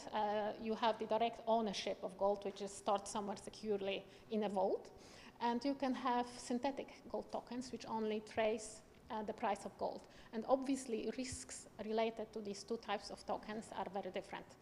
Because in case of the fully backed gold tokens, you don't have the counterparty risk because you have the direct ownership of the gold.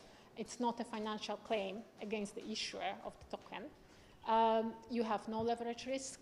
You have no asset liability mismatch risk. You have no maturity mismatch risk. Cyber security risks are also limited because of the physical nature of gold. It's more difficult to move gold between locations because it's a physical asset. So if needs to be, a transaction can be frozen. So what I want to say is that when you look at digital assets, there are different types of digital assets, and there are also different types of digital gold tokens, which are determined by the different types of risks that they bear.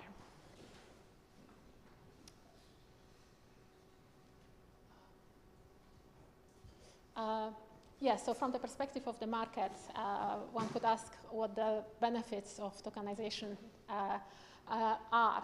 And here, I think one could group them into three buckets. The first one is efficiency gains. So we have peer-to-peer transactions. So on blockchain, all transactions happen between participants of the network directly. So this means that there are no intermediaries needed, which reduces costs, which makes the transactions faster. So we have this atomic settlement, which is instant settlement of transactions between partners. We have more accurate pricing because we have more market stakeholders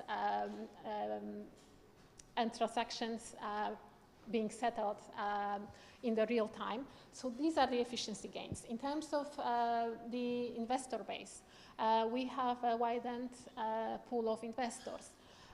First of all, because of the fractionalized ownership. The fractionalized ownership means that no matter what your budget is, you can invest in a token because it is like on blockchain. You can buy as little or as much as you want.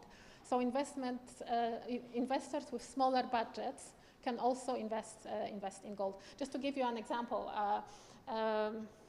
and maybe not even directly related to gold as such, but if you are an investor, let's say somewhere in Philippines, and you have a small budget, and you want to invest in real estate on Wall Street, you can do that if that estate is tokenized. And the same applies, of course, to gold. So no matter what your budget is,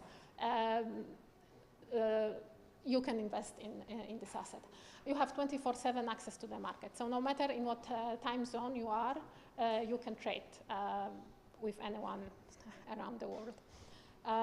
We have simplified cross-border transactions. So all these features have a positive impact on the investors pool and the investor space. And finally, the third group of benefits related to tokenization of assets, in our case, tokenization of gold, as part of the digitalization of the gold market, is expanded usability of gold. So gold can be used in other ways in ways that go beyond its traditional ways or functions, which is gold as an investment or gold as a store of value. Gold can be used in collateral in investment financing more easily. It can be used as a collateral in interbank lending. It can be used as a means of payment. So we have this expanded functionality of gold, which again will have a positive impact on the market.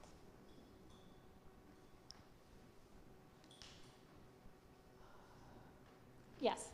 So finally, what the impact on the market is. So first of all, probably I would mention liquidity. So we have more investors, more transactions happening in the real time. So the market becomes deeper and more liquid. Second, the market becomes more accessible and inclusive because you can access the market from various jurisdictions, from various parts of the world during various time zones. Investors with different investment budgets can access the market more easily as well. So there is this element of inclusivity here as well. And finally, the market becomes much more transparent. 2 weeks ago, our members, the World Gold Council's members, they committed to providing all information about the gold, all the gold that they produce to refineries. So this information will then be transmitted to all gold, to gold tokens that would be traded on blockchain. And then we would have this like end-to-end transparency, end-to-end sourcing transparency with every transaction being traceable to the very source. So this will allow for greater market transparency. So in terms of the main benefits, it's liquidity, accessibility, and transparency. Thank you very much.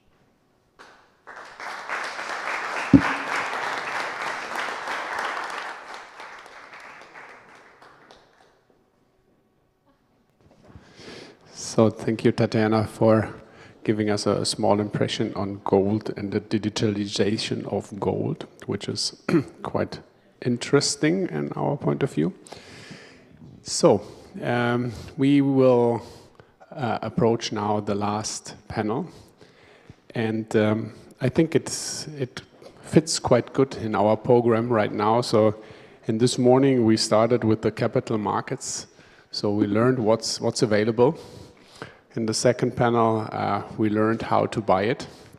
The third one was how to monitor it, and I think the fourth one is how it can go wrong. So as my duty is today to introduce the moderator, it's an honor to introduce now the moderator for the last panel. She is the president, in Austrian terms, president of the German Shareholder Association, the DSW, and the president, I think, of Better Finance as well. Yeah, I think right. You're my president then at Better Finance. And a warmly welcome for Jella Benner-Heinacher.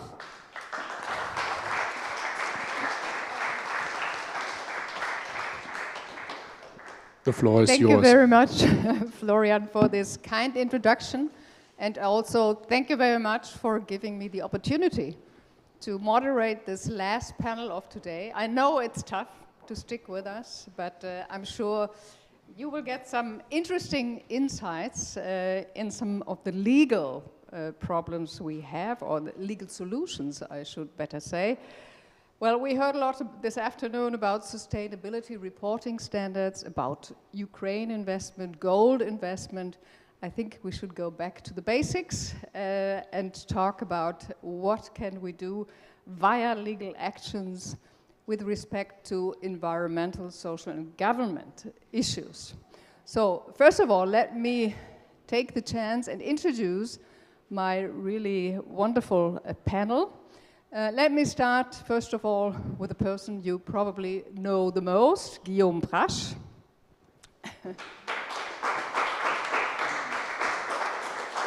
As you know, he is the founder of Better Finance. He was 14 years managing director of Better Finance, his baby, more or less, as we say. And of course, he is an expert in every EU issues, but especially with respect to collective redress. So, Guillaume. Secondly, Eric, you're already standing there, so I take you. Let me introduce Erik Breiteneder. He is the local, he's a lawyer here in Vienna, probably also well known to the audience. He is an attorney, but also responsible for mass claims. I think Wirecard, Meinl, I think is another case, and Dieselgate. Yeah, so he will tell us a little bit about Wirecard later. So welcome, Erik.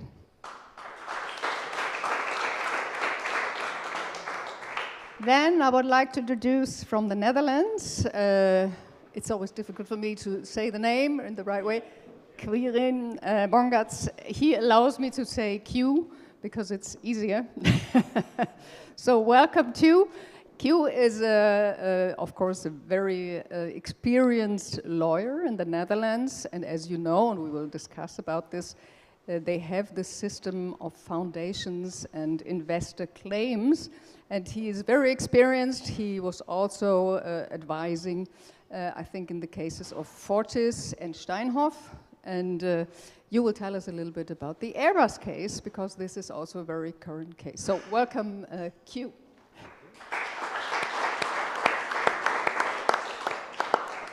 Yes, and we still have two left. I just see only one here. Okay, we have Anatoly van der Krans, also, I think, Dutch, but he is here today as, actually, I will take a little bit.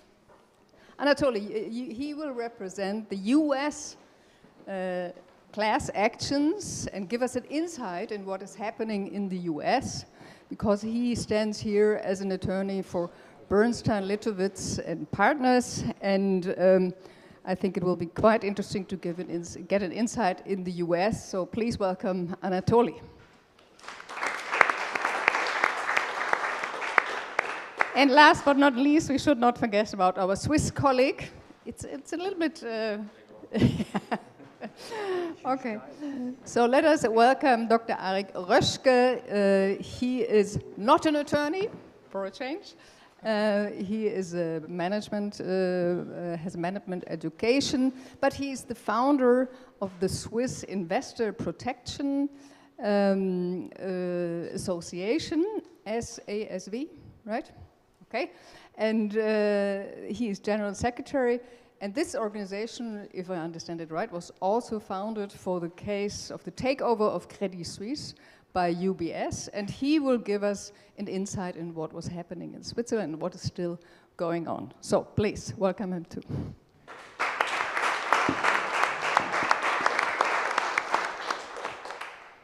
Well, of course, you might think legal actions and ESG, what has that to do with each other? It's not obvious, to be very honest, and but I think there were already a lot of cases where the impact is obvious. Think of the climate activist that sued the Shell company a few years ago, and they won the case, at least in the first instance, in the Netherlands. And this has an influence, obviously, and that's what we are talking about. And I think it is really worth to look into the details how we can really impact environmental, social, and governance issues. And Anatoly, I would like to start with you, because you have to leave earlier, but nevertheless, we actually always look a little bit enviously to the US at their class actions. I'm a lawyer myself, and I'm quite impressed what you can reach in the US via these class actions. I mean, first of all, you don't have a cost risk because you have these contingency fees. You have a discovery procedure, which is much better than any procedure I know from Germany, for example. And finally, at the end, if the case is successful, you have quite high compensation payments, also not known in this dimension in Europe. So we look enviously to the US, and maybe you can give us or explain us some cases, or one case at least, where you have a class action which really had an impact on ESG issues. The floor is yours, Anatoly. Thanks so much, Jella. And it's really a pleasure being here. I am based in the Netherlands, in Amsterdam, but I do work for a US law firm, and it is a privilege to show a little bit of a US perspective, because I think Europe and the United States are slowly, very slowly, growing towards each other regarding the ability of shareholders to recover losses and to improve ESG. So let me give you a future perspective of how it may look like in 20 years, if we are speedy. Because what I see in America, in the United States, is two types of actions. Class actions, really focused on the recovery of losses, and derivative cases. And I will give two good examples of both actions. First, class actions. Class actions are really focused on recovering of fraud-related losses. So, and this is actually quite significant. Over the last 20 years, $140 billion have been recovered through by shareholders through those class actions. So it's really significant. And if you take as a good example would be the Wells Fargo case. You may remember that Wells Fargo employees were opening fake bank accounts, and they would receive a personal bonus. And this did not happen a few times. No, there were 3 million fake bank accounts opened. And Wells Fargo was making good shine with all those new customers. So the stock price went up, and when the truth was revealed that all those bank accounts were fake, the stock price obviously dropped, and $7 billion was vaporized by the market. My client, a Swedish Handelsbanken, a Swedish fund, they were interested in leading the case. They had a significant loss, and they led this case. Long story short, we settled this case for $1 billion. So really significant recovery. And that is what you can do with class actions, really to recover losses. This whole process took 3 years. So in 3 years, from start to end, you have your losses back.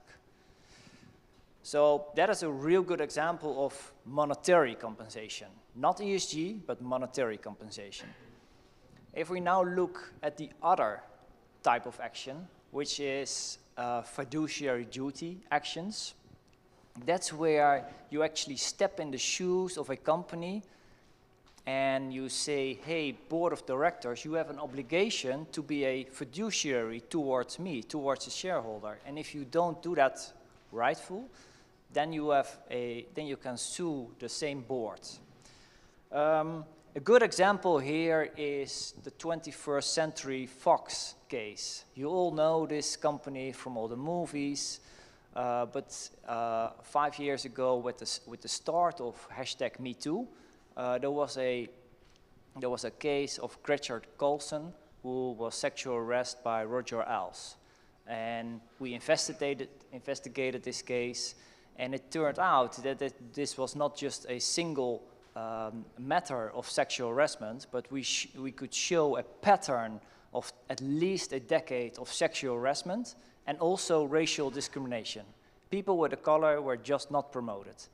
So, and then after 10 years, after showing this pattern, it does become a shareholder issue, because then you, as a board, do not provide a safe working environment, and you do not protect women and minorities, and you do not give equal opportunities for your employees.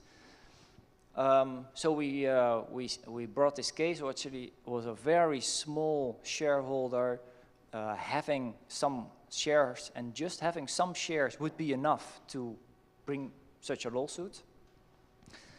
And we settled this case for $150 million, but in the meantime, we also created a board committee. And this board committee was authorized to issue all kind of guidelines, really focused on promoting a corporate culture that allows for a safe working environment. My client was allowed also to appoint the members on this board, and we hired Barbara Jones, and she used to be responsible in the US Army for the gay and lesbian emancipation. So she knows how to change a corporate culture. And that's exactly what she did at 21st Century Fox. We are now 5 years further, and I see, and we have broadened all the reporting mechanisms. We see a much lower number of sexual harassment, and also people with a color have been promoted. So I do think this has been a very effective way of changing corporate culture. In fact, other investors are now pointing at 21st Century Fox and towards other media companies and saying, hey, this board, this ethical board is becoming an example, a best case, a best practice. So Disney and other media corporations are also integrating this. So these are like two good examples what you can do in the United States with litigation to pursue, to demand better ESG. Thanks a lot, and I think it's quite impressive to hear what was going on. Before I turn to Eric to discuss the Wirecard case, let me take the chance, since you're still here, to take a look a little bit on the current situation in the US. I mean, we were talking about ESG and what you reached in the 21st Century Fox case, but we also hear that in the US we have counter movements to ESG. We hear from several US states like Arizona who say, no, we don't want the pension money to be invested in ESG. We want it to be invested in the oil and in the gas industry, because that's where the profit is. And then we hear Larry Fink, the CEO of BlackRock, and he says, I will not use the word ESG again in the future. So, I mean, what is happening in the US with ESG? Do we have to fear that this will swap over to Europe? Maybe you can explain a little bit from your side the situation and the current notion of the US. Yeah, so ESG actually is a container term, right? It contains hundreds of different policies, hundreds of different elements. And I think most parties from left to right, most people from left to right, all agree that good governance is a good thing, like controls, checks and controls. But there are other elements of ESG which are much more controversial, like, for instance, LGBT rights or climate change, because not everyone, I say, is convinced that of the human influence on climate change, and that's where it becomes so much more political. And I think investors have to, and also what you see in the United States is that investors have been using litigation really to push for governance reforms, because that is not controversial, and also for well, sexual harassment, racial discrimination, the S type of cases.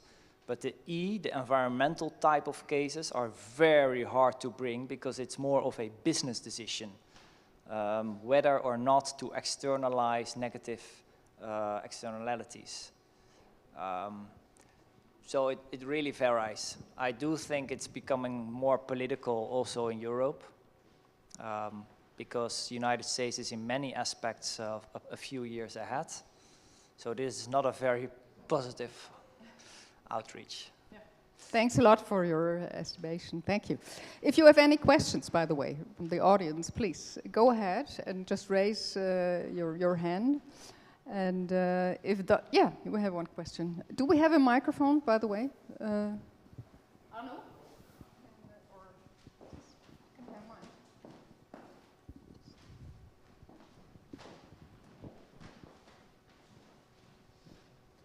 You were speaking about the recovery of losses for shareholders through class action suits.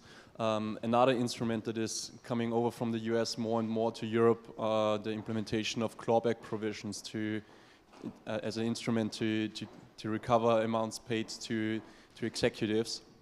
I was wondering, what is your insight on these provisions and how substantial these provisions really are in the regular practice then? Yeah, that's an excellent example. Clawback provisions are some of the provisions we usually demand when we are settling a case, because our clients not only want to recover losses, but also to prevent this happening in the future again. So clawback provisions are very effective, also in Europe. I do think we have a different culture in Europe than in the United States. If you invest in the United States, you also accept that you are investing in a different culture, and this culture means that you can only change a company by suing them. And in Europe, we have more a dialogue, and I think we are pretty successful in setting up this dialogue. So the instrument of shareholder engagement, shareholder dialogue is much more effective in Europe than it is in the United States. In fact, that's also, then I really need to go, but it's a really nice story. I used to work at one of the largest Dutch asset managers, and this was in 2010. Shareholder and responsible investment was all in this child's shoes. And I was reaching out to Bridgestone, a Japanese tire manufacturer, because we had many concerns about the environmental effects of the tire industry, and also child labor. So I went to Japan for 3 times, had meetings with the board, and after the 3rd meeting, we agreed on a zero tolerance policy. So 40 children are now, well, freed from child labor, just by using the strength of capital. And so you can do great things with engagement, I think, outside the United States, not inside the United States. Then you really need to use the tool of litigation. Very interesting. Thank you, Anatoly, for your insight. Eric, I think Wirecard, I mean, I'm here as a German, so when we talk about Wirecard, of course, it's first of all a German problem, I would say, because the bankruptcy of Wirecard hit us strongly in Germany. I think it was one of the biggest economic scandals we had. The damages exceed 1.5 billion euros. So, and we had a lot of, since it was a DAX company, of course we have a lot of investors, retail investors, that all owned Wirecard shares. And of course, as I represent the German Shareholder Association, we founded an initiative for the Wirecard shareholders, and we started with the CapMock proceedings, and I know Guillaume loves the CapMock. The German CapMock is kind of where you can really bundle certain legal actions, and it is supposed to do the whole procedure a little bit more efficient. But the reality in our everyday life is that it is not the case. You know, the last CapMock procedure, I think, was Deutsche Telekom, when we sued them. I think it's now 10, 20 years ago, and now we reached a settlement. So we're not talking about 3 years, like in the US. We are talking about inefficient, long legal procedures where you, as a shareholder, have the cost risk, and you also have, in case of a loss, you will have to pay all. So the completely different situation. And of course, we initiated the proceedings in Germany and then went to the Netherlands, because the Netherlands is a little bit the paradise for the European investors. And we founded a foundation of Wirecard with the goal, actually, to maybe one day settle with EY Global. That's the idea. But Eric, you know much more from the legal side, and please give us some more details on the Wirecard case. Yeah, thank you, Jella, for the kind introduction. And thank you also for the great organization of this Congress. I think it's a very, very interesting panels I witnessed today. Your introduction, including Wirecard, Mandel, Volkswagen, seems to me like I'm in the business of a crime scene cleaner, and not having the right tools. Because when we hear about the American situation, then we have to say we are far behind of an effective collective redress system. So, and here comes, I really want to ask the audience at that stage.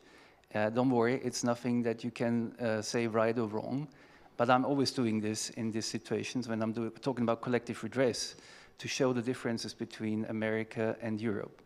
So if you allow me, I want to pop one question. Who already lost something through a fraudulent behavior from an issuer of shares or bonds? Okay, that's fair. And second question. What are you willing to invest in the procurement of the claim? Or do you more think it is throwing good money after the bad money? So who thinks it's throwing good money after the bad money? Yeah? Thank you. Because if the turnout would be others, I could not continue my thought. So that's exactly the result. We have in Europe a culture where procuring a claim is expensive. You need to engage lawyers. you need to go to court. You have lengthy proceedings that take, in Austria, 2 to 3, maybe 4 years. In Germany, 10 years, more than this. We don't know. So there are even jurisdictions which are less effective. So it takes a long time. It is uncertain, the outcome, and it is expensive. It's a risk for investors. And I think what the Americans did well is simply implementing a system which works very fast. My favorite example is the Volkswagen case. In 2015, the manipulations were discovered. In 2016, they already had a settlement, a very large one, where to compare numbers, in whole US, we're talking about 500,000 cars. That's almost the same amount, 380,000 cars, that we had in Austria, having the same engine, having the same manipulation. Recently, I can't bitch about the Austrian courts. I think we are effective in the environment given. So we have now breakthrough decisions where we are getting close to a situation where the Supreme Court says, and it's for me a very important development, says it should be the perpetrator who causes a damage should feel it. The damage refund is not only anymore a comparison between how are your values before the event and after. It is actually saying something like a punitive damage. It needs to be felt. So to avoid such a behavior in the future. I think it's a great development because it makes our job much easier. So coming to Wirecard. Wirecard is a perfect example by Anatoly. Wirecard is a perfect example. What we heard about today in the other panels, we actually heard about regulations, we heard about financial reporting. In Wirecard, the minimum standards, like KPMG said, were not fulfilled. So the fraudulent behavior that caused a damage to a great group of investors could have been discovered if the auditor would have applied standard proceedings. So where's the refund? Where do we get in court proceedings? We are doing court proceedings about it. The questions that are asked by the judges is, did you read the check and balances? And a certain enormous amount of investors say, well, no, but we read the analyses, we read the reports about it, and there was nothing in it. So as a matter of fact, we have a lot of regulations, but when it comes to the point that companies are not applying to that, then the sanctions and the damage refund is a very tough way to go. So I'm very happy to also cooperate with the Stichting Wirecard Investors Claim, because they are using basically a Dutch tool to not only collect the injured parties, but also facilitate a court proceeding in Germany with an assignment model and procuring the claims. And I think this is something that most from my profession forget about. We need to also facilitate for the perpetrator a way out of this. So a settlement proceeding that could be cleaning up and bringing total peace. So maybe a quick word, but I have a Dutch colleague here who may interrupt me when I'm wrong. But I think we see a development in the Dutch proceedings when it comes to a WECAM. So when we can declare a settlement binding, we see that it is very important to apply the Dutch claim code, which is like a compliance regulation, a compliance rule, which should, the Dutch foundation should be an objective foundation with an objective board, And it is very important to apply the Dutch claim code, to have, I think, two things. First, not only a representation of injured parties. I think this is one of the greatest things of the Dutch system. It's not a representing of individuals, it's a representation of interest. And interest can only be represented, such as DSW or Better Finance, when you have people involved that are not getting a personal gain out of representing an interest group. So it gives objectivity. That is very important, for me, the most important part of the Dutch system. And I think the latest Airbus decision points exactly on that and says we need to take care what we are developing on collective redress in Europe. It can't be a copy of what we see in the US. We have to make it better, I think. And that's why it is a very important development for me, the Airbus case. So yeah. Maybe let's give you the chance to present the Airbus case. And of course, he is the expert in the Dutch law. We are not. And I think it is worth trying to explain to us what is the difference between the old legal situation with the WAMK and now with the new legal situation with WAMK, because it's kind of difficult to understand. And of course, we all look at the Netherlands and how you develop, because you are actually in Europe the only possibility where we can find a settlement, a good way to find a settlement with the company. So please, Q. Yeah, well, thank you very much for having me in this wonderful place. Yesterday evening I was at the Liechtensteinstrasse and I walked through the park where actually the princes of Liechtenstein still have two of their palaces, and this one used to be one of their domiciles, but they no longer have it. So the Liechtenstein family and their story is a bit of a background of my visit to Vienna. And I think actually, before I jump into the Dutch class action legislation, it's also worth mentioning that the Liechtenstein family actually know everything about losing almost everything you have, because after the Second World War, much of their possessions in Eastern Europe, especially in the Czech Republic, were confiscated by the then communist government. And then later on, in the second part of the 20th century, they managed to rebuild and restore much of their wealth because of their wealth management company based in Liechtenstein, the LGT. So they know everything about losing almost everything and gaining much back.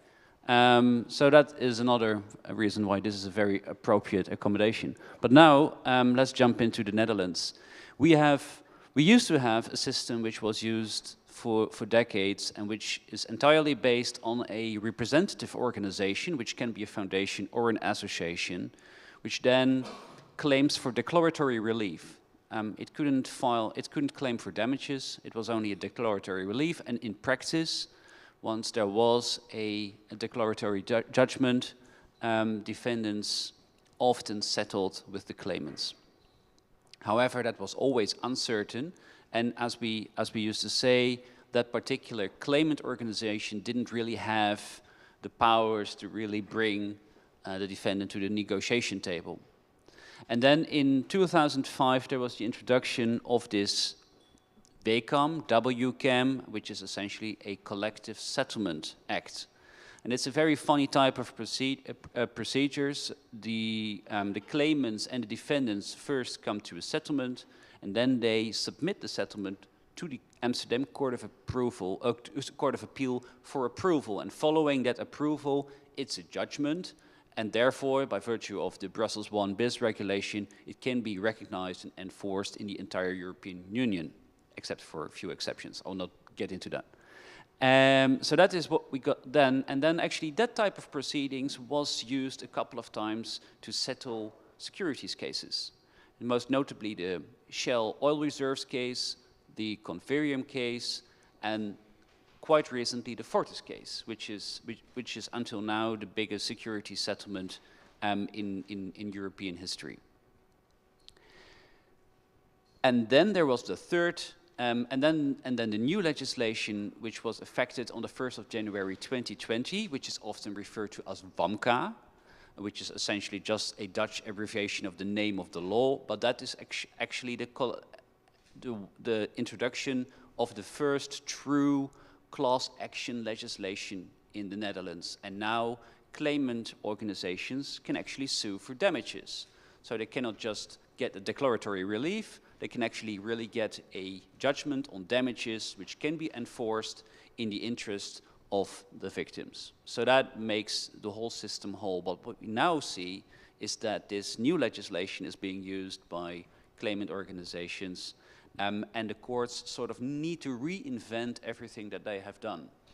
And this leads to a sort of patchwork of different types of judgments. So one panel in the Amsterdam District Court can take this direction, the other panel can take another direction, and the Hague District Court recently, in the Airbus case, which Erik already mentioned, took another disastrous direction, and I can say it's disastrous because I'm one of the counsel in the case, and we lost it on admissibility grounds, and we will not leave the case as it is, but for the time being, it is a very ugly judgment because it contains certain observations regarding the functioning of claimant representatives, and I disagree with Erik that what happened in that decision is a good thing. But we may get to that, but I should maybe be able to imagine, I do not really like to comment on my own cases, but there are a couple of things that I can say. But maybe you can, just for the audience, can very briefly say what it was about in the Airbus case. Yes, I can. So we know. Yes, of course. Because the Airbus case is actually a quite shocking case. I think it fits in the story of the typical securities actions as we have seen in the Netherlands. There's always a governance failure. When it was Fortis, it was about the company's exposure to subprime mortgages in the US, which was ill-reported. And then we had, the Shell oil reserves, that was also a reporting issue, so essentially lack of governance oversight. Steinhoff was about the board cooking the books, and Airbus was just accepting that a significant part of the company was involved in mass-scale bribery all over the world. And this bribery department based in France had an annual budget of 300 million euros, and they kept on going for years. And then sometime in 2014, the company probably discovered that something was rotten.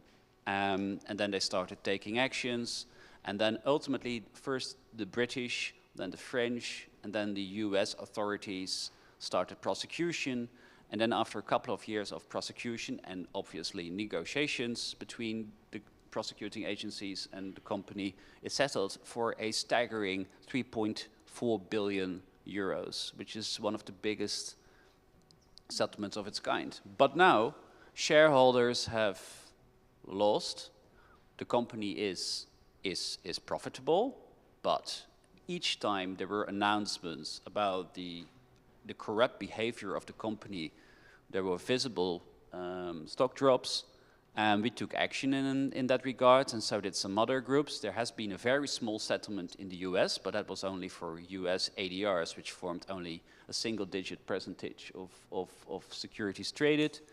So that's where we currently are. Thanks a lot, Q. I think we will come back later and discuss the consequences of this court decision, if you want. I think we should give our Swiss colleague also the chance to say something.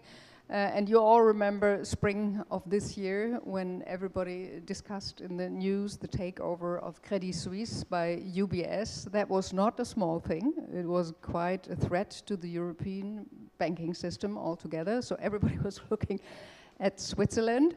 And of course, when we see, and that's the main issue, I think, when we see that UBS paid only 3 billion euros to the Credit Suisse shareholders, and at the last trading day, I think it was traded altogether at 7 billion Swiss francs, then actually we do not wonder that the Credit Suisse shareholders were disappointed by the exchange ratio. And Arik, I think it would be extremely interesting if you could tell us a little bit what your association started and what is it based on, because we don't know this legal background. And maybe you can also say something whether shareholders can still join or not, please. Sure, thank you. So the association was founded 3 years ago because we saw some misbehavior in another company, and then one of the biggest shareholders initiated the SISV. And then when the Credit Suisse case came up in March 19, some of the shareholders were aware of us, and that's why they approached us, and if we couldn't do anything for them. But as in Germany and here in Austria, there are no real class actions available in Switzerland as well. So there's not much to say about class actions in Switzerland. There is a debate going on for several years, but as of now, there is no such a thing planned like in the US. Nonetheless, on August 14th this year, we filed a complaint with now 1,500 former Credit Suisse shareholders. Some of them are UBS shareholders, some of them sold their shares, in order to review the purchase price. Because there's a special law in Switzerland, if there's a merger, you can ask a judge to review the purchase price, whether it was adequate or not. And in your introduction, you said already UBS paid only 3 billion, so that's why we think it's appropriate to ask for a review. Quick history about the case and Credit Suisse. In the opening speech of Camille Desnoyers, he emphasized the importance of banking and capital markets in order to create also infrastructure, and that was also the why Credit Suisse has been established in order to finance the infrastructure, in particular the tunnels in Switzerland, which probably every one of us has already used once to go to Italy, and also for the railways. So the bank is very attached also to Swiss history, and that's why it's important also for the Swiss people, and everybody in Switzerland is very interested in the case. However, recently, Credit Suisse was involved in several financial scandals where they made losses, such as the Greensill Bank, here also in Germany, which increased the pressure on Credit Suisse, and they lost trust, so people withdraw their money from Credit Suisse. However, the capitalization of Credit Suisse was always very good, and this was also approved by FINMA, the Financial Market Authority of Switzerland, and the Swiss National Bank. So it was more a crisis of trust than a crisis of liquidity. And just 4 days before the merger, so same week, the Saudi National Bank, which was the biggest shareholder in Credit Suisse, ruled out a capital increase, as it would have otherwise have held more than 10% of the shares, and that caused Swiss National Bank and FINMA to inform via press releases that the turbulences in the US do not cause any harm for the banks in Switzerland and for the financial market there. And they also said only a few days before the merger that Credit Suisse met the capital and liquidity requirements for systemically important banks. So this was a very important information for some investors who then bought also some shares. And the SNB said they would provide further liquidity for Credit Suisse if necessary.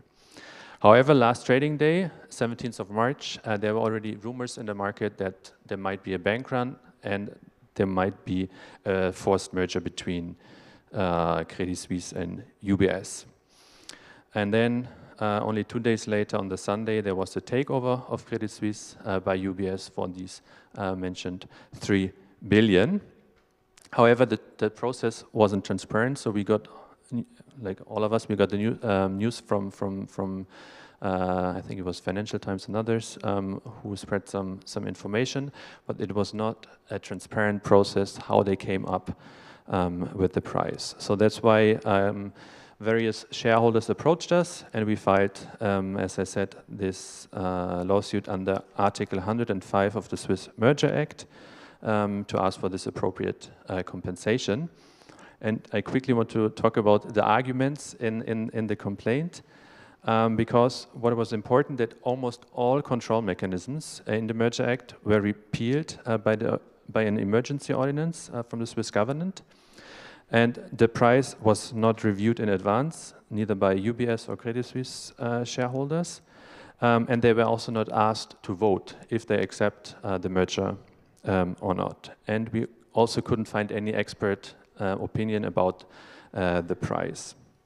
However, the possibility to file a complaint under this 105 Swiss Merger Act was not exempted from politics. So this was very positive for us, because we saw that how they came up with the price was detached from valuation criteria, which we all, or some of us, learned at the university. So we identified 8 points why the price is significantly too low. I quickly go through them. First was net asset value announced by Credit Suisse end of March, which was 13.7 Swiss francs compared to those 0.76, which they only received. The share price, as you said, on Friday, just before the merger, was 1.86. And in the share price, the synergy effects are not reflected, which accounts for about, as you said, 8 billion Swiss francs. Then the 16 billion write-off of the 81 bonds is also not reflected in the share price before the merger.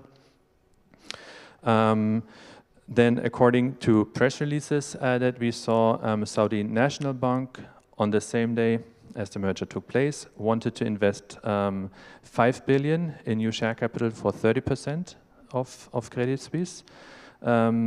So this reflects a price of 16.7 billion compared to the just 3 that have been paid. And analysts of Morningstar, they valued Credit Suisse as 19 billion francs. So we have this range of the 3 billion paid, all the numbers after, up until the 19 billion. And also, if you look at the share price of UBS, so the investors in UBS can be very happy.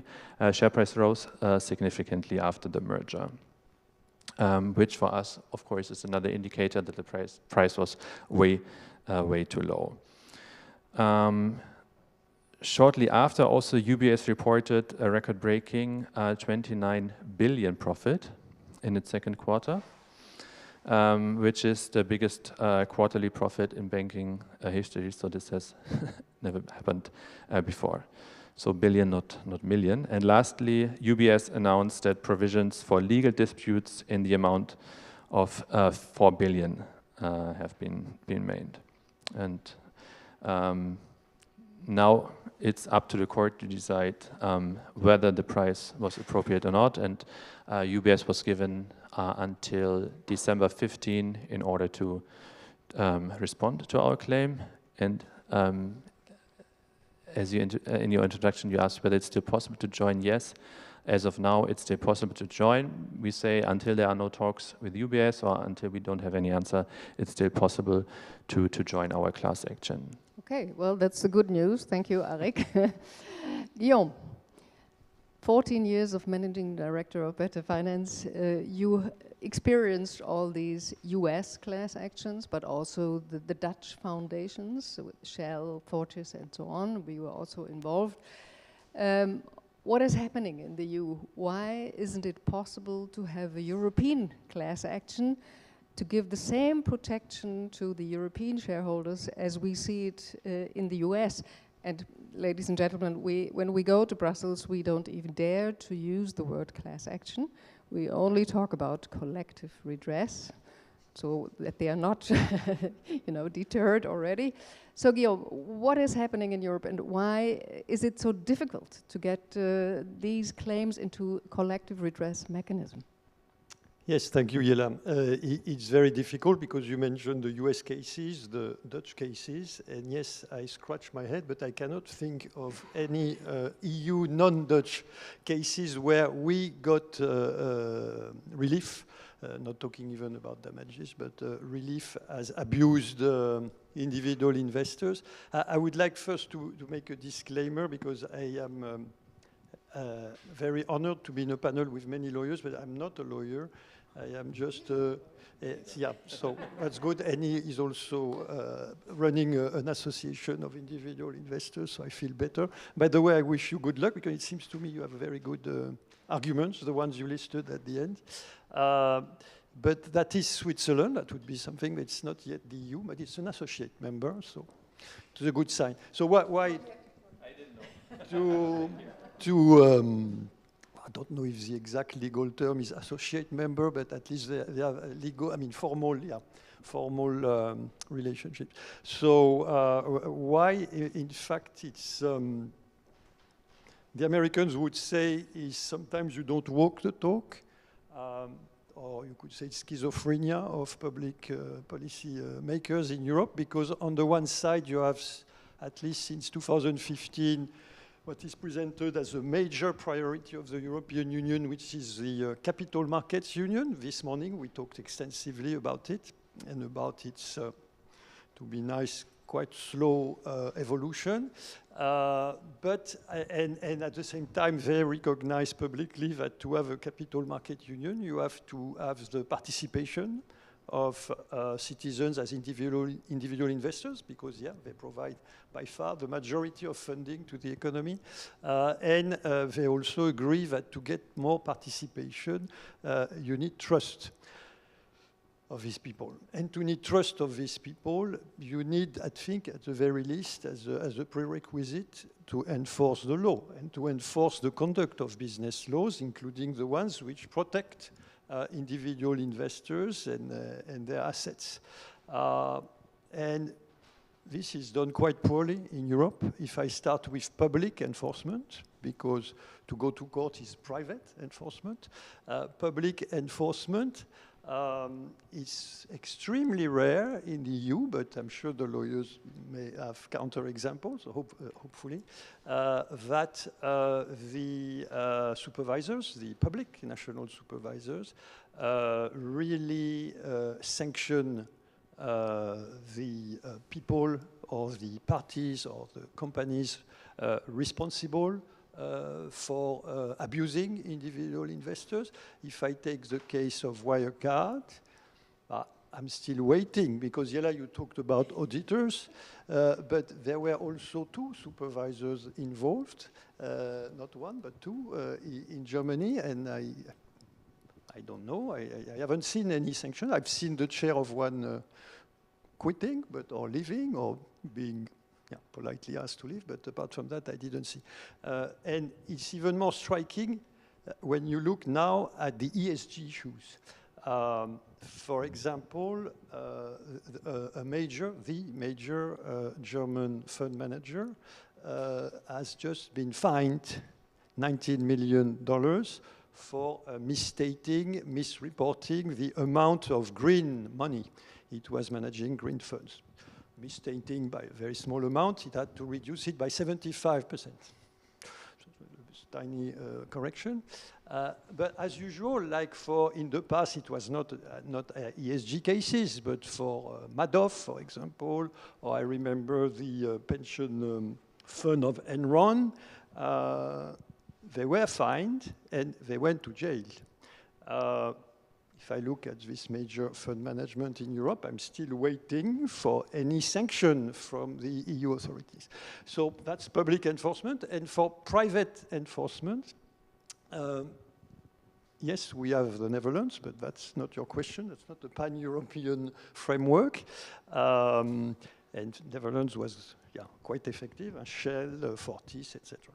But we have, as we said here, we have Wirecard, Volkswagen, we have Airbus, an ESG case. We have less well-known cases, but that also abuse millions of investors. For example, Natixis Bank in France in 2007, 2 million clients abused because they were sold shares on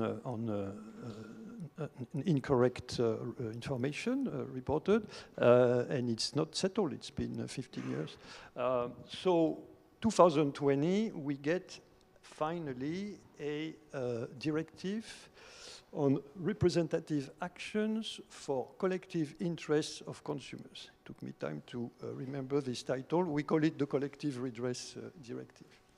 So first, it's 2020 was to be implemented by member states by June 2023. So it's a bit early to give an actual impact, but when you read the directive, and in Better Finance as an investor and financial user representative, fought a lot to improve it, consumer organizations as well. Well, first, it's a minimum implementation directive. So if member states think they have to summarize, I'm not a lawyer, as I said, so I'm just summarizing, feel they are meeting the minimum standards, they have nothing to do to change their law. It is opt-in only, and I would like just to say one word about opt-in. By experience, it's extremely hard for us because it's very difficult in many cases to find, identify, and explain and convince the victims, especially in investments and financial services. I remember a case in France for a pension fund. After 10 years, the association of abused pension participants and the lawyers managed to find 7,000 plaintiffs. And already for the lawyer, no collective redress, 7,000 files. Pension fund, extremely technical, extremely difficult to assess the damage, and individual cases every time because it depends on how much you contributed, for how long, at which time, blah, blah, blah. And there were 450,000 participants.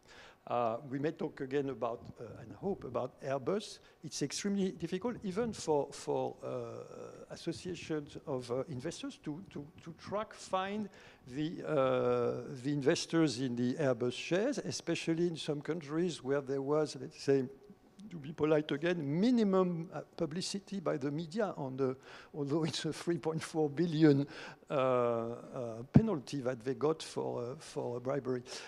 So opt-in is bad. We would have preferred opt-out, and de facto, to look under the control of Q in the Netherlands, it becomes an opt-out procedure. And it is, there are two little good things, and I will tell you about more bad things. Little good thing is that funding is allowed, in principle. So of course, minimum implementation, so there will be gold plating in the member states because, as you said, the funding is a key issue, and as Anatoly said before. And qualified parties are a bit like in the Netherlands, defined in the directive as people, of course, who have no conflict of interest, are not paid for that, but represent the interests of the abused people. The very bad thing, especially for us as representative of investors, is that de facto, and that's also schizophrenia with the capital market union, individuals who invest directly in capital markets are excluded from the scope of the collective redress directive, and we never got even an answer as to why, and telling them, but you have your capital market union actions, we need trust, we need enforcement of investor protection laws, and on the other side, when you have Wirecard, Volkswagen, etc., no, but you cannot do it. So in practice, especially the market abuse rules, European EU-wide market abuse rules, are not listed in the EU rules that can be subject to a collective redress action. Thank you, Guillaume. And I think, I'm sure you can say more on it. It's not finished yet. But I think you mentioned a very important key point, and that's funding. Funding is a key issue in all of these legal actions. It's also one of the reasons why shareholders in our countries are very, they're very laid back. They don't want to get into cost risks and stuff like that. So my provocative thesis is if you don't have the funding, you will not get justice. I mean, it's really provocative, but I'm interested in your view. Arik, you also had a funder, right? Yeah, so we decided to offer two kind of possibilities to participate in the class action. One was we asked people, because the question that you asked was interesting, if it's throwing good money after bad money, or is it an investment into your investment? And we saw that a lot of people, they didn't want to deal again with Credit Suisse and to lose even more money, because in Switzerland, people like to invest in national champions, and they some of them they don't sell, so they bought the shares at extremely high prices. So the damage is huge, like 99% in some cases, because people thought it would never happen that Credit Suisse will disappear. And for some of them, it was difficult to invest any further, and we made a calculation. How much will the case cost? How many plaintiffs we think will participate, and how many shares might they represent? So made a calculation, and that's why people now pay 7 cents, 7 Rappen per share in order to participate. However, we saw that a lot of people, as I said, don't want to pay, so we reached out to litigation financiers, and it was difficult to find on such a short notice a financer, because from launching the possibility to participate until the submission of the claim, we only had 4 weeks, and we had no infrastructure, no platform to register. So it took, it was quite of a pressure to find someone, and we were also in talks with someone from Austria, and in the end they rejected. So we were happy that we found private people who said, okay, we want to support this case, and that's why we're going to finance this. But yes, it was difficult. Eric, I think you also had your experiences with Volkswagen and other cases. Is the thesis right?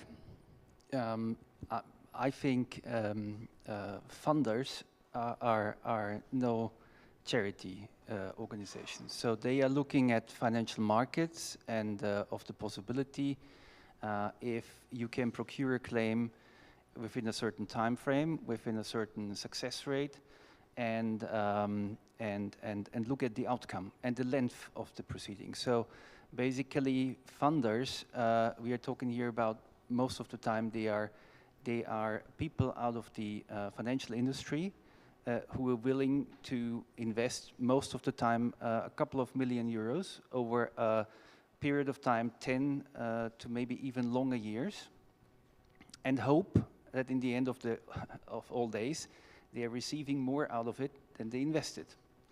So and this is something why I don't think that the Airbus case is good in the sense of that I'm cheering to it. It's awful, but it sharpens the edges and smoothens it smooths the edges of what we can do in Europe to procure claims, and this reduces the risk for funders being willing to invest in such cases. And since my quick survey just showed that we have a culture of when we are experience a loss out of a fraudulent behavior from companies, then we are more feeling comfortable if some consultants, even lawyers, say like, you know what, don't go for the claim. It takes ages, you will not succeed in the end, just not taking the risk. If I would make out of this a business, I would be a really rich man, because this is literally what investors want to hear when they lost on the stock exchange market or in other investments their money, because we do not have a culture, I think, that says, I got cheated by this guy. I want to see him in jail. I want to get money out of him. And for the people who were auditing him, who were checking him, I'm talking about the Wirecard case, and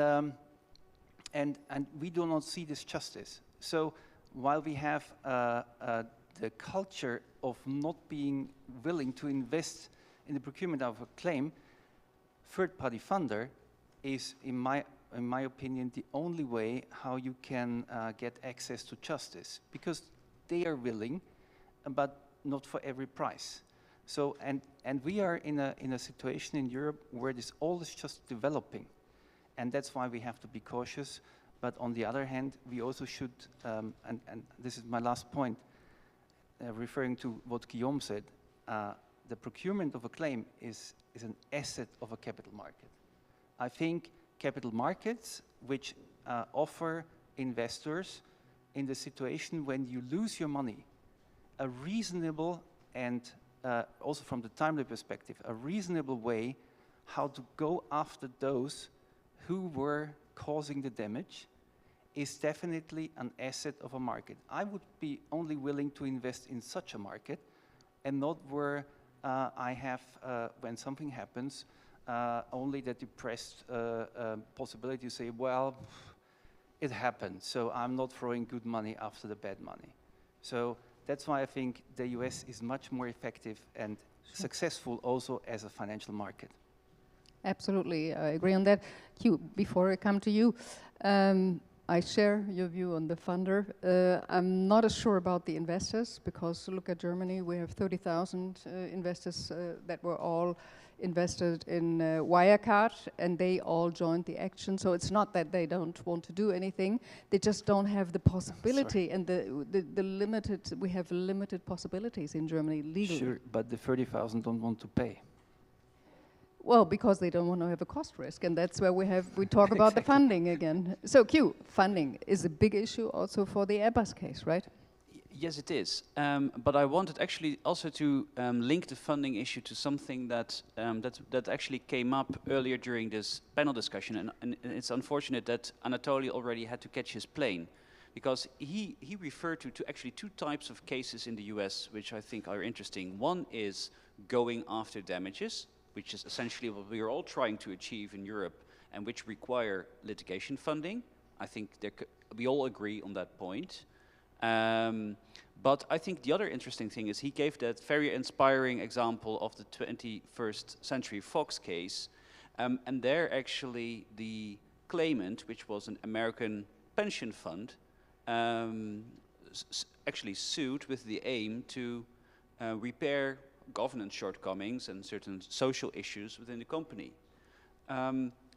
The lawyers in that case worked on a no cure, no pay basis, and they were actually paid from a part of the settlement outcome, which was actually paid by the insurers to the company, and which had to pay for the governance reparations that were to take place. So the lawyers were paid out of that, which means that even when it comes to if you want to pursue improvements in terms of social situations and governance in a company, you also need a driver, which can be funding, in order to make that happen.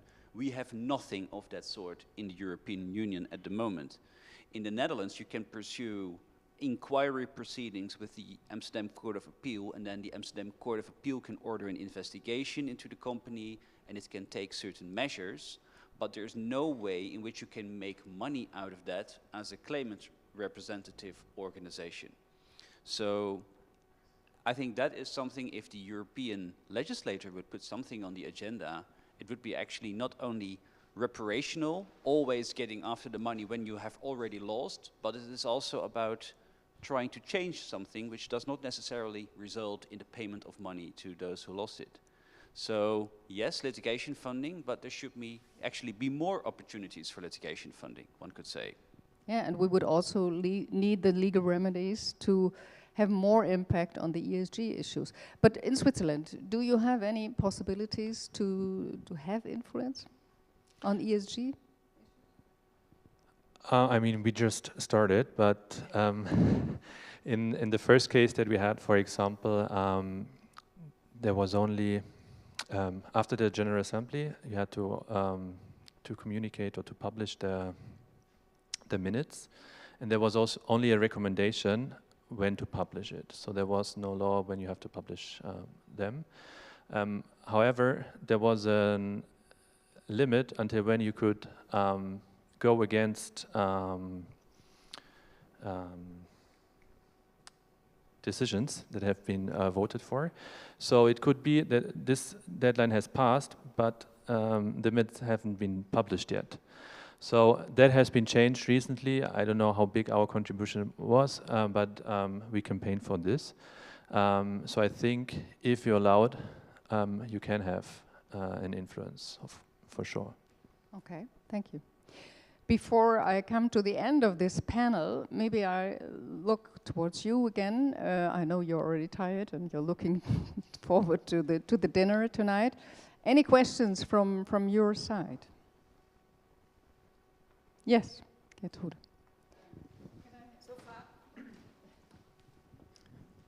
So far, we were mainly talking about, so to say, direct claims from shareholders towards the company.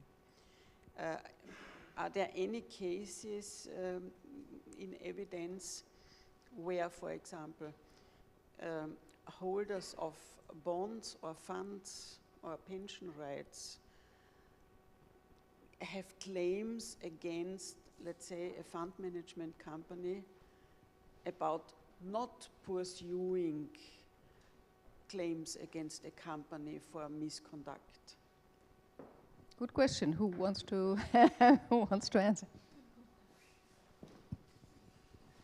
Very good question. Very good way of thinking. I don't know. I'm not aware of that. No, it's not public. But I want to flag there is an obligation of every CEO and of every, because one of the cases we are procuring now is the construction cartel. So there is an obligation also from the decision makers of public entities to procure claims, because it's their obligation to do so. So is anyone aware of that happened already? That something that they were suing the management, that they did not go after claims? I have not heard about it. I would actually say it's even worse. I think most people do not even know that, for instance, the one who's is managing their pension should go after someone.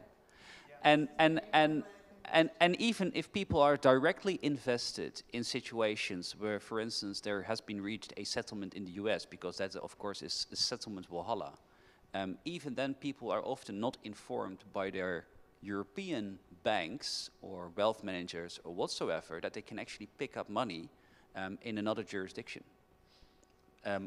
There are initiatives going on in order to remedy that, but that is actually where we currently are. To complement, I raised that question in the case of the Wirecard case, because Jela said it was a terrible case for German investors, 20 billion market cap vaporized, to take Anatoly's word, in a few weeks. But the shareholders were either direct individual shareholders or not individual, but also a lot of funds, investment funds, pension funds. I asked the question to the BVI, which is the German Federation of Investment Managers. He said, how come you are not doing? Because it's not only German. In fact, as Wirecard was a DAX 30 at that time company, it was in all German equity funds, but also in most European equity funds held not only by Germans, but Italian, French, etc., Spaniards, etc. So why did they sue because yes, they have a fiduciary duty to do that. Same thing for pension funds. At what point, someone from BVI said, Guillaume, I think one will soon. I was going to say, why not all? So that's a very good point.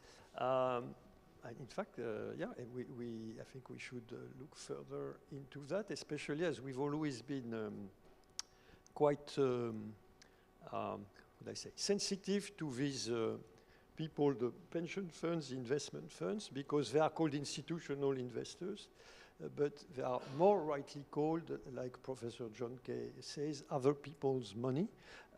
And in fact, in the professional magazines, they are told asset owners, but that's the legal owner. But the one who bears the ownership risks and rewards after costs, etc., is the end investor, the pension participant, or the fund investment shareholder. So thanks for the question. Yeah, very good question. Yeah, sure. Yeah, we also have been approached by pension funds if they can participate, because they have the legal obligation to refund the money or request the money. However, for them, they also thought, do we invest further, or yeah, to join us, or are we going to do it ourselves, or are we doing anything because we can't argue against the pensioners that we invest or further into the Credit Suisse case. So I only know that 30 claims have been submitted at the court in Zurich. I don't know if it's individuals or pension funds. I know that some are with us, but I can't say how many of the Swiss pension funds have filed a claim themselves. Yeah, I just wanted to make one point, and that regards to the institutional investors, just like the pension funds. In all the Dutch securities cases that I've seen, the majority of claims and claimants actually consists of institutional investors. So for instance, our Airbus case is backed by approximately 150 institutional investors, and that consists of pension funds, wealth managers, whatever, insurance companies, reinsurers, all from all over the world. And that is actually typical for this type of cases because of the reasons spelled out already in this panel. So please don't take my my words as a critique against the institutional investors, because they are actually very active. But at the same time, there's also a number of the really big institutional investors, is not particularly the word I should use, which actually refuse to take the responsibility and the first step. I'm not mentioning names, but some have been mentioned already. Too bad. No, but thank you very much. But maybe, Q, I don't want to let you go and close the panel before I have your last estimation of. Now we have this bad judgment in The Hague, I think, and it was the court of The Hague. What is your estimation? What does it mean for class actions in the Netherlands in general? Is the door closed now for foreign investors, or can we be still optimistic? I think it's a temporary hiccup. It's just one judgment out of the many cases that have been pending. It can be appealed. So there are still multiple venues to bring this matter to a relatively good resolve for investors. The law is just in the making, and who are making the law, who are shaping the law? That is us, practitioners, that's the judges, sometimes it's the legislature intervening. I mean, this is all, we're just in the beginning, and there's hopefully a future ahead. That's a good last word. I think we learned a lot about the US class actions, which is still the El Dorado for us shareholders and investors, to be honest. We know that there are quite a lot of deficits at EU level, but that's one of the functions of better finance, to really put things forward and to fight for an efficient collective redress system also for investors. And I also agree, For a European capital market union, you need a very efficient private enforcement system and a very efficient public enforcement system. But we are optimists, and that's how I would like to close the panel and say thank you to the panelists for their contributions. Thank you.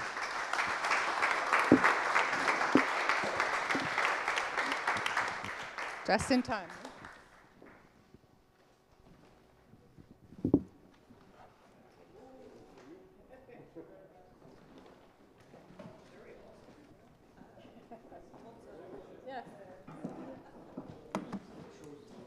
Vielen Dank, war super. Und heute Abend. Bist du heute Abend noch dabei? Gerne. Ja, wunderbar. Eine Frage. Bist du seit wann mit dem aus?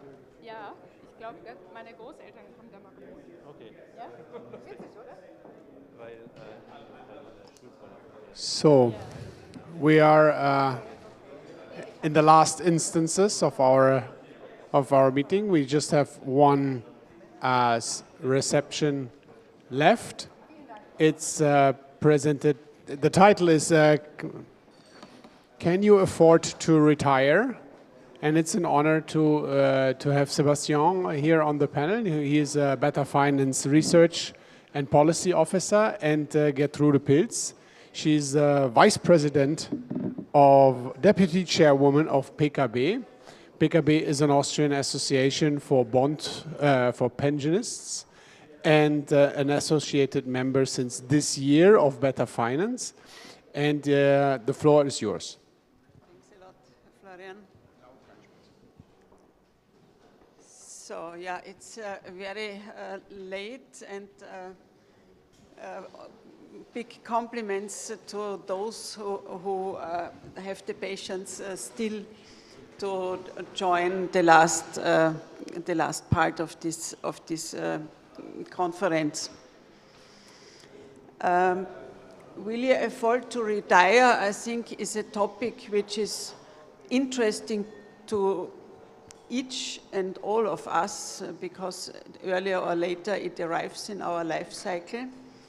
We have prepared two parts of our presentation. First of all, I think, Sebastien, you will give us an, so to say, European picture on the topic, and in the second part, I will give you a flavor of what happens to occupational pensioners in the reality here in Austria.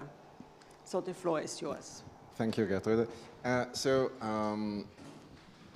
Starting, this report, Will You Afford to Retire, is really a research project that we do as Better Finance. Well, my colleagues did it before I joined the team for a long time, but really to promote the interests of retail investors, not just a research for the sake of research. It's our basis for evidence-based advocacy. So this report has actually a very long history. There's a new title this year, Will You Afford to Retire? But the real return has been published by Better Finance for 10 years. We are now launching the 11th edition. It grew from 3 to 17 countries, well, really 16, because we have one issue of Bulgaria, which I will come back to. And after 10 years, what we are doing this year is really consolidating the legacy of this research, what has been done by the contributors and the team for the past decade, and trying to open a new chapter to use this research further for advocacy. So the title is new, but the ambition remains the same. Will you afford to retire is really a question that we think should be asked, that everybody should ask themselves, not only people reaching retirement age, but also young people starting working, starting their career, and they should try to think about their savings. So we are trying to raise awareness about long-term financial planning in a context where it's confusing, information is scarce, and trying to highlight, especially to policymakers, the effect of cost and inflation on long-term savings. So come back to policy and all infamous retail investor strategy later. So As I said, this report has been done by Better Finance for 10 years. Now there are also cost and performance reports done by ESMA, by EIOPA, but we think that this research is still unique for several reasons. First, when we look at a product category, we look at all the providers, not a sample like the authorities do. We distinguish between the pillars, pillar 2, pillar 3, so the occupational pillar, the voluntary life insurance, which other institutions do not differentiate. And, well, doing this for 10 years now, we have up to 23 years of data to build on, which gives us a perspective on the long-term savings. And finally, we want to inform retail investors, to inform the policy community, and we include descriptions of pension systems as a whole, public, private, how all that works together. And we think that we have a strong added value there. So the scope of the research is 16 countries, as I said. We wanted to include Bulgaria, but for the second year in a row, we are missing a crucial piece of data, which means we can't include that country, unfortunately. And 43 product categories. So at this point, this is still a work in progress. I have only results for 41 of those product categories. Results are being collected for Denmark still, but we'll get there. And the main issue that we face with this research is getting the data. Data availability issues on products is really the main problem that we face. We actually have to exclude some important product category from our study because there are no available data on those. So now, on to the results for this year. On 2022, so is that a year that we should remember, and how should we remember it? Of course, we all know that it's been bad in terms of results, so let's just see how bad.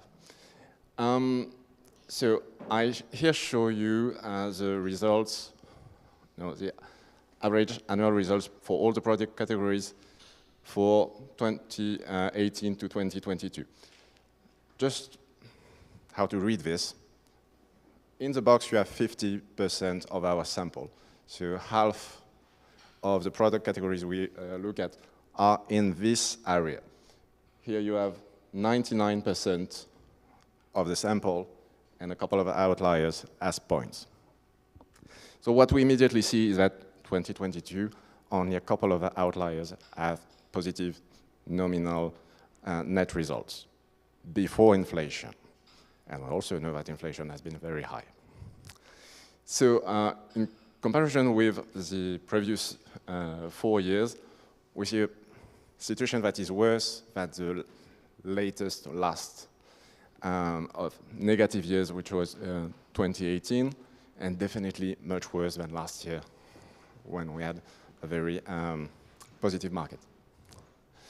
So this year, the best performing product category only has results before inflation of 2.2%, and the worst performing category is at minus 21.5. So reasons for that, we all know them, but just showing it is always best way to convey the message. Capital markets first plunged. For the research, we compute the returns over 20 years, 23 years of a hypothetical portfolio based on capital markets. And so the result of that portfolio for 2022 actually reduced accumulated returns by almost 45 percentage points. So we really have a deep there. Second reason of poor returns for retail investors is obviously the inflation. It's been all over the news. Nobody escaped that. And what we see is that in all the countries in our sample, 2022 inflation was significantly higher, much higher than the annual average over the past 23 years. But we see also, that affecting countries to varying extents. Spain only has a 5.5 inflation in 2022, but Latvia has more than 20%. So here we see very different results for, in real terms, for investors. What this gives us is a situation in real terms which is even much worse than in nominal terms. And here, even our few outliers that had positive nominal results turned negative in real terms.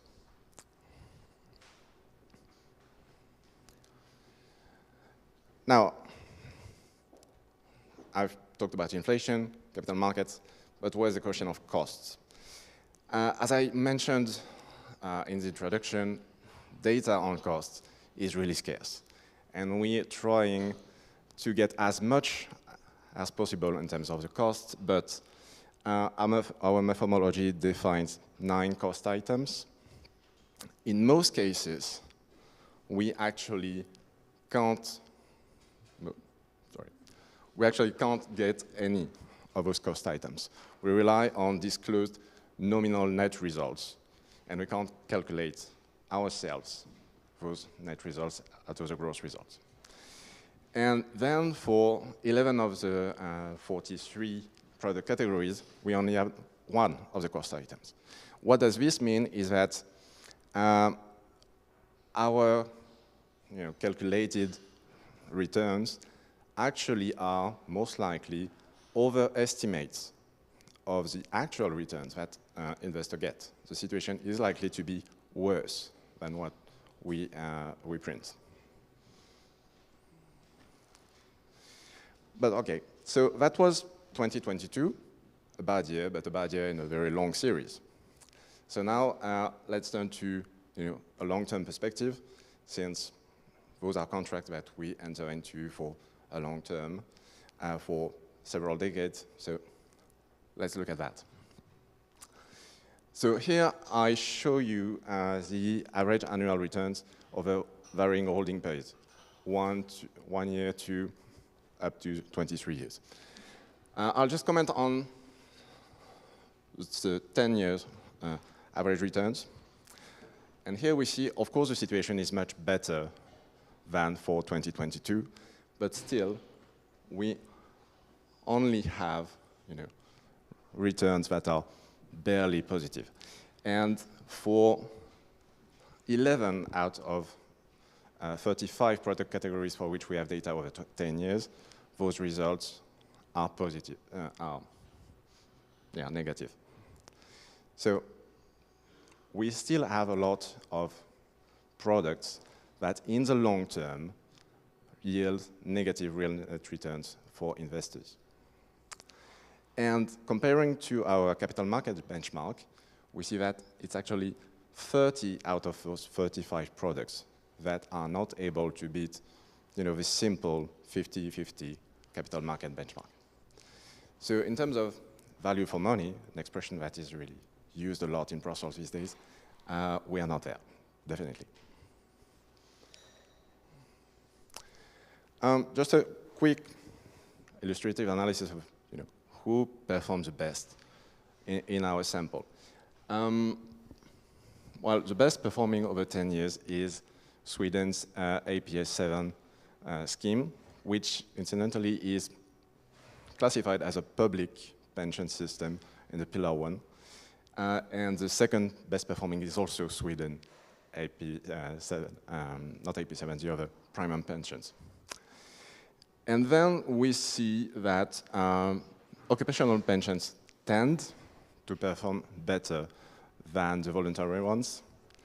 It's a bit too early to say whether this difference is statistically significant, and even much too early to try to identify what the reasons for that difference are. But that's an avenue for future research that I'm particularly willing to dig into and discuss later with policymakers.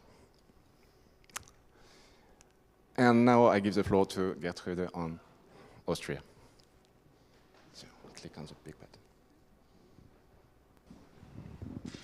Yeah, thank you, Sebastien. One remark on his presentation. When we were at the panel after lunch today, yeah, and we heard about it, let's say 200 pages on sustainability reporting, yeah, I really got more than jealous, yeah, because this is such a lot of transparency. Yeah? When I think about pension funds and pension statistics, there is nothing in the market and from the public side. And I would really mention better finance and appreciate these very difficult efforts to make these pension statistics out of the nothing, I would say.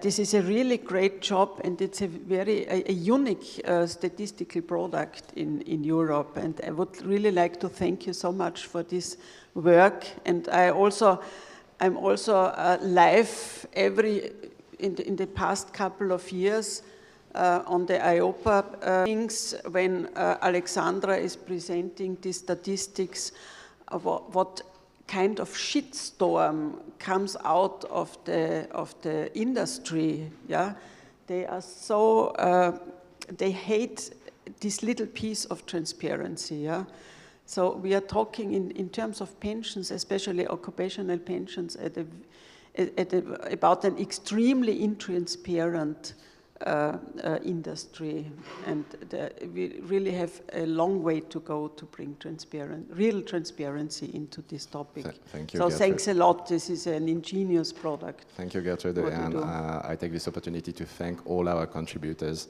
who dig into the scarce available data across the countries, because they do an incredible job. So I would like to quickly add a few words about the practical situation about occupational pensions in Austria. Where do I come from? Yeah, my name is Gertrude Pils, and I'm vice chair of a federation for the protection of occupational pension fund participants. So we are also a kind of consumer protection organization on a very voluntary basis. We are non-profit oriented, we are politically and economically independent. We have 15 member organizations as a federation, and we have approximately 6,000 individual members who contribute to our financing.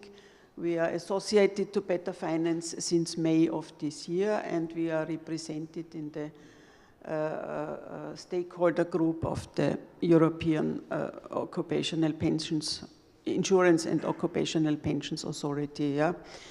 In fact, PEKABE, this organization, represents the interests of more than 1 million pension fund participants in Austria. This is roughly 25% of the working population. And in the meantime, we have nearly 140,000 pensioners, beneficiaries in this system.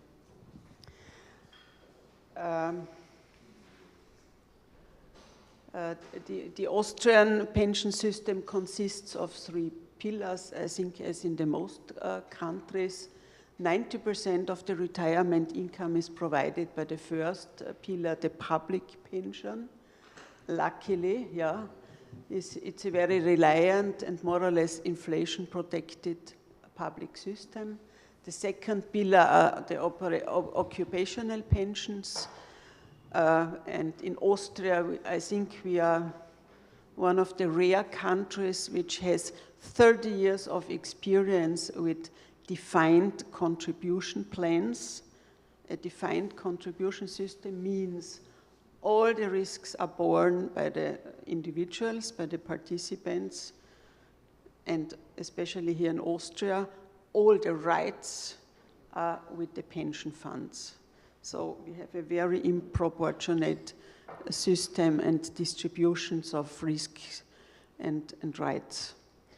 The third pillar is, are the individual life insurances. Oops, it went back. So I think this is more or less a repetition of what Sebastien already told us about the annual net return of the pension savings. What he said about Europe is maybe even worse here in Austria. We see the last year was catastrophic here in Austria. We lost a lot of our pension capital, almost 20% of our pension capital. And over the whole period of 20 years, I mean, the real return is more or less zero, which is far away from a secure and sustainable pension system.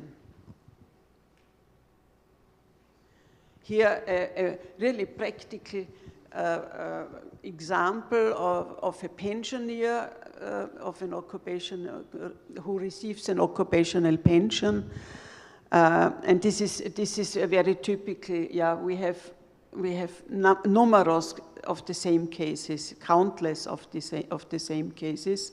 So the message is, after 20 years of retirement, when you maybe really need your occupational pensions to keep your life standards, you have already lost 60% of your occupational pension.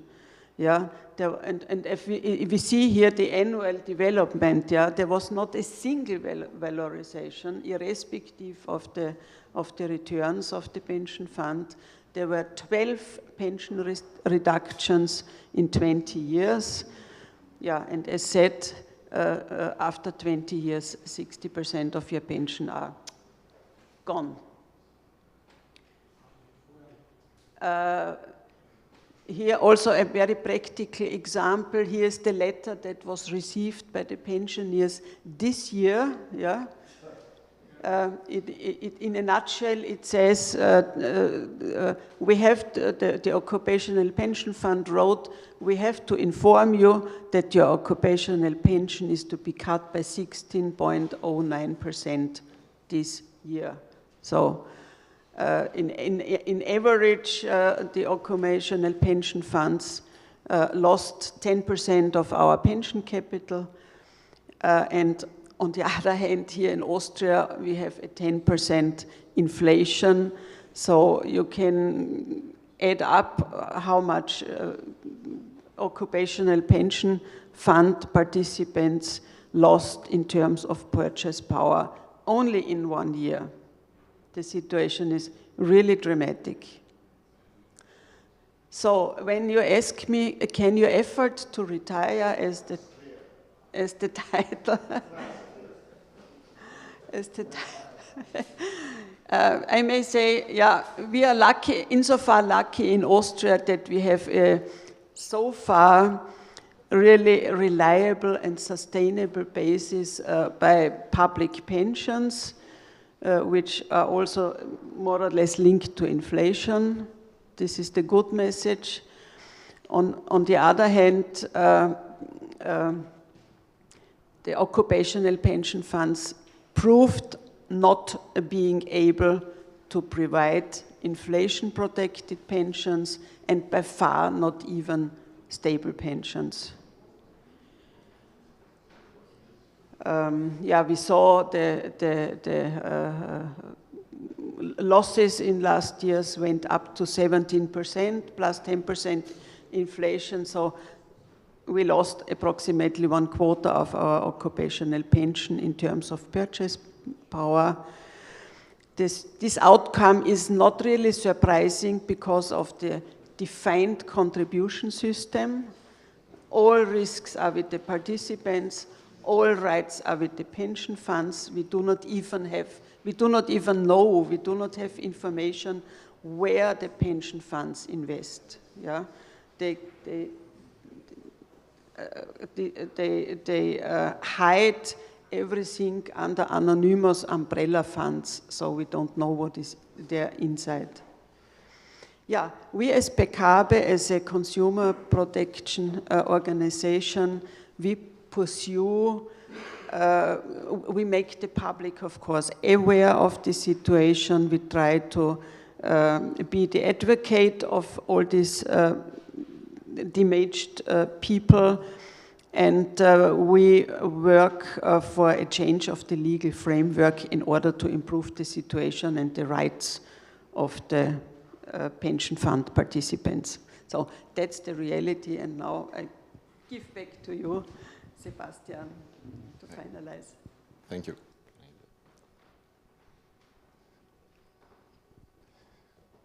So very quickly, as I said in the beginning, our job is not to do research, it's to do evidence-based advocacy. So what conclusions do we derive from this for our policy work? Is we basically ask two questions with results. First is, can citizens really rely on private pension savings vehicles, whether occupational or voluntary, to generate an adequate level of pensions retirement? Well, when we see those results on the long term, we can hardly say yes. We have to admit that we need to do better. We need better performing products. And is there sufficient transparency on cost and performance for people, either individuals or sponsors of occupational schemes, to actually compare the performance of providers, the different cost levels? No, there is not. There are good initiatives. There are industries in certain countries that have really reformed the way they communicate costs, harmonized their reporting, and there we see incredible change and also a tendency to reduce costs. So transparency is good for everybody, apparently. But the general picture is still one of a lot of opacity and scarcity of data, and when there is data, it's hardly comparable. So connecting that to current policy debates in Brussels, we have discussed today the retail investment strategy. Of course, a big part of that, is pricing process, quantifying the costs, and communicating it to prospective and existing investors. And that's when we see those results, we can only say this is absolutely necessary. We need to have a better set of rules to have providers account for costs they charge and communicate it clearly. After the retail investment strategy, we will have a review of the directive on occupational pensions, the IOP directive, which is looming there. And we will have the same discussions on transparency on costs regarding occupational pension schemes. The same questions will be asked, and the same reactions will, probably be happening again in the EIOPA's meetings when Alexandra will present this year's report, but we will continue. So, thank you for your attention, and I think now we come to the end, and I give back the floor.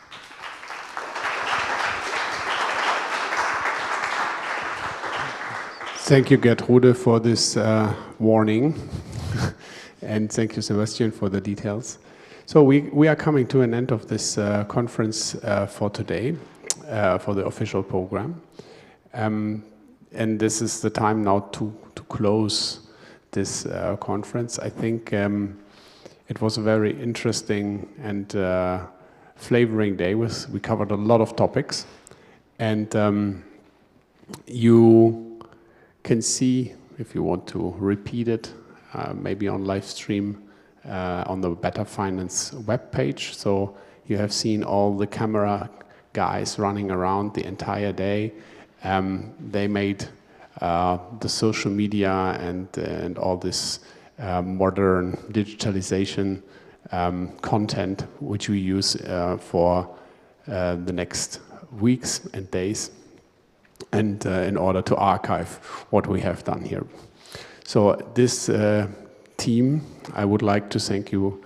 First of all, that's Artan and his colleagues in the background.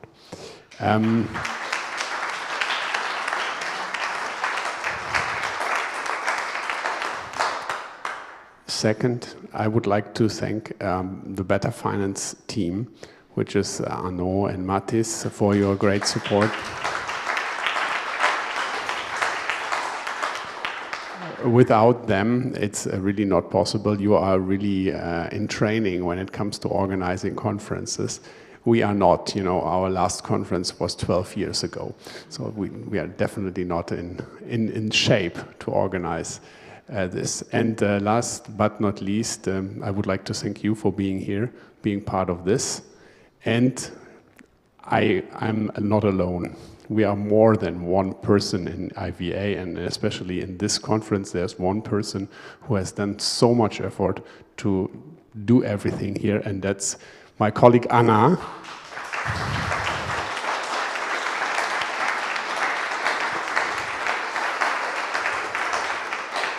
Without you, it was not possible to do that here. Thank you very much. So, what's the next step? We have now a break, and for all of us who are taking part at the dinner, we will meet at the premises around 7 o'clock. So we gather there around 7 together, and I think a couple of minutes later, pünktlich, we will start there. So thank you very much for being here. Thank you for being part of the family today, and I hope you enjoyed this conference here in Vienna. Thank you.